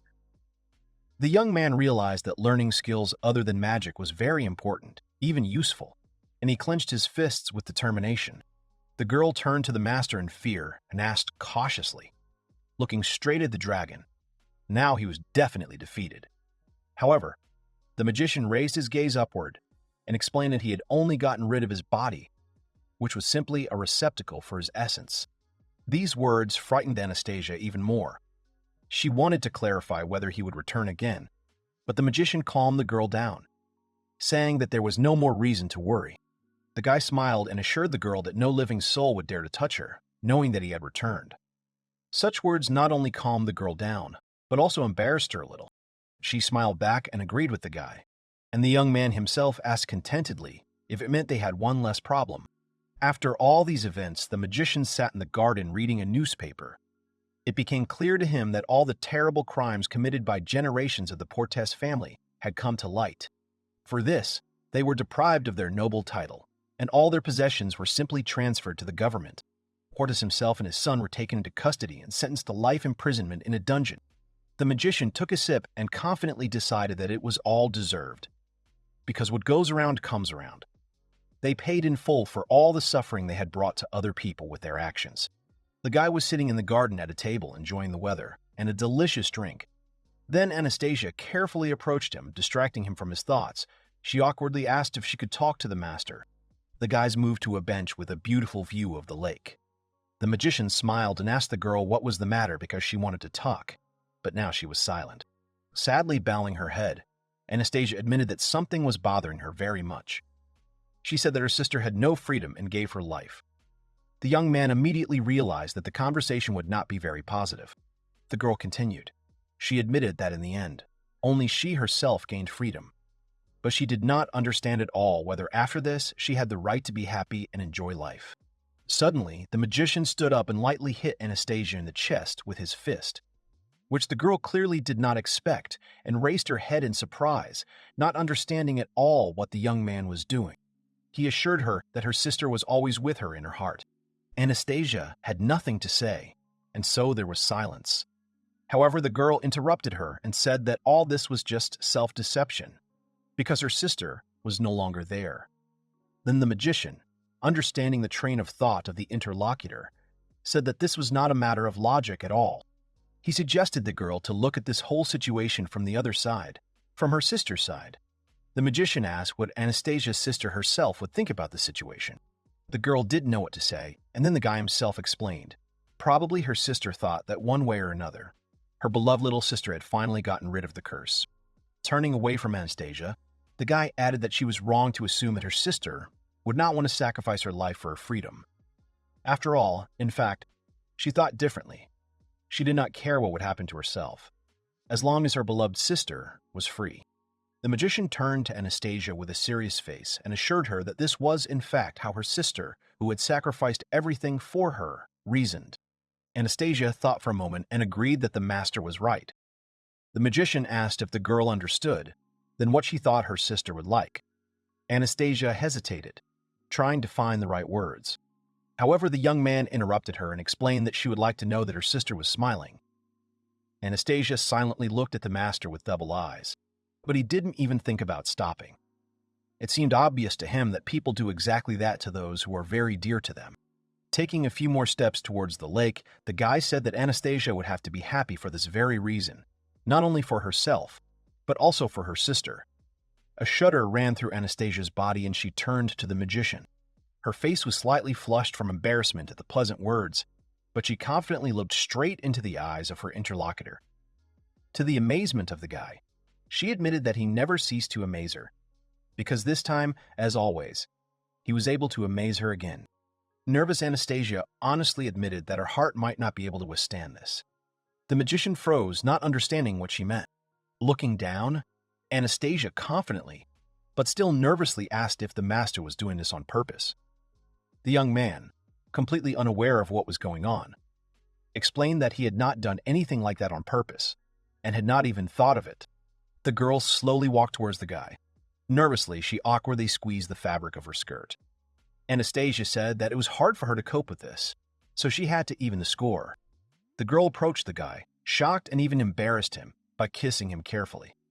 She really wanted to express her feelings, because she simply could not stand it. Anastasia herself blushed even more. She was also embarrassed by what was happening, and the young man just silently looked at her. He certainly did not expect this at all. Anastasia admitted that she had made a decision. From now on, she would be happy with the magician. The girl took a step back and, smiling tenderly, sincerely confessed her love to the master. The young man froze, embarrassed and surprised. When he realized what had happened, he suddenly pulled away and asked what had come over her. The guy put his hand on the girl's head and, patting her head, said that he was glad of her decision. The girl carefully took the guy's hand, which made him turn towards her. She held the young man's hand and agreed with him, smiling happily at the words. The young man thought about it, because on this day, for the first time since he met Anastasia, she looked him in the eyes as if she had finally opened up to him. The girl herself added that now she understood why Mrs. Merlin was happy every time the magician stroked her head. A little later that night, the boy was having dinner in the company of his student. The magician turned to Merlin, wanting to share his thoughts with her. He admitted that with all the commotion, he hadn't had time to talk to her at all. The girl looked up from her plate and looked at the magician. He then asked why she didn't use magic of 9th level or higher during the sparring. Merlin didn't seem like the type to give in intentionally. The student looked at the master in surprise and put down her instruments and decided to ask a question. She looked straight into the eyes of the master and asked if he really didn't know about it. She spread her arms and explained that she was talking about a magical explosion several hundred years ago. The magician asked in surprise what kind of magical explosion was being discussed. The student replied that judging by the consequences of this explosion, right now, the only person capable of using 10th level spells is him. The boy looked at her in amazement, trying to comprehend what he had heard. The girl continued to tell him that this had happened 10 years after Eftal had disappeared. In the ruins of an ancient civilization, there was a mysterious stone monument. When this magical monolith was discovered, a group of researchers headed towards it in order to find out if it could influence the spread of magic among people. The special research team, led by the Flame and Frost Emperors, consisted of 48 people. The magician even began to remember the Flame and Frost Emperors. However, something very unexpected happened. Already on the second day after the start of work, a huge, inexplicable explosion occurred in the ruins. The young man froze. He looked at his student with horror, trying to think about what he had said to her. She added that the same magical monolith was completely destroyed, which is what caused the mutation of the astral bodies of all people. A wave of magical radiation quickly spread throughout the world. And because of this, the astral bodies of all living things, people, elves, demons, and even gnomes, have undergone significant changes, and not at all for the better. As a result of such an incident, any subsequent generation who tried to use 9th-tier magic was simply unable to withstand it. She sadly looked away and summed it up. From now on, Mastering and using magic of level 9 and above became simply impossible. The magician's face changed. He looked at the girl and decided to clarify whether it was only a matter of a magical explosion. The girl confirmed his words, and then he thought about it.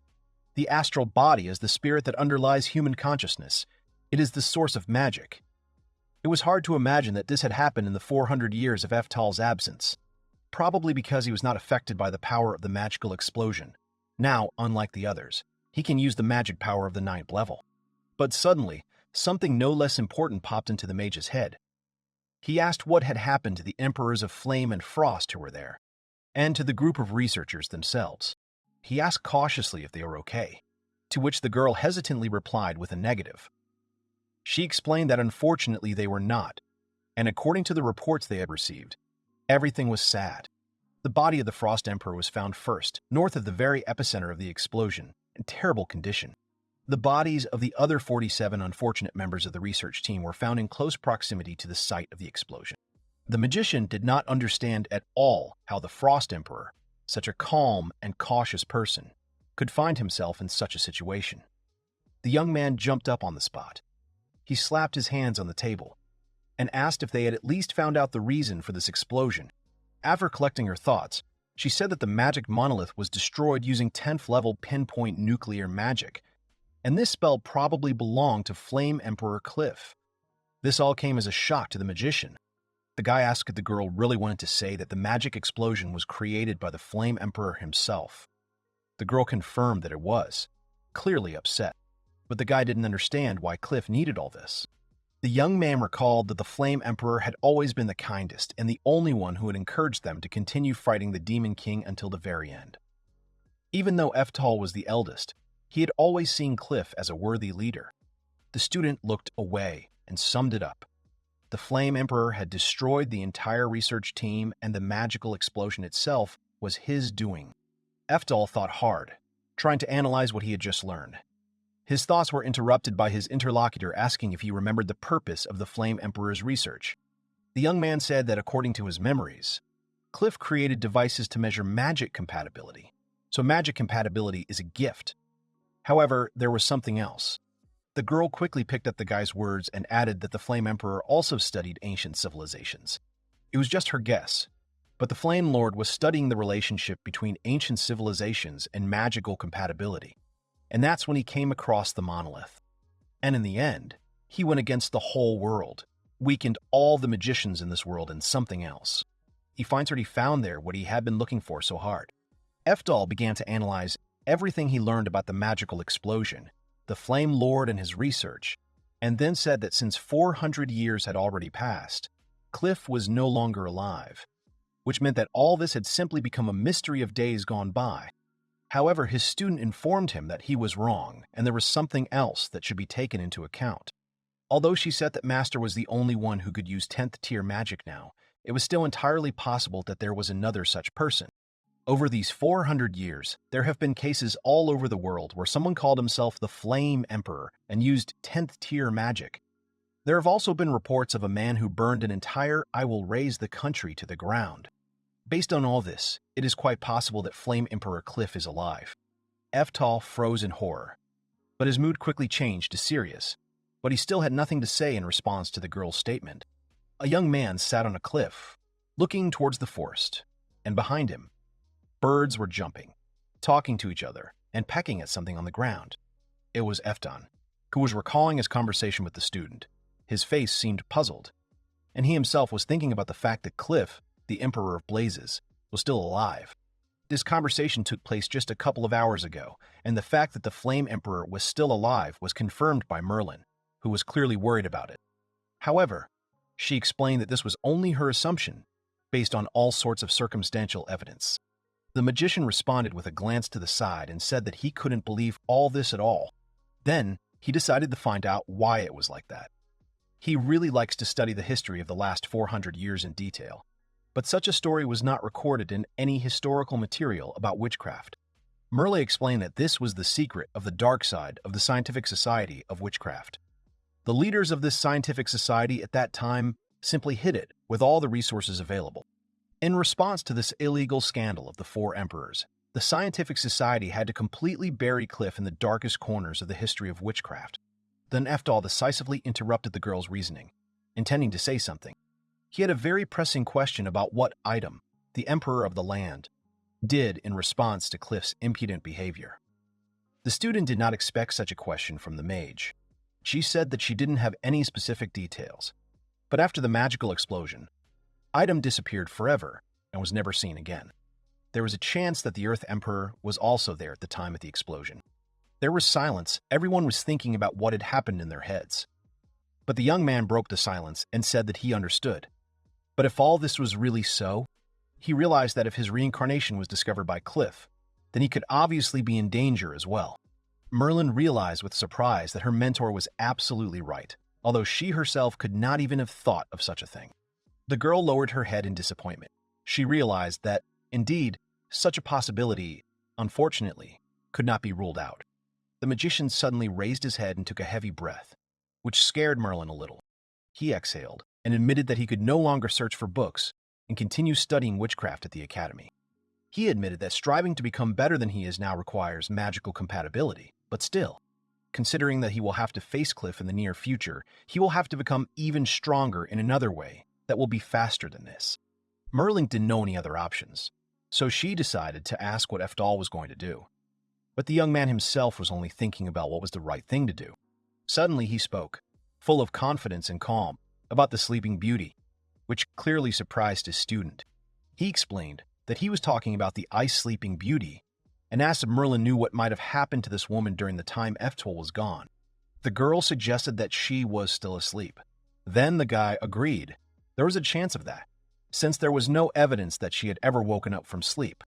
Merlin did not expect such a solution to the problem at all, and did not believe that such a thing could happen. And so she asked if the master was going to meet this woman. The magician agreed, if he could. He would of course prefer not to do this. But still, she was his last hope. That's how he ended up in this forest, watching it from the cliff. Standing on a high hill, the young man used 9th-level gravity magic, namely supergravity territory. The tree growing in front of the young man at first seemed to even stretch out, and clouds of dust mixed with dirt rose into the air. However, a moment later, with a loud roar, this tree was simply pressed into the ground, and a hole formed around it. Anastasia and Merlin coughed from the huge amount of dust in the air, but when the veil gradually cleared, they noticed something surprising and interesting. Where the tree had once been, there was now only a huge crater, in which only a pile of leaves could be seen. The magician jumped down to his companions, and while his student noted that the terrain had changed, Anastasia peered in surprise into the resulting depression. Merlin immediately rushed to Eftal, saying that it was simply unbelievable. She admitted that she had never even thought that it was possible to reproduce power, which is the complete opposite of wind magic. However, the magician himself noted that this was still too weak a result and he needed more. If someone had appeared who had the ability and trained properly, he would not have been able to achieve such a result in such a short period of time. Thus, if we compare with the Emperor of the Earth Eftal himself, the image of X-gravity. Thus, it is obvious that the magician needs more practical training. So in the end, if he wants to move forward, he will have to see one girl. That is the conclusion Eftal came to. The young man called Anastasia and suggested that they continue their journey, not thinking at all about the fact that he had not told where they were going. The guy said that they needed to see someone he knew. The girl asked what kind of person he was talking about, and then the master asked if she really didn't know. Once upon a time, there lived a brilliant sorceress, and people even say that she was considered a legend. One day, this sorceress said that human life is too short to know higher powers. While in a human body, she learned necromancy and, in her joy, turned herself into a higher undead with an immortal body. It was not a pleasant sight. The sorceress, throughout her life, about whom she had dreamed so much, continued to study magic. And then people, out of fear of this great sorceress, who lived for more than 1 millennium, and her powers, they gave her the nickname, they began to call her the immortal Empress Sasha. This story really surprised Anastasia and the girl. Spreading her arms, repeated the question, "Is it really about the immortal Empress?" Eftal continued to tell that initially, the title of Emperor was considered the highest that a person could receive, but at the same time, it was glued to one place by politicians, and Sasha, too, began to be considered an empress. However, Sasha did not get along with influential people, and it seems therefore that this meant that she was in opposition to the rulers. Suddenly, the girl stopped. She said that she had actually heard about her. Whenever the conversation turns to the immortal sorceress, it is about a legendary or even more mythical entity. She froze in horror, only now learning that the dark sorceress really exists. Then Anastasia asked what connects Eftal and such a powerful magician. The young man raised his hand to his face and, looking away, explained that Sasha was his teacher. This shocked Anastasia. She did not even believe in the existence of this woman, but she turned out to be Eftan's mentor. Merlin asked the girl why this surprised her so much. There was nothing unusual about it. The witchcraft society has certainly lost its former power and grandeur, becoming a shadow of the past.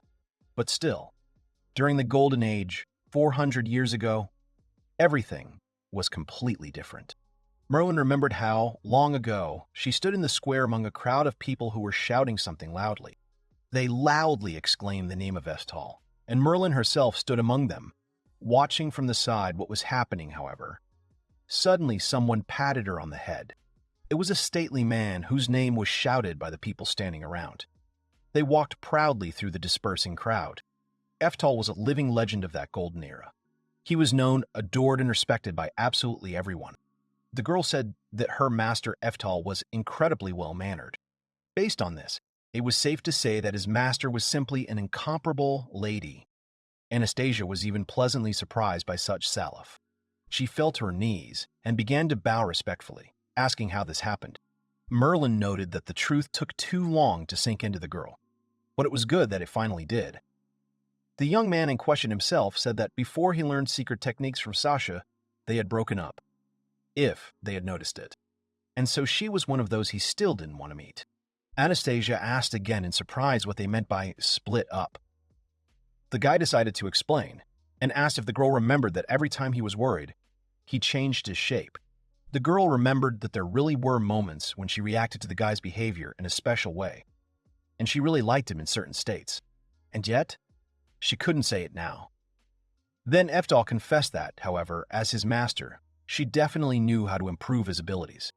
Anastasia wanted to answer something, but she remembered something. It was definitely very important, because she decided not to finish and abruptly change the subject. She asked what the master was going to do with the Magic Academy. The young man did not understand the question, and decided to clarify what his interlocutor meant. However, even without explanations, he understood what was being discussed, and said that very soon there would be long holidays at the academy, and he planned to return there before the start of school, because he really wanted to take part in the school competition. As soon as he finished speaking, he immediately noted that they had already arrived at their destination. The girls froze, staring at what was right in front of them. This was the very tree in which the immortal Empress Sasha rests, and it is called the World Tree. Anastasia decided to clarify why the magician said that Sasha was buried here. The guy agreed that he really said so, and it was not a slip of the tongue. He explained that this was one of the effects of immortality. Sasha had lived for several hundred years, and now she should have slept for the same amount of time. So, if we count from the time he was with her, she should have slept for about 4 centuries. This greatly surprised his interlocutor. 4 centuries really did seem like too long a period to her. However, suddenly a loud roar was heard, and something flew right in front of the guys. But if the magician had not managed to catch Anastasia, perhaps not all the guys would have remained unharmed. The guy froze watching, and the frightened girl only nervously asked what had just happened. The dust gradually began to subside, and the heavy steps of a man in armor were heard. The formidable warrior stood before the boys. Besides the sword, he also held a shield, and he himself was wrapped in heavy armor. The warrior said that he would never let through those who wanted to disturb the peace of his master, no matter who they were. He looked menacingly at the company and assured them that they would become just rust on his sword. Anastasia screamed, not understanding at all what was in front of them, because he didn't look like a human. Probably it was Sasha's guard. They are also called living armor. Such arguments were confirmed by Merlin and Eftal himself. The girl asked what living armor was. The magician explained that after great masters of sword and war leave their mark on history, their mastery passes into armor. They become shadows of themselves who fought to the end. The girl stood frightened to the side. Then the master said that they could stay aside, and he himself would go and talk to the living armor. Man walked right up to Sasha's guard and stood opposite him, making it clear that he was not afraid of him at all. He said that he was a student of the Ice-Sleeping Beauty and politely asked permission to pass. The warrior froze, looking down at Eftal. Burning eyes were visible from under his helmet, and steam was coming out through the holes, as if from heavy breathing in the cold. The warrior gripped his sword tightly and said that his task was to determine whether they deserved to awaken his master. Eftal did not expect such an answer and was taken aback. The menacing man said that his name was Johannes. Iverte and he is an imperial swordsman. Taking off his helmet, he asked for a challenge from the magician and said that if he wanted to pass, he would have to fight him. The guy said that he understood everything. It was clear that he was not going to back down. However, Merlin seemed to recognize this name and could not believe that it was really him. Eftal assured that there was no doubt. He was a famous hero of a war that lasted 100 years, and in the end, he was able to rise to the rank of general. He was a legendary sword master who went down in history. Johannes himself, Everte, smiled contentedly and confirmed that everything said was true. The magician could not miss such a chance, because it only happens once in a lifetime. To fight with the legendary master of the sword. The young man wondered if his skills would be enough to defeat him, so he bowed to his opponent and asked him to be gentle with him during this fight. The general of the empire was surprised that the boy possessed some knowledge of military skill. However, he added that if someone were to swing a sword at him, his attitude towards him would drop to 0 points. Having said this, the warrior was already preparing to attack. He made a sharp dash towards the guy, who hadn't even pulled out his weapon yet, and was about to strike him down, but Eftal managed to use body strengthening. The magician quickly pulled out his sword and repelled the warrior's attack, and the loud ringing of swords echoed throughout the area. Both were determined and looked straight into each other's eyes. They fought fiercely, and neither of them intended to lose, although it was clear that both of them were not putting much effort into the fight. At one point, the swords clashed. The young man continued to press on the weapon with both hands in an attempt to overcome the guard. He succeeded. Johannes could not hold Eftal's sword, and his hand slipped. Then the young man decided to take advantage of the opportunity and declared that the warrior was now his. He struck right in the stomach, but something was wrong. The armor scattered across the ground, and the master realized that it was just an illusion, which meant that everything would not be as simple as he wanted. Suddenly, a general appeared behind the magician, swinging at the guy. Eftal, fortunately, managed to notice him and turned around. The general used an imperial sword art called beasting. He began to strike at incredible speed. His sword seemed to be impossible to follow. Eftal dodged skillfully, but it was still very difficult, and he noted that the warrior was too fast. And yet he did not have much time to think. The general did not stop striking. The guy jumped back sharply, but still one blow reached him, cutting his cheek. Blood started to flow from the wound. But the young man had only one thought in his head. If he had fought this warrior before reincarnation, he would have definitely turned into a sieve. Sasha's guard said that he was giving the guy 60 points and added that a person like him was born only once every few decades. However, this was still not enough to surpass the general, and so he advised him to leave. The magician replied that he would not leave because it was still too early, and then the general said that the boy had left him no choice. After these words, he threw away his shield, which surprised Eftal. It will probably only become more difficult to fight back. Johannes assumed a menacing fighting stance, showing that he had no plans to retreat. He said that the essence of the imperial sword art lies in mastering the technique of using 2 swords in combat. Jumping into the air, he announced that the guy would lose to his 2 swords. His attack speed seemed to increase several times, and now the young man was having a hard time keeping up with the general's blows. The general was clearly pleased with himself, as if he was not tired at all and continued to attack with ease. Eftal realized that the speed of his attacks had simply been doubled. At this rate, he would have to fully concentrate on just propelling all of his attacks. There was no time to attack himself. The young man continued to fight back, gradually moving backwards. However, at some point there was nowhere to go.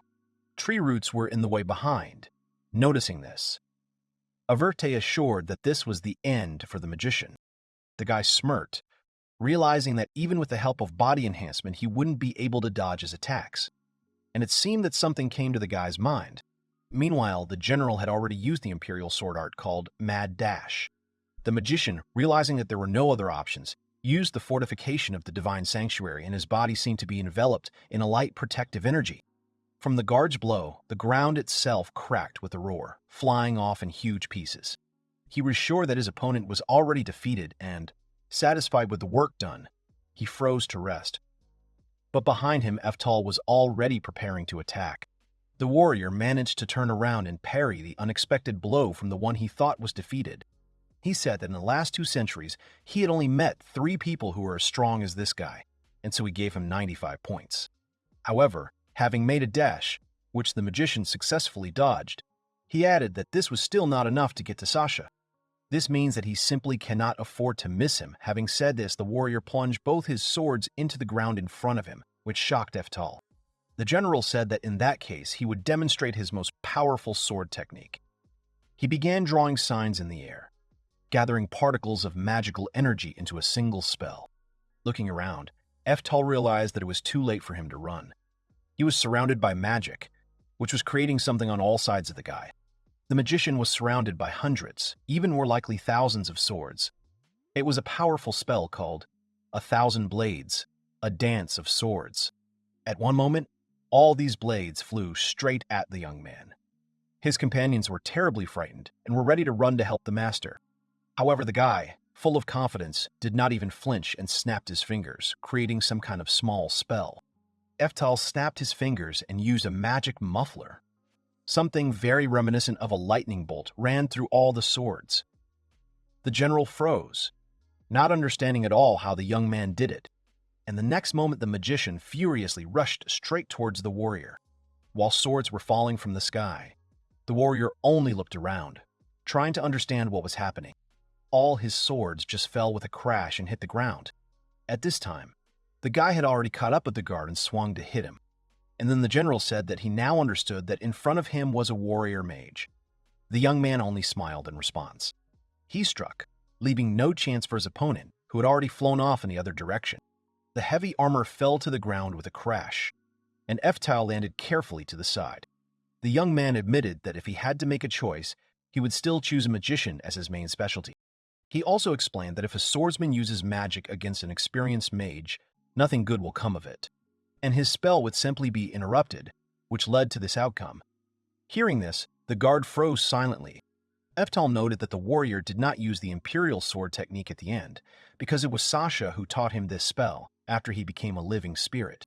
Standing on one knee, the general noted that it seemed the guy saw right through him. The warrior lowered his head and noted that the guy had actually foreseen his moves. He admitted that he was completely incapable of mastering Manga magic, but despite this, he had learned from Sasha. Sword dance was what he had finally mastered. However, the warrior still said that he could not understand it all. With magical skill of the degree of Eftal, he could have crushed him from the very beginning if he had used his power. The boy replied that against a legendary swordmaster like Johannes, using magic would be simply pointless. In addition, he added that they are both Sasha's students, which means they are classmates, and while sparring is taking place between classmates, they do not need to get rid of each other. The general fell to his knees, shamefacedly admitting that this time he had been defeated. Eftal bowed to the warrior in return and sincerely thanked him for this battle. The boys walked on, but Johannes continued to kneel, and in order not to feel awkward, Anastasia also bowed to the warrior. Suddenly, he asked the company to stop and, standing up, said that he was still a warrior, and warriors always admire other strong warriors. He took off his helmet and extended his hand and asked if Eftal could drink. He said that he had several good drinks and would be glad if the guys would stop by to see him after they finished their business. The magician happily accepted the offer of his new comrade, but something was bothering him. In fact, the guy didn't know if the general would be able to drink like that, because now it seemed like it might be difficult for him. But he held out his hand as a sign that there was nothing to worry about. Suddenly, the whole area was illuminated by a bright light, and the boys watched the general in amazement. Eftal's surprise, instead of a spirit in armor, a man now stood before him. The warrior winked and said that now he could. He said that he could change his appearance for a while. The magician laughed and said that he understood everything. He approached the man to shake his hand, and they were already saying goodbye, intending to meet later. The warrior began to say that he liked this fight, but then he let out a painful groan. It was as if he was being pressed into the ground right there on the spot. Eftal froze with his hand outstretched. When the man in front of him was no longer recognizable, he didn't even look like a human anymore, and his body continued to be pressed into the ground with great force. There was an incredible noise, and then a bang, and pieces of flesh flew past the guy. Anastasia covered her ears in horror, and Merlin rushed to her teacher. On the ground where the man had just stood there was only a pool of blood, pieces of skin, and a pile of bones. The magician immediately realized that someone had used the supergravity zone and began to look around. But right in front of him, a few meters away, stood a guy in a cloak, whom the magician quickly noticed.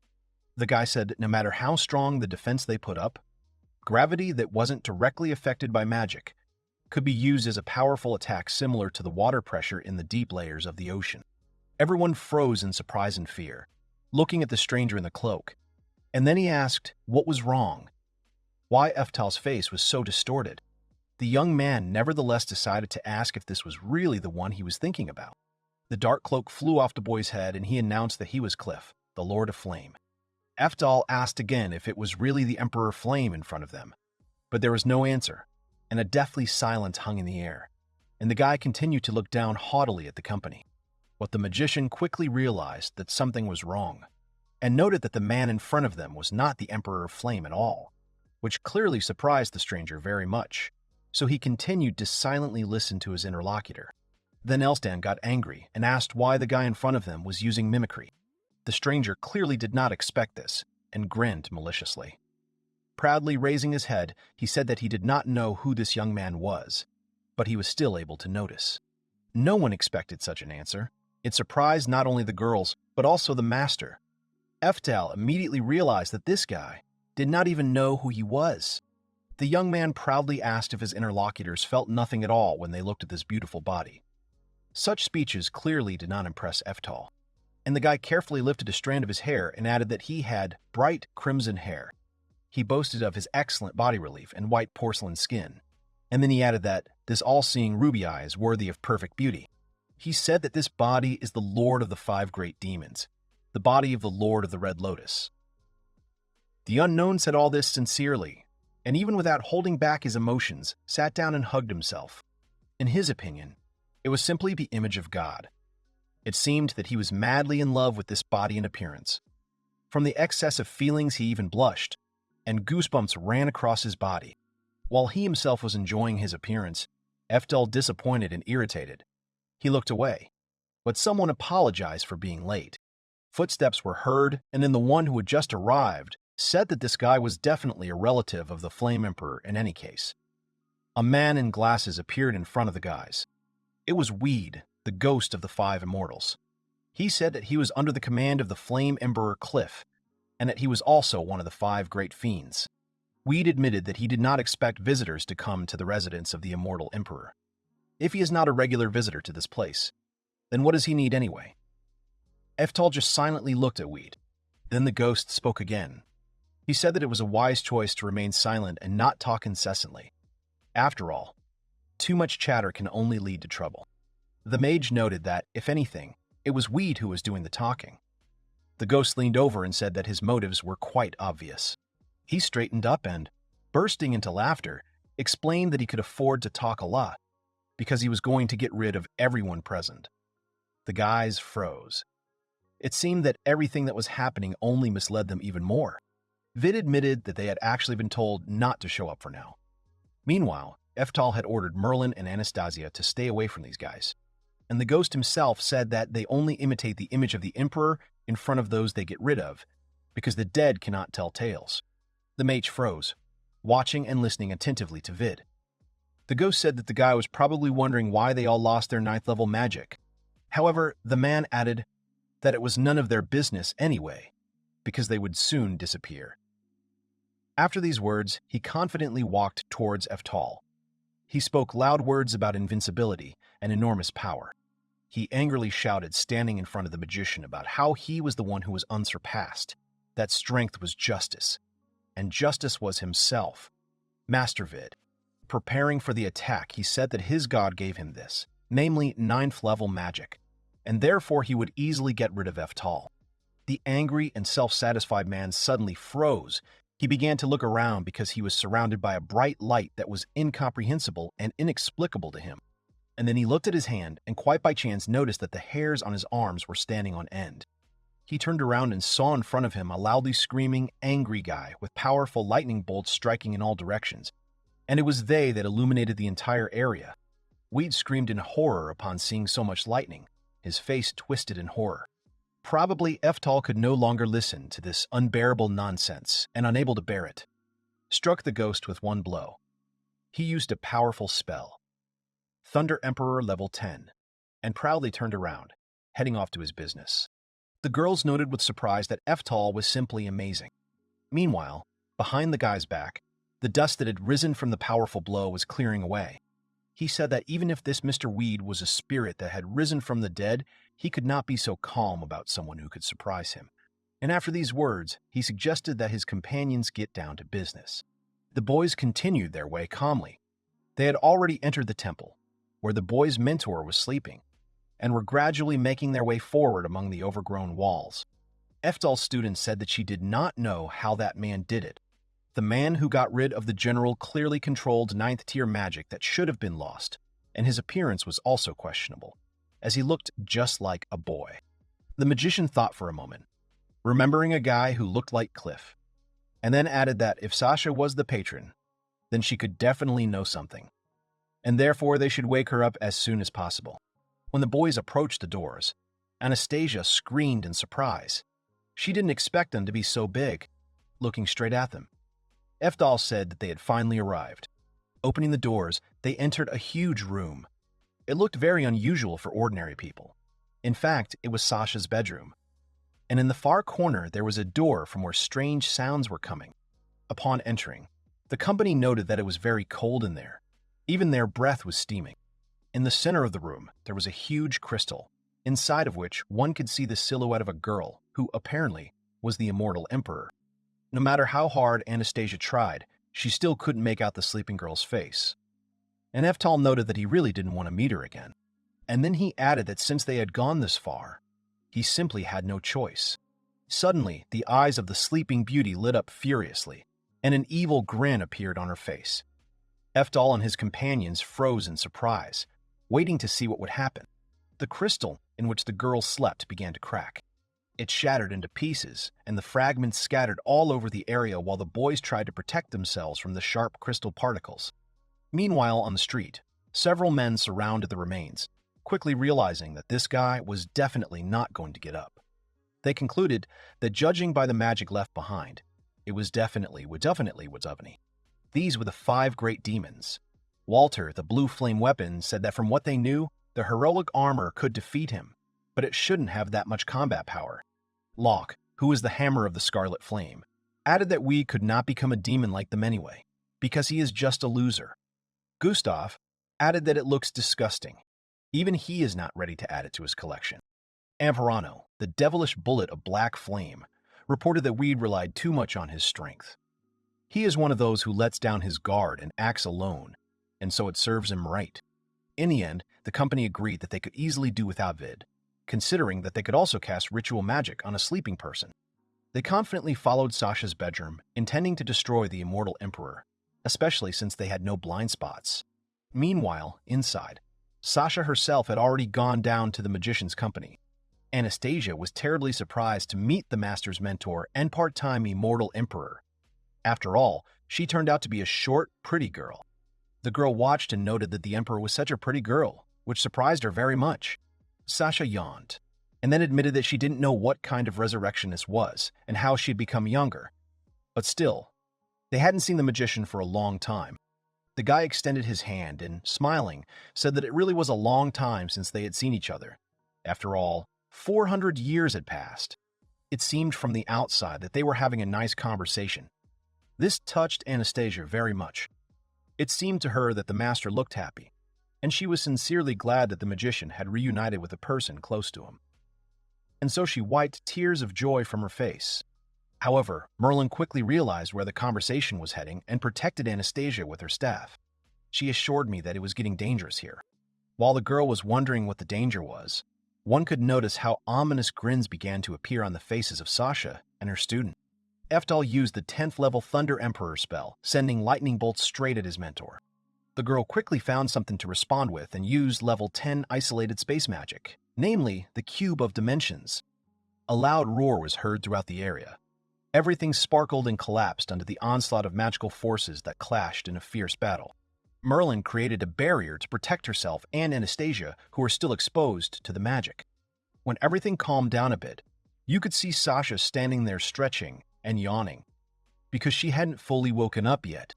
The girl looked at the guy and noted that he had disappointed her. She was a walking sleepwalker, and he had made no progress in studying magic or improving his abilities in these 400 years. He asked in surprise if it really looked like that, although in his mind he thought that she had actually cleverly defended herself with 10th level magic. And then the guy said that 400 years had passed, but she was still an old woman. Eftal smiled looking at the girl, and magic circles were already flying around him. Sasha was clearly surprised, not expecting this. It seemed her student had something in mind. He used the 8th tier spell Cremation in Purgatory, Bagatrus Gate, and fired a series of 7 shots straight at the immortal Empress. With one light movement of her hand, Sasha redirected the young man's attack back towards him. Loud explosions were heard throughout the area, and dust began to rise into the air again. Eftal was very surprised because the girl returned all 7 magic shots. The guy tried to find a way out of the situation, and his mentor sarcastically added that there were now 8 of them. Suddenly, a huge ball appeared above Sasha's head, more reminiscent of a meteorite in shape. She watched in amazement as her student cast his spell. There was a 2-stage magic going on here. The guy created 2 different spells with both hands. His mentor assessed his ability. While he was using defensive magic, she immediately prepared the next one. However, after just a few moments, the Emperor's flash flew towards the immortal Emperor, a level 8 shooting star that would be difficult to dodge. The star actually fell right on the girl, but she quickly got out from under the rubble. Our student smiled slyly. He was definitely proud of the work he had done. However, they did not stop there. Their battle continued with renewed vigor, shaking everything around and destroying the abode of the immortal Empress to smithereens. One of the attacks blew Anastasia away, as if by the wind, and she fell, landing on the cold floor. The girl did not understand at all what was going on here, and then Merlin explained to her that to fight high-level magic without chanting spells, but she herself did not understand how it was possible to strike with such inhuman speed. She would like to know first why they are fighting at all. Merlin explained that this was Sierra's ritual, but this explanation did not give Anastasia an understanding of the situation and what was happening. Then the girl added that there was a rule according to which Sasha's students, as soon as they met her face-to-face, must, regardless of any circumstances, to enter into a magical battle, not for life, but for death. Although, according to Master Sasha, this reminds her more of fun. Anastasia didn't understand how this madness could seem funny to anyone. However, the girl added that becoming Sasha's student means entering the path of Sorcerer, which is, of course, not accessible to an ordinary person. Meanwhile, the battle continued, and then Sasha declared that the games were over and now everything would be for real. She used Death Sentence, killing Swipe level 10. Merlin immediately understood what was about to happen, and so she quickly reacted and told the surprised Anastasia to lie down on the floor. The group of demons finally reached the gate of the immortal Emperor's bedroom. They discussed how they would not mind meeting him face to face, and they definitely intended to lay him to rest there. Then the purple demon noted that he would definitely take Sasha's remains for his collection. He was allowed to do this because Cliff allowed it. But first, he still needed to get rid of the Emperor. However, they were not sure that after their powerful magical attack there would be anything left of the Emperor. One of the demons, meanwhile, listened and confirmed that the Emperor was definitely behind this door. However, as soon as the door opened, something magical grabbed all the demons, not allowing them to even move. It was Sasha's spell, which demolished absolutely everything in its path, from small obstacles to pillars. It spread in waves in several stages, but in any case, all the pillars fell to the ground. Merlin tried her best to protect Anastasia, while Eftal, he jumped in between his mentor's attacks. Upon landing, he said that at this rate there would be no end to it, and therefore it was time for them to finish. Sasha agreed with the guy, but something still made her wary. Suddenly, a third eye opened on her forehead, and the girl herself reminded that once this happens, there will be no turning back. Eftal agreed, assuring that this was exactly what was needed. He was confident in his powers, and therefore intended to show all his strength, not like before. The girl was happy with this decision, and noted that she would see how her student had changed. Something huge was slowly appearing behind her. A huge black coffin floated out and appeared behind Sasha, who offered to challenge her. Both emperors rushed into battle furiously, exchanging 10th-level spells. The coffin opened, filled with a dark void, and very close by a light appeared from many bright lightning bolts. Thunder Emperor Eftal and Immortal Emperor Sasha exchanged their most powerful spells. It seemed that now this whole place would simply explode from such an amount of magical energy and resistance. Light and darkness collided, creating such bright flashes and devastating damage that it was simply impossible to describe in words. It was not clear whether darkness or light prevailed. The two elements fought, exchanging primacy. The girls who hid behind the base where the crystal had been could no longer hold on. Merlin was running out of strength, and her barrier was simply unable to withstand such attacks. However, the outcome of such a confrontation was still unclear. But it seems Eftal had a plan. The guy rushed straight to Sasha, cutting through both her magic and his own. The girl was covering herself with the very coffin from which dark magic emanated. But something light appeared in front of her. Eftal simply cut her magical capacity in half with his sword. The girl noted with surprise that he was able to do this with just one sword, and at that time, the guy himself was already flying at her swinging his sword. He delivered a sharp blow with one jerk, and then flew behind the girl's back. He struck her down, but instead of cutting her flesh, he simply cut off her magnificent long hair and smiled smugly. Sasha noted that he had a well-honed swordsmanship, coupled with divine enhancement. Putting away his sword, the guy proudly declared that he had learned this in his new body. The Immortal Empress thought for a moment, turned to face the young man and said that he was truly not the same as he had been before. The young man only replied that this is exactly what he told her. Sasha abruptly threw her cut hair to the student, and the guy automatically caught it, and then looked at it in his hands in bewilderment. The girl said that it would serve as proof that he had fought off the most powerful mage in this world, albeit a sleepy one. Laughing, she suggested that he keep her hair as a relic for future generations. Eftal threw the cut hair on the floor, assuring that he did not need it, but the girl immediately rushed to pick it up and ask him not to throw it away. Anastasia interrupted the arguing by calling the master. Both emperors turned to the girl and stared at her in surprise. On the floor by the doors lay the remains of those very mountain demons who had gone to destroy the sleeping empress. Sasha asked if these were really her students' companions, but the guy replied that this was not the case at all. He noted that they were dressed like the psycho they had met earlier on the street, and Merlin confirmed his words. The boy then assumed that they were also connected to Cliff. His mentor only asked in surprise if he was talking about the Flame Emperor. Someone watching from the sidelines noted that this couple is still as reckless as ever. After all, Eftal is as restless as the Immortal Emperor. The man in the cloak laughed. Who would have thought that in one fell swoop they would destroy the 5 great demons and not even notice it? After that, he took off his cloak. It seemed to be the same Cliff they had talked about so much. The guy assured them that he was looking forward to meeting Eftal,